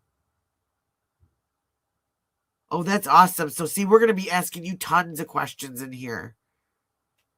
I did too, Puffin. I did too. This is awesome. I mean, I pride myself on not needing many people, but I really did need you guys tonight. You too. Have a great night, Michael. It's late here too, but I keep on talking. Yeah, how long have you been retired? That is cool. No, I'm glad. I believe that everybody comes into everybody's life. I was just talking about this with Molly a couple weeks ago. That we all come into our lives, to each other's lives at the right time. And everybody is a lesson, whether it's a good lesson or a bad lesson. I know. Oh my gosh, I'm trying to, let me work on that, because we should have a panel one night. I will figure that out. Maybe we'll do that Saturday night. We can do a panel. I just upgraded. So Driver bought me a month of the upgraded StreamYard. And so I've got to figure out how it all works. But maybe we can do that Saturday night. And then we can all yell at people. Either like tomorrow's Friday, yeah. And I can set up my microphone so my sound is a little bit better. Because that's something that I did notice. When I was going live from my phone has a lot better sound than, and my computer, than StreamYard. StreamYard must do something to the sound. Yep, exactly. Exactly. And look, we even have, because somebody asked me to put more of these Kuromi nails up on my website. So there's our Kuromis. And these two I'm going to paint. I will do the other ones tomorrow, quick off camera. Well, it depends on if I'm off. Who knows? Yeah, we can all yell at people. But yeah, no, I really am glad. This is the thing. I have a good friend that, like I said, that has a channel. Her name's Molly Go Lightly. She does life coaching. She does. Yeah, everybody turn on your notifications so you know when I go live. I never really know. I know that's what I'm going to try and figure out is how to.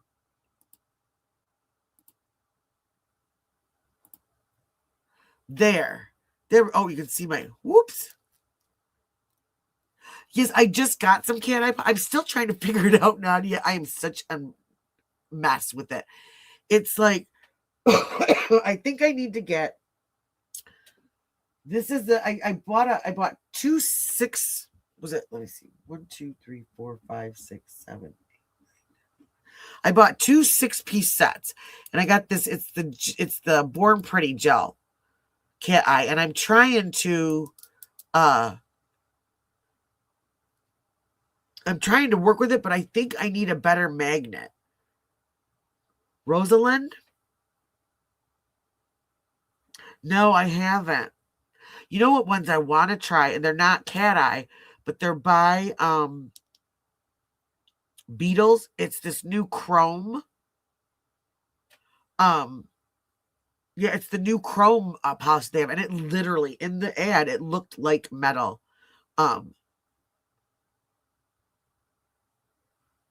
Yeah, definitely email it to me. I'd love to see that. Let me know that you when you do email it. So, because for whatever reason, my Gmail, it doesn't update. And I've missed a couple of emails. I do like the Born Pretty. I'm a sucker for brushes, and I don't know if you can see, but it's got this little bit thicker, kind of rounder brush, and I like that because I can do one blop down the middle. I can really do just the 3 swipe coverage with this stuff. And I also like, I'll tell you, this Gelazé, I think it's called. This you can get at Sally's and on Amazon. It's about $10 or $11 a bottle, but this stuff has base coat in it, and this is a really nice one. I like this for the texture for doing some of the nail art and stuff like that. It's not real thick. It's kind of in between. It's not real runny, but it's also not super thick. And see, I've never tried the Rosalind. I've tried to get stuff that I don't have to order. That if I run out, I can just run up. But man, I'm telling you, after COVID, it is really, really hard to find anything in the stores that you don't have to order. I don't know if you can see. These are the little chromy with some little AB crystals. The little guys. And I'm still, now this is a debate. This is something we're going to have to figure out one of these nights. How do you wear your nail art? Do you wear your nail art so that when you hold it like this, it's right out? Yeah. Yep, she did the Gabby Petito. I started watching her during the Dre McRae stuff because I was on Facebook and I used to be a big follower of Dre McRae, and I started seeing everything topple down, and I quit watching her because I just couldn't watch the train wreck anymore. And then all of a sudden I see her coming on Facebook asking for vegan, what do you call it? Vegan liquid diet, because he was on a liquid diet. Yeah, facing out. Okay. I had someone else tell me the other day that they always wear theirs. I mean, it's preference. And like if people order custom nails off the website or even in person, then I do it however they want it. But I always do facing out, so that if you're holding it out like this, or like if you have a bow, the bow comes down this way. She is another creator, Molly Golightly. Some people like her, some people don't. She is very vocal about her opinions, and if people don't like her, she doesn't put up with much. Yeah, she was Big Juicy on Wife Swap.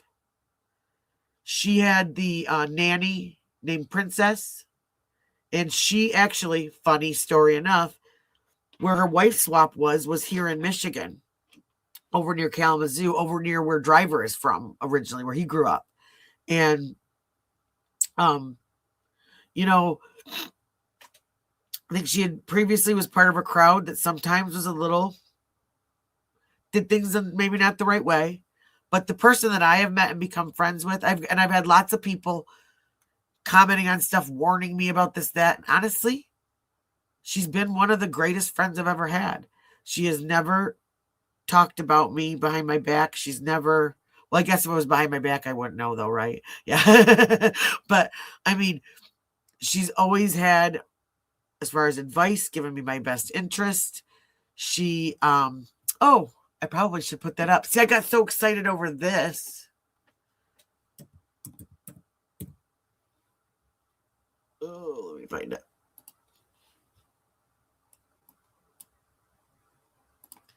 Actually, that's what I can do too. Whoop, I put the wrong me down. Let me just do this real quick. Oh, I have 1,000 windows open, I swear. So here is this. Then let me copy and paste this. And this, well, that's it. I think most of the people that have had issues with her, that I've met or that have come up to me, or come to me, have been people that I have found out because I am an investigator. I will never judge you for what someone else says about you. You have to prove who you are to me. And yeah, so did you? Oh, wow. And see, she was out there too. Yeah.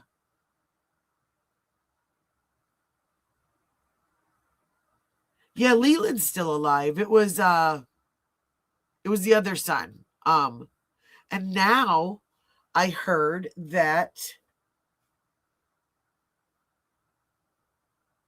yeah, he was short. He had the beard and he had it was like it was always like his hair was like shaved up the sides of the back, but he had the long on top. You are too cool, Puffin. You're totally cool. Only cool people are allowed here.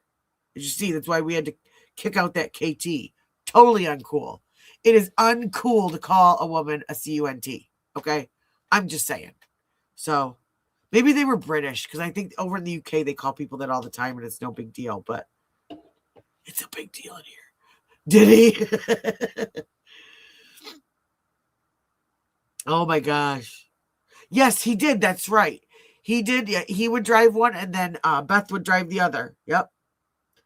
Now, what is going on with his son? His other son? Is it his son or is it his stepson that had that incident on? Was it it wasn't Super Bowl. It was before that. It was a football game or something where they were, his young son ended up accidentally getting shot.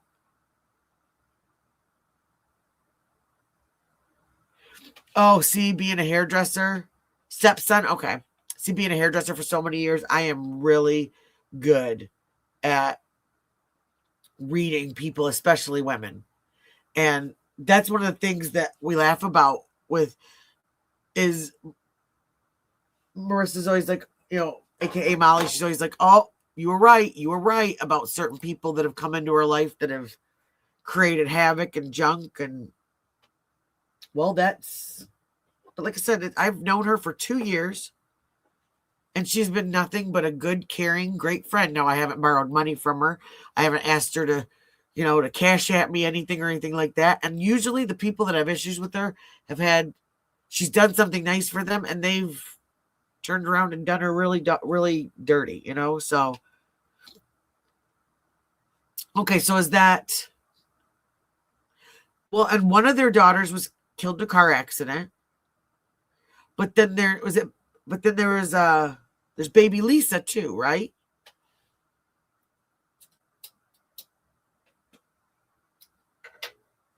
And see, I always wondered about,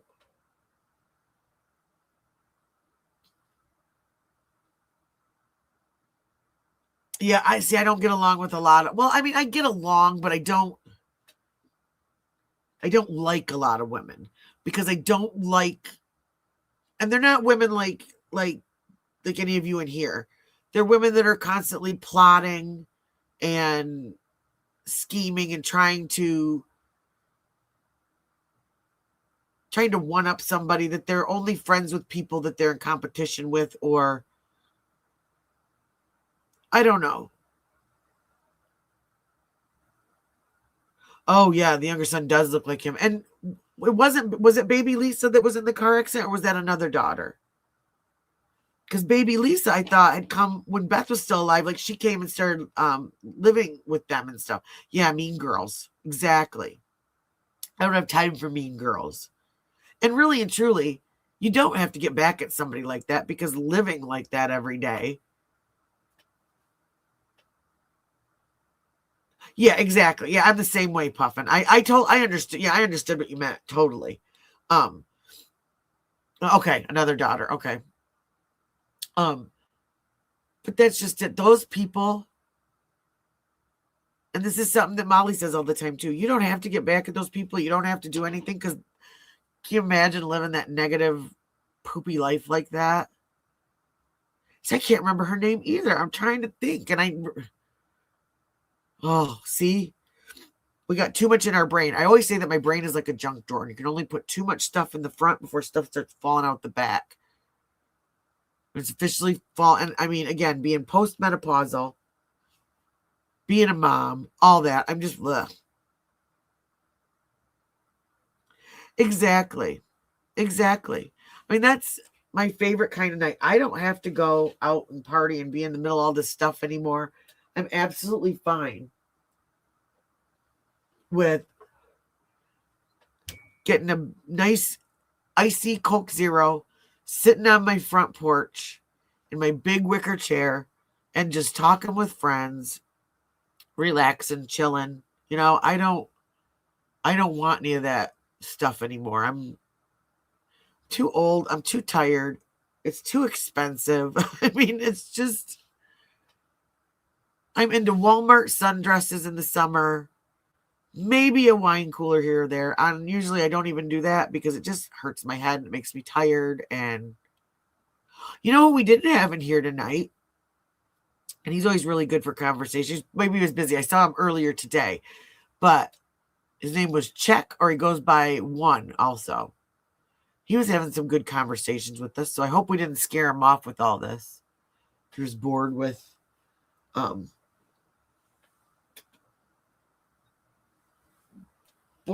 of the live streaming, but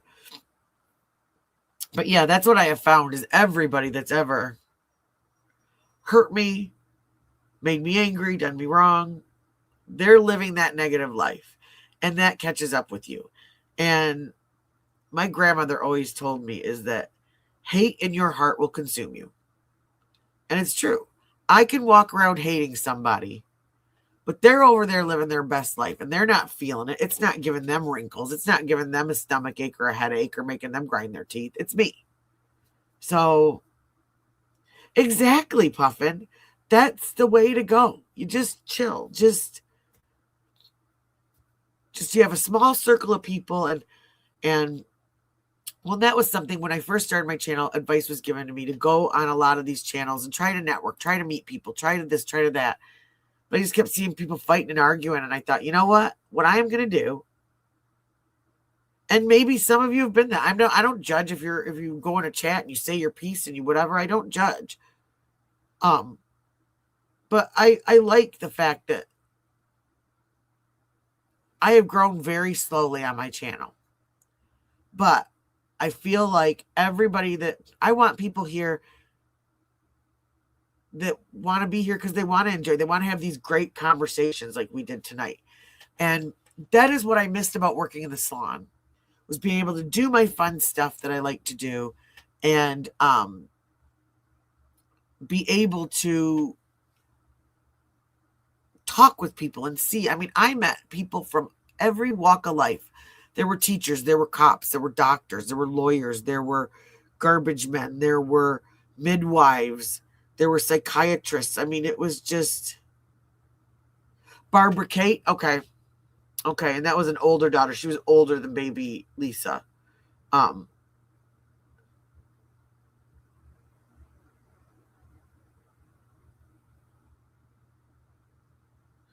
gosh, I'd love that. I would love that, Puffin. That would be awesome. I'm sure everybody else would like to hear about that too.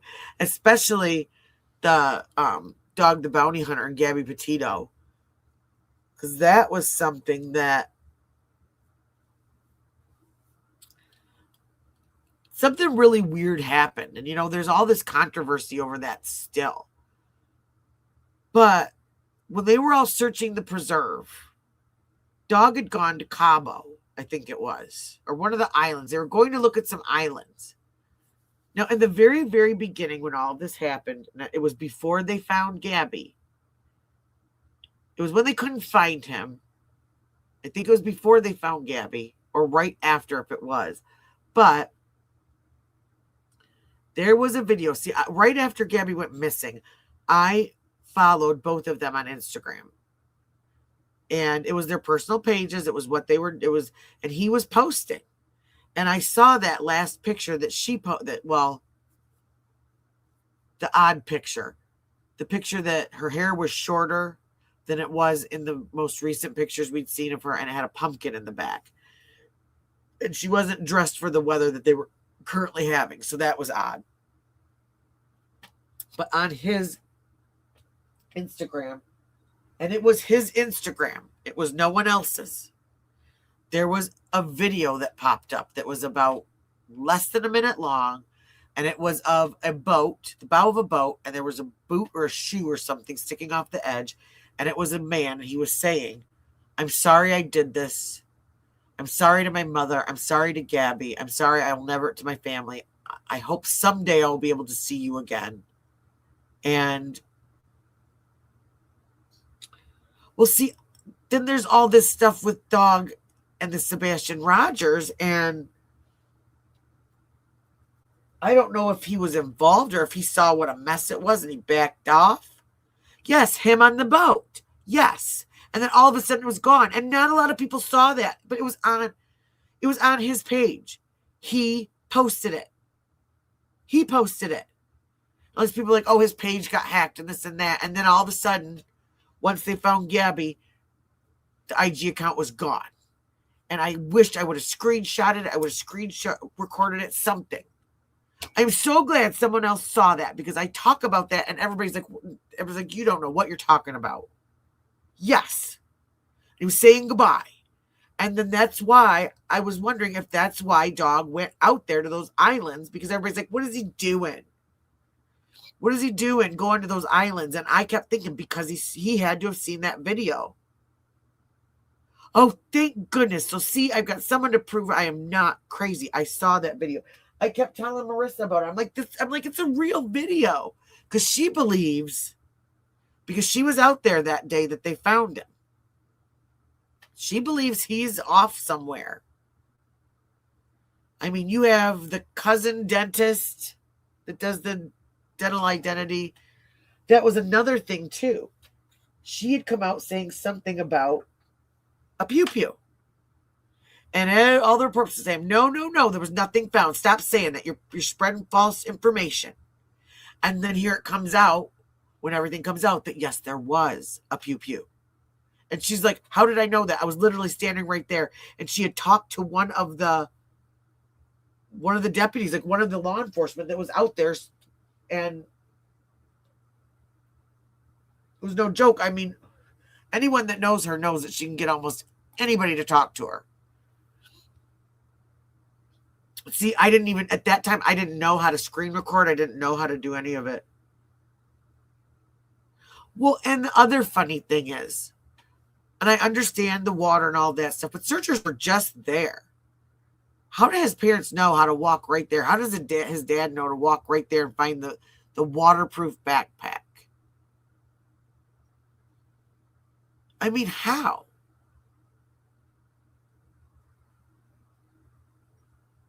I believe that same thing, Puffin. I believe that was his goodbye. That was it. And it got crap. And then, yep. Hi, Auntie. How you doing? And that's it. The notebook that made it in the water. They had the big old long thing. The letter that she sent him that is just, okay, I'm a boy mom. I love my boys more than anything in the whole world. I am fierce when it comes to protecting them. But that letter was weird, okay? It was just weird. The burn after reading letter, weird, creepy.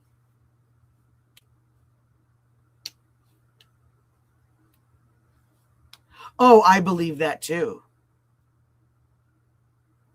I believe that they knew.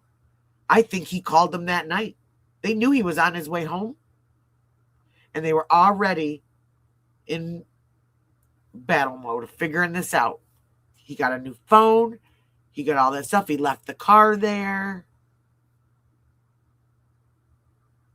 Oh, definitely, Hunty. We are so stuck on this case. According to someone named KT, we got it all wrong, but but that's just it. That's what's so great about everyone in here. We don't have it wrong. We might not have it right, but we don't have it wrong either. We don't know. Nobody knows. And oh, it's just scary. Well, that's it. They lawyered up to their good friend in New York, wasn't it? Wasn't that where he was from? The family friend lawyer who had spoken to Brian, said that he spoke to Brian. I love my sons, but if they ever did something like that to a woman, to a girlfriend or whatever, to anyone, I would be saying, I love you, but you're taking accountability for this. You did this, and, one of those deals where you have to pay the piper. Well, exactly. One of us is right. Exactly, Stone. See, that's what I'm wondering, Hunty. We are too. That's one of our things. Did the brother-in-law, knowing that this other guy, although now that I look head on at that picture, I don't think that's Dominic Evans. There's something with one of Dominic's eyes that I don't think is the same, but who knows? Who knows, People can look different from. I have 5 pictures of myself on this computer, and I look different in every single one. And if you didn't know me, you might think they were different people. So, that's what I'm wondering. Did the brother-in-law... Oh, that police footage after the argument in the Gabby Petito, that... Oh, that bugged me. She had scratches on her, and she was... And maybe these police officers just weren't that versed. Maybe, I don't know. Maybe they had their reasons for letting them go, that they didn't think it was that. But, oh my gosh, if they had just... Oh, she had just gone home that day, none of this would happen. And see, that's what I'm thinking. I mean, if you've got...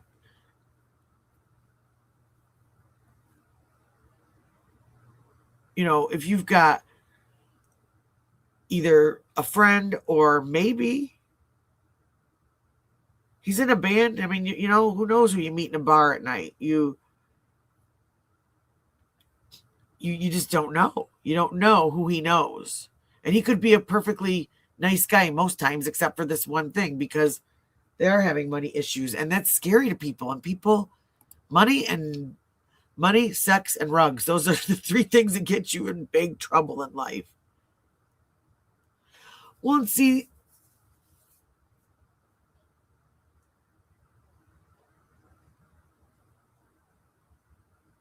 oh, did he puff it? I did not know that. That's probably, yeah. Can you imagine knowing that if they had just stopped them, if they had just if they had just taken one of them to jail or gotten her out of there, taken him to jail. But I mean, maybe they thought that it was just not that big of a deal.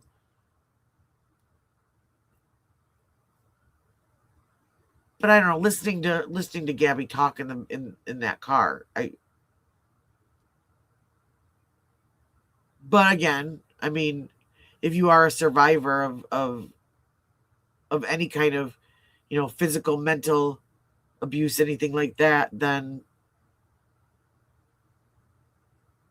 you do have you can spot that face, that emotion. Well, and that's it. It's just with the not giving the evidence over to the FBI. It's just such a big ego thing that I just feel like if it really wasn't about him, that from day one, this is what bugs me. The very first press conference that he had, he was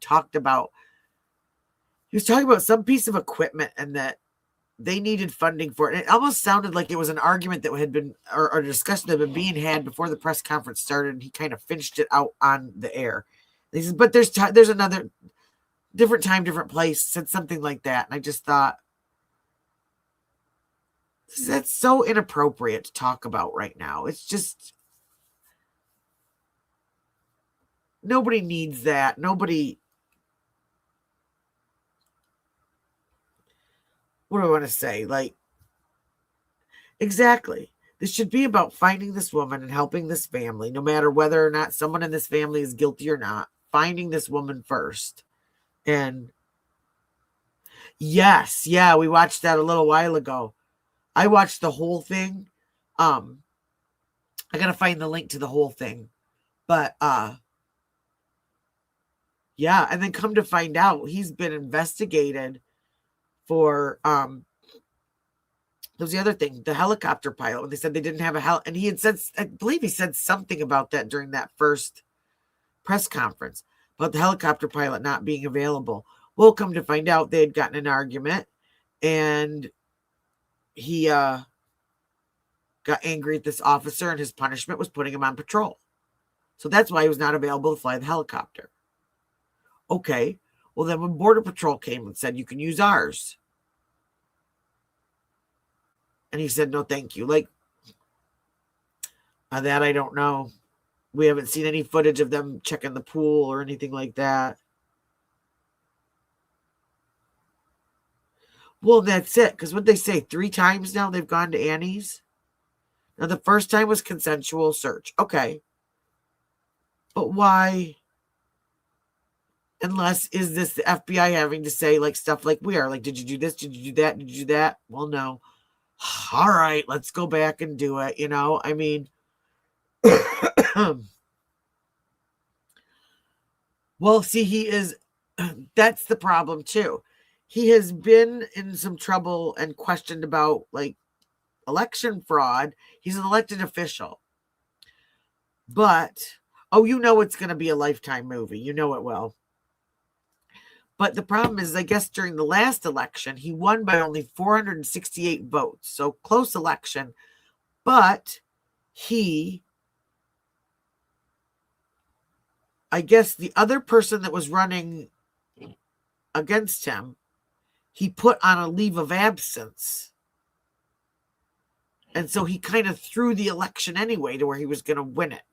And just kind of little underhanded stuff like that. The chief of Pima County, the previous chief, I think it was, got in trouble for using money from, what was it? He was using money from RICO lawsuits or from the drug crimes and things to like redo his home. So that Pima County Sheriff, the whole department has got a lot of kind of dishonest. That I don't know.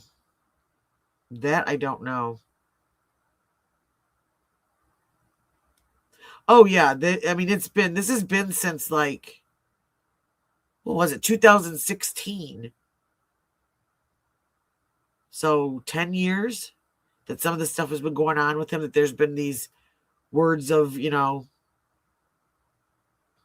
of some, not quite cool doings going on, and that he has a very big ego and he doesn't like to share. That's what I'm wondering too. I don't know if they can just come in and take over. I mean, they do on TV, but I don't know if that's exactly how it works, or if they have to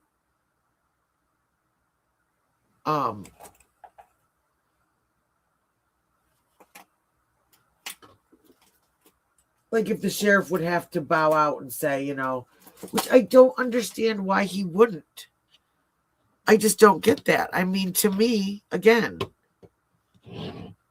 if you're not in it to be a superstar, if you're just in it, if you're in it to really help people, then to me, being able to say, hey, we can't do this, please come in, that's a hero.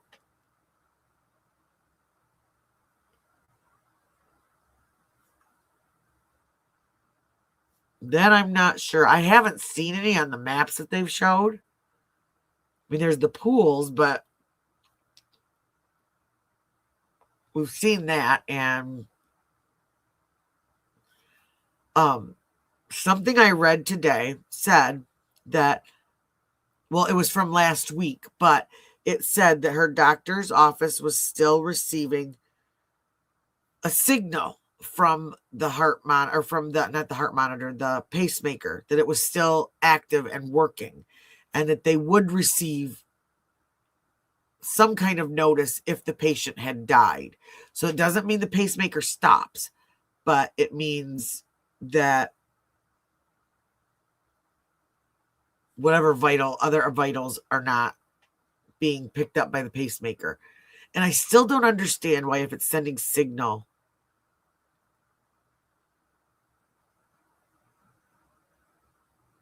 I mean, unless it just takes that much time to get to where it's at, that by the time the doctor's office gets the information, it can't be tracked. I mean, I don't know. It'd be nice if,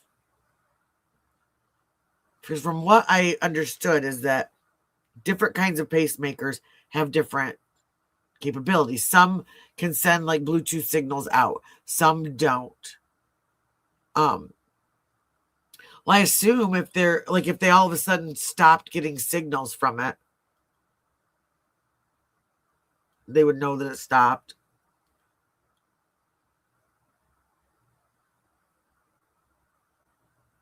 Yeah, and that's why they said that's why they believe that her family still believes that she's alive, and why this other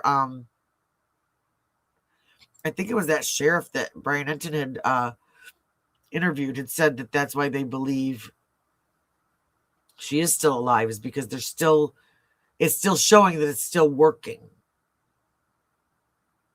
Oh, no worries. I get excited. That's excited typing, and I can totally read that. Well, that's what I'm wondering. Oh, I know. Yeah, I saw that. That's what, and let me tell you, because that's what's been, this is not going to be a tearful thing. This is going to be a Cavelchi thing.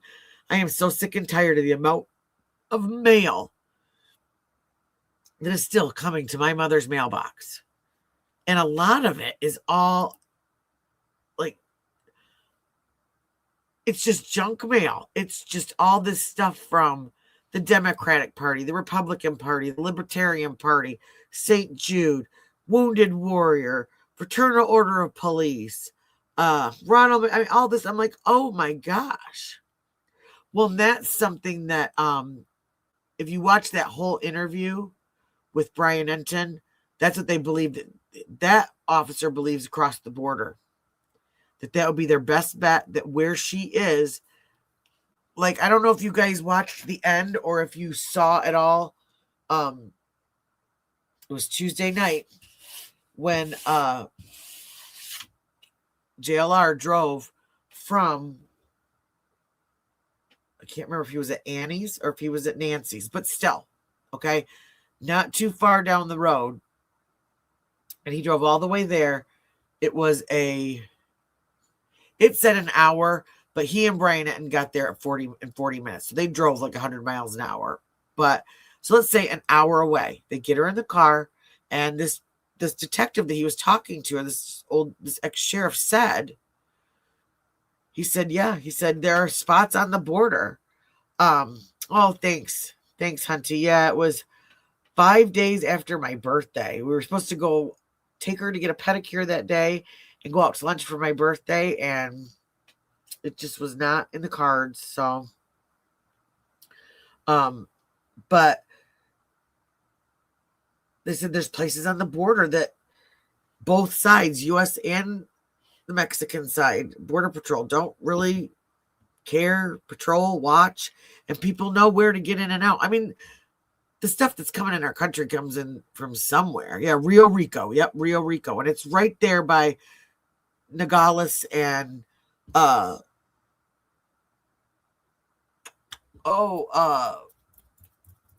border. The border's right there. So it would be so easy. So easy. And they said it would be better for them actually to be in Mexico with her, because you're less likely to get caught, to get found. You can put her in a house somewhere. They can get the medications that they need secretly. You know, I mean, we learned from Dre how easy it is to get anything you want if you just cross the border in the right spot. And it's right there. I mean, so it'd be easy. It's just, oh yeah, it was rough. It was actually the day that, and I'm not talking the political part of this, but I had to get the police to come to the house because I couldn't get in the house. And it was while I was sitting there, I was just sitting there. We had to wait for the medical examiner to come in because she had passed away overnight. And the moment he got there was the moment the moment the police officer walked in, or standing out there talking to me, my phone started dinging, going nuts. And it was that Charlie Kirk had been shot. And so, like, what a day. What a day. I mean, just, well, and so you think too, if you go over across the border, yeah, they pay somebody, threaten somebody. I mean, you just don't know you really don't know who these people are. And they don't have to be cartel to be bad, harmful people, you know, and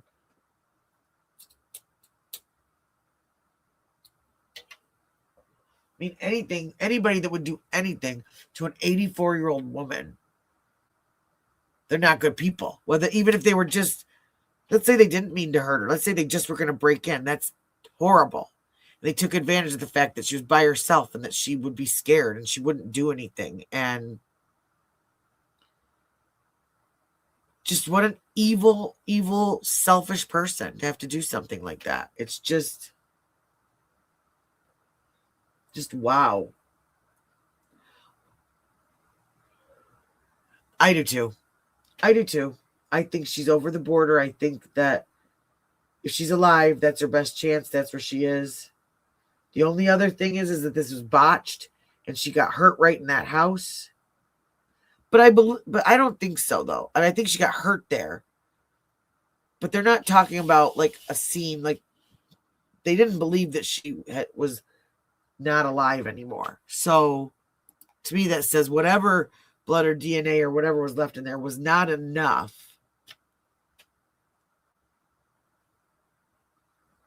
Oh my gosh, really, Puffin?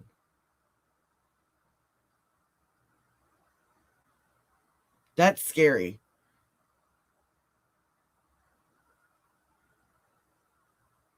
See, we don't know. And that's another thing. So the night before when she was dropped off, first it was Annie and Tommaso dropped her off. Then it was being said that it was just Tommaso. Then the sheriff said, well, you know what? We're just going to say family. And that's what's been printed ever since was family. So we don't know. Was there someone else at that dinner that night? There was talk of a story, and I have not heard it for myself, but that Savannah told about growing up and playing with another cousin that they had. This cousin sounds kind of weird. And this cousin always liked to play kidnapper, ransom games. And well, and see, that's it. Maybe she just got scraped on her way out the door on them. Maybe she stumbled and bumped herself because she was on blood thinners because of the pacemaker. And yep, they're married. They got married. It was shortly after he got here. I can't find the timeline again of when he came from Italy to here and then they got married, but it wasn't. So that was why one of the channels I was watching the other day asked, did she meet him online? Do they really know who this guy is? But then you hear from the neighbor that came to talk to JLR yesterday that everybody just loves Tommaso, that everyone at school loves him, that they're all rooting for him, that he's just a very sweet man. And, we haven't seen him talk. We haven't heard his demeanor. People have talked about his dark music and everything like that, but people can write very dark music because that is part of their persona. And then they can still be a sweet, kind, caring person on the other part. They really are just words. I mean, they don't, and we don't know if he wrote those songs or who wrote them. Yeah, and see, that's it. Thin hair, thin skin, blood thinners. I mean, it's just not good. Australia, I don't know who. He's from, Tommaso's from Italy. Did I say Australia? Oh, mine is too. I have not been into. I got really into the Sebastian Rogers case, and it just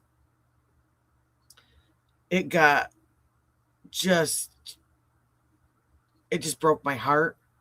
It broke my heart, and I just couldn't. It turned into so much more than it ever should have, and I couldn't do that anymore. And so I try to keep remembering him, try to keep an eye out wherever I am, but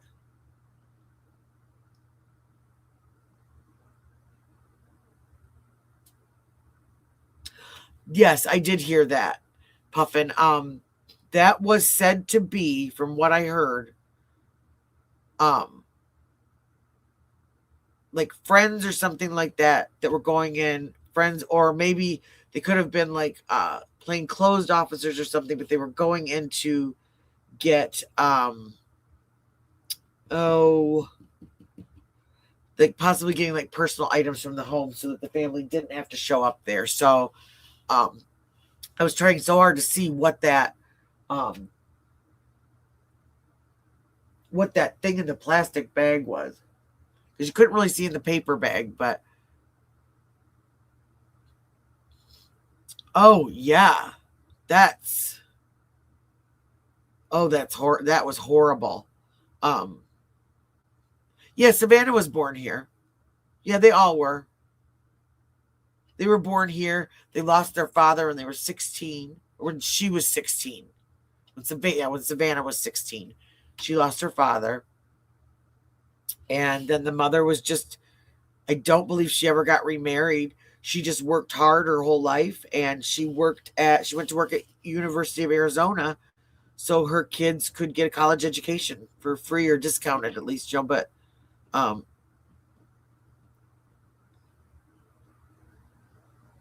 is that what that was? The one that had the handles on it? Maybe that's it. Maybe I mean, honestly, maybe they had some food that was going to go bad. They said, hey, go pick this up for us. Maybe they had some steaks. I mean, because they haven't been there. The last time that we saw them was when Annie and Tommaso left in the car, and I'm assuming to go to wherever they're kind of hiding out. Now, somewhere I saw that Savannah's husband gave a tearful plea or a sad plea about Nancy, but we haven't heard anything else. Now, I could see the brother not wanting his kids to be known publicly, his wife to be known publicly, but Annie and Tommaso, we already know who you are. And I don't understand him not being there with his hand on her shoulder, kind of supporting her, whatever. Maybe there's a reason. Maybe they were told not to do that. We just don't know. Oh, that Micah Miller's case, that was so sad.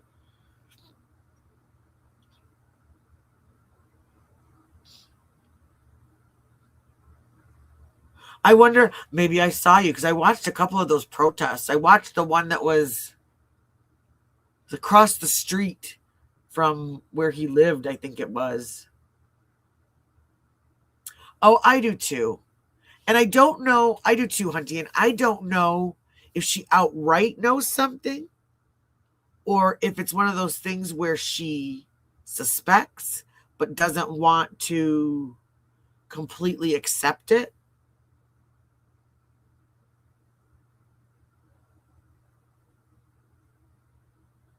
Oh, definitely, yeah. Definitely, Puffin. That sounds like fun. Because I didn't watch a lot of that case, so I would be very interested in learning about it. I'm sure, I mean, look at all the crime junkies we met in here tonight. I really am loving it. I'm just so excited that I got to meet all you guys, because really I had a very, very small circle of people that I felt like I could talk to with this stuff. And everybody else seemed like they kind of went off into all this drama stuff. And I'm tough, but I'm not that tough. I can't do that. I just can't have a steady diet of that all the time. And they're all just hurting each other. But see, that's what I feel. I feel like, yeah, like deep down, she's sitting there going, did you do this?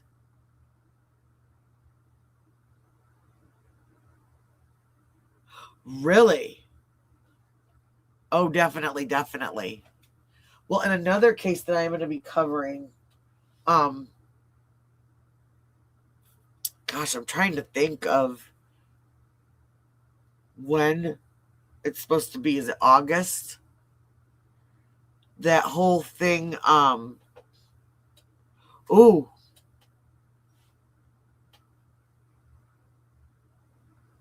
Well, make sure I know that date and I will stick around so we can I can do updates for you and stuff. That would be really cool. But at least I think I am. It depends on what happens. But I think it's August. I have to double check. August or October.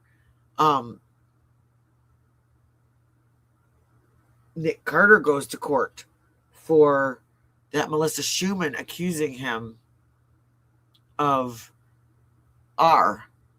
And I've been following along on this case, and all of these people that she brought in as witnesses are now falling apart and saying that this didn't happen. They're backtracking. And he's now suing her for defamation. Oh, is that the mother that was wearing the wigs? What was her name? I did see a little bit of that. I did.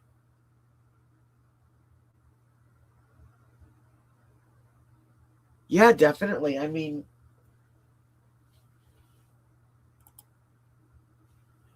yes, that was heartbreaking. Oh, it is. The drama stuff is just, forget it. Now I've got my little buddy that comes and privacy reports me once a month, but she's been gone for a while, so maybe she's moved on to somebody else. Still doesn't get it that I didn't dox her. I didn't do anything wrong. She lied and she got called out for it and she didn't like it. So go away, you know?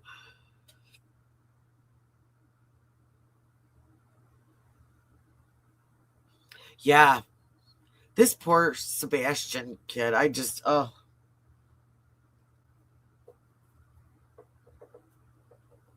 They've just turned that so upside down that, in fact, speaking of that, that Sebastian Rogers, Bullhorn Betty is supposed to be, I think she's got to go back to court with the Proudfoots, which are Sebastian's mother and stepfather, who have, well, 4 of the family members have restraining orders against Bullhorn Betty. And I believe she's got to go back to court for that, like, soon. Is it this week, maybe? I'm not sure. So that's something else that's going to be interesting, is what happens with that. If they're going to continue those restraining orders, or, oh yeah, oh, it's been, shoo, she went a little off the deep end. And see, I don't know. You know, she could have been the last, being 84. Maybe she was the youngest in her family. And I know it's late. We're all starting to look alike in here, right? I thought about that too. Where's all the family? Where's people saying he did not do this or she did not do this? I mean, maybe they don't believe that they have to, but unless they're protecting the family so that they don't have, you know, JLR on their front porch, you know, knocking. And well, some of the friends have talked to some people because they knew about the church thing. But like, I know with my mom, like, she had friends, but at 77, they really didn't go out and do much. She would see her friends in the morning at McDonald's, you know, for their little breakfast sandwiches once in a while. But that really was it. I mean, she really, if it weren't for my sons and I, she really was completely alone. And family, they're all living, our family lives all over the United States. And people that don't live by you easily forget about you.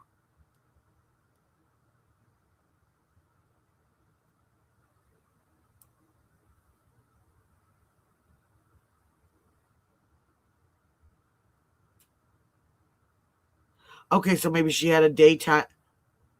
Oh, well, there you go. Annie. Okay. John Bain. I'll have to look at that. I haven't heard of that one.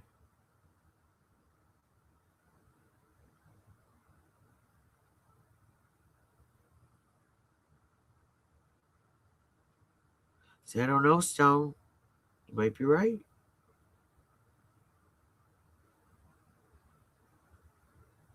Yeah, I've been trying to hop on and stream him. And he said, everybody, he said, we can use his streams for this. You know, we can review him. We can go through the stuff. We can watch it. He just wants to get this out there. Well, and really, I mean, it's helped him too because he got over 500,000 subscribers within. I mean, he started when he started this and he got out there. He was at 440, and then like 2 or 3 days later, boom! I went on there. I looked and it was 506,000. He said he didn't even realize it. He just been out there, boots on the ground, and you know. Oh wow! Well, see, that's it. So he's not losing anybody. He's not losing, and what was a couple of his lives? There's 1 million views. Well, and now people are going around. There's somebody accusing everybody of using bots, but it's not. It's just this story. There are so many people that are attached to this story. Like my videos are getting like 2,000 views, 1.7, and I wasn't there. I was at like, I was below 1,000. I think a couple of my videos made it above 1,000. That was it. But well, and that's it. Yeah. Family and friends list was short. There wasn't a lot of people that, well, that's it. There's a lot of people who wouldn't let that happen. There's people out there that wouldn't let that happen. But, and I know, and I've gotten people coming in here telling me, the good and the bad about him. And like, I don't know him. I mean, I'm not going to church with him. I'm not having a Diet Coke on the porch with him. I'm just watching his coverage. And it's been great because I couldn't do that. That we've got somebody out there all day long. And I mean, he's been there.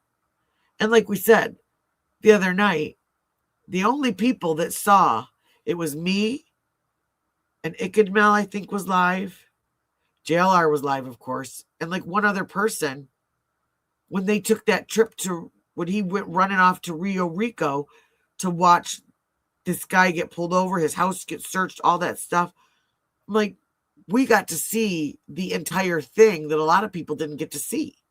And that was because of him. So yeah, I'm thankful to him. I mean, he's never, I don't know him. I'm not affiliated with him. We don't talk. I don't talk in his chat, anything, but, I thought it was nice of him to let us use this, Well, that's just it. That's exactly it. And I wish the sheriff saw that. We all have talents, and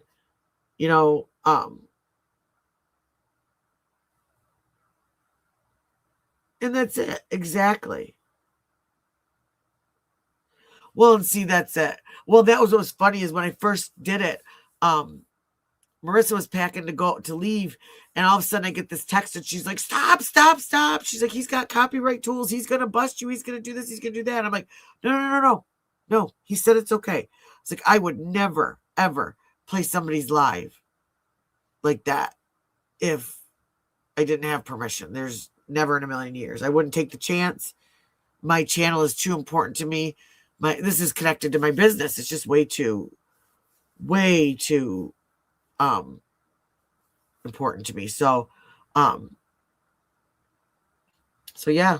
So I think it's great. And I haven't streamed I don't go from morning to night. I will take chunks. I'll go on for a little while and then I have to stop and go do the mom thing, the wifey thing, all that stuff. And then I wait till everybody's in bed and I come back and I go back on, check and see. And we usually try to do an update. Anything's gone on. I wait to see who comes in. And really, it's been great. We've had a lot of great people in here. And literally in 3 days of me doing this, 3 or 4 days, literally only 2 trolls. Well, see, that's me too. During the day, my oldest goes to school. My youngest still isn't in school. So like today, what I did was my office is in the basement off of a family room. So I just had, because I knew we weren't going to be talking about anything that was, inappropriate or anything like that. So I just set him up with all his toys and his TV shows in there. And I went and put this on. So, I know, me too, Puffin. And it's 3:16 right now. That's what I try to do. That's part of it. That's one of the reasons why I wanted to do why I want part of my channel to be a true crime channel, because I saw so much misinformation put out by people. And I really do try. I know that that person that came in said that I was completely wrong about everything. And, well, that's what I figure. If all else fails, my little guy will lay down in bed with me.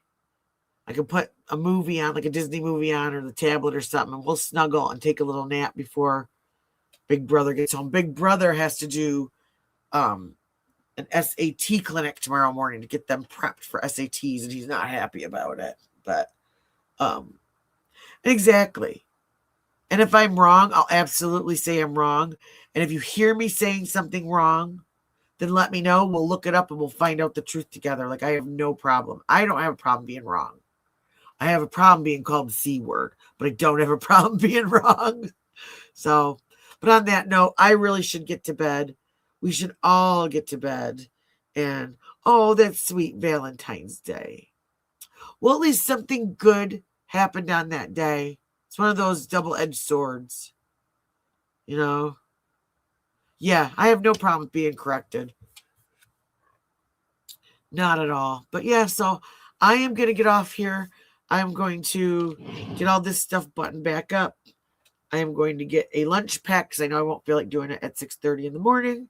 And I'm going to lay down and try and get a little bit of, oh my gosh. Oh, that's so sweet. That is special, Puffin. That's really special.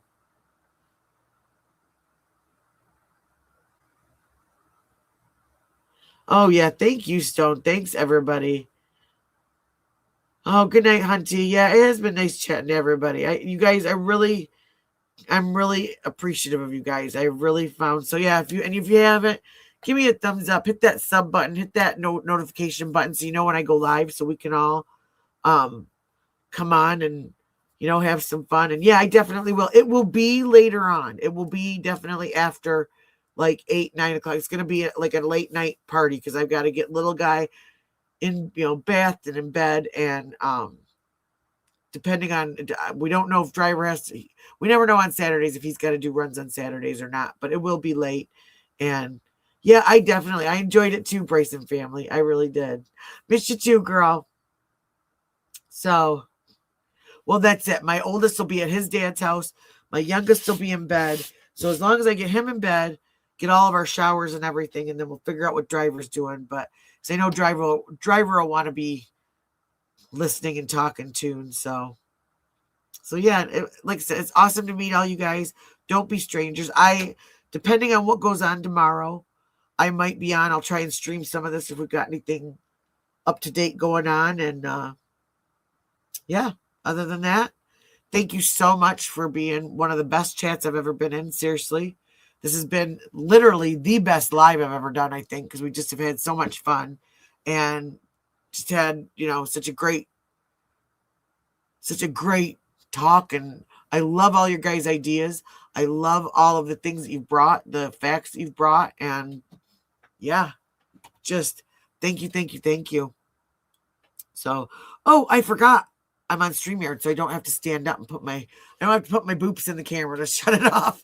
So, and I'm glad I figured this out this way. So, yeah, I can do something like that. I can still work and stream at the same time.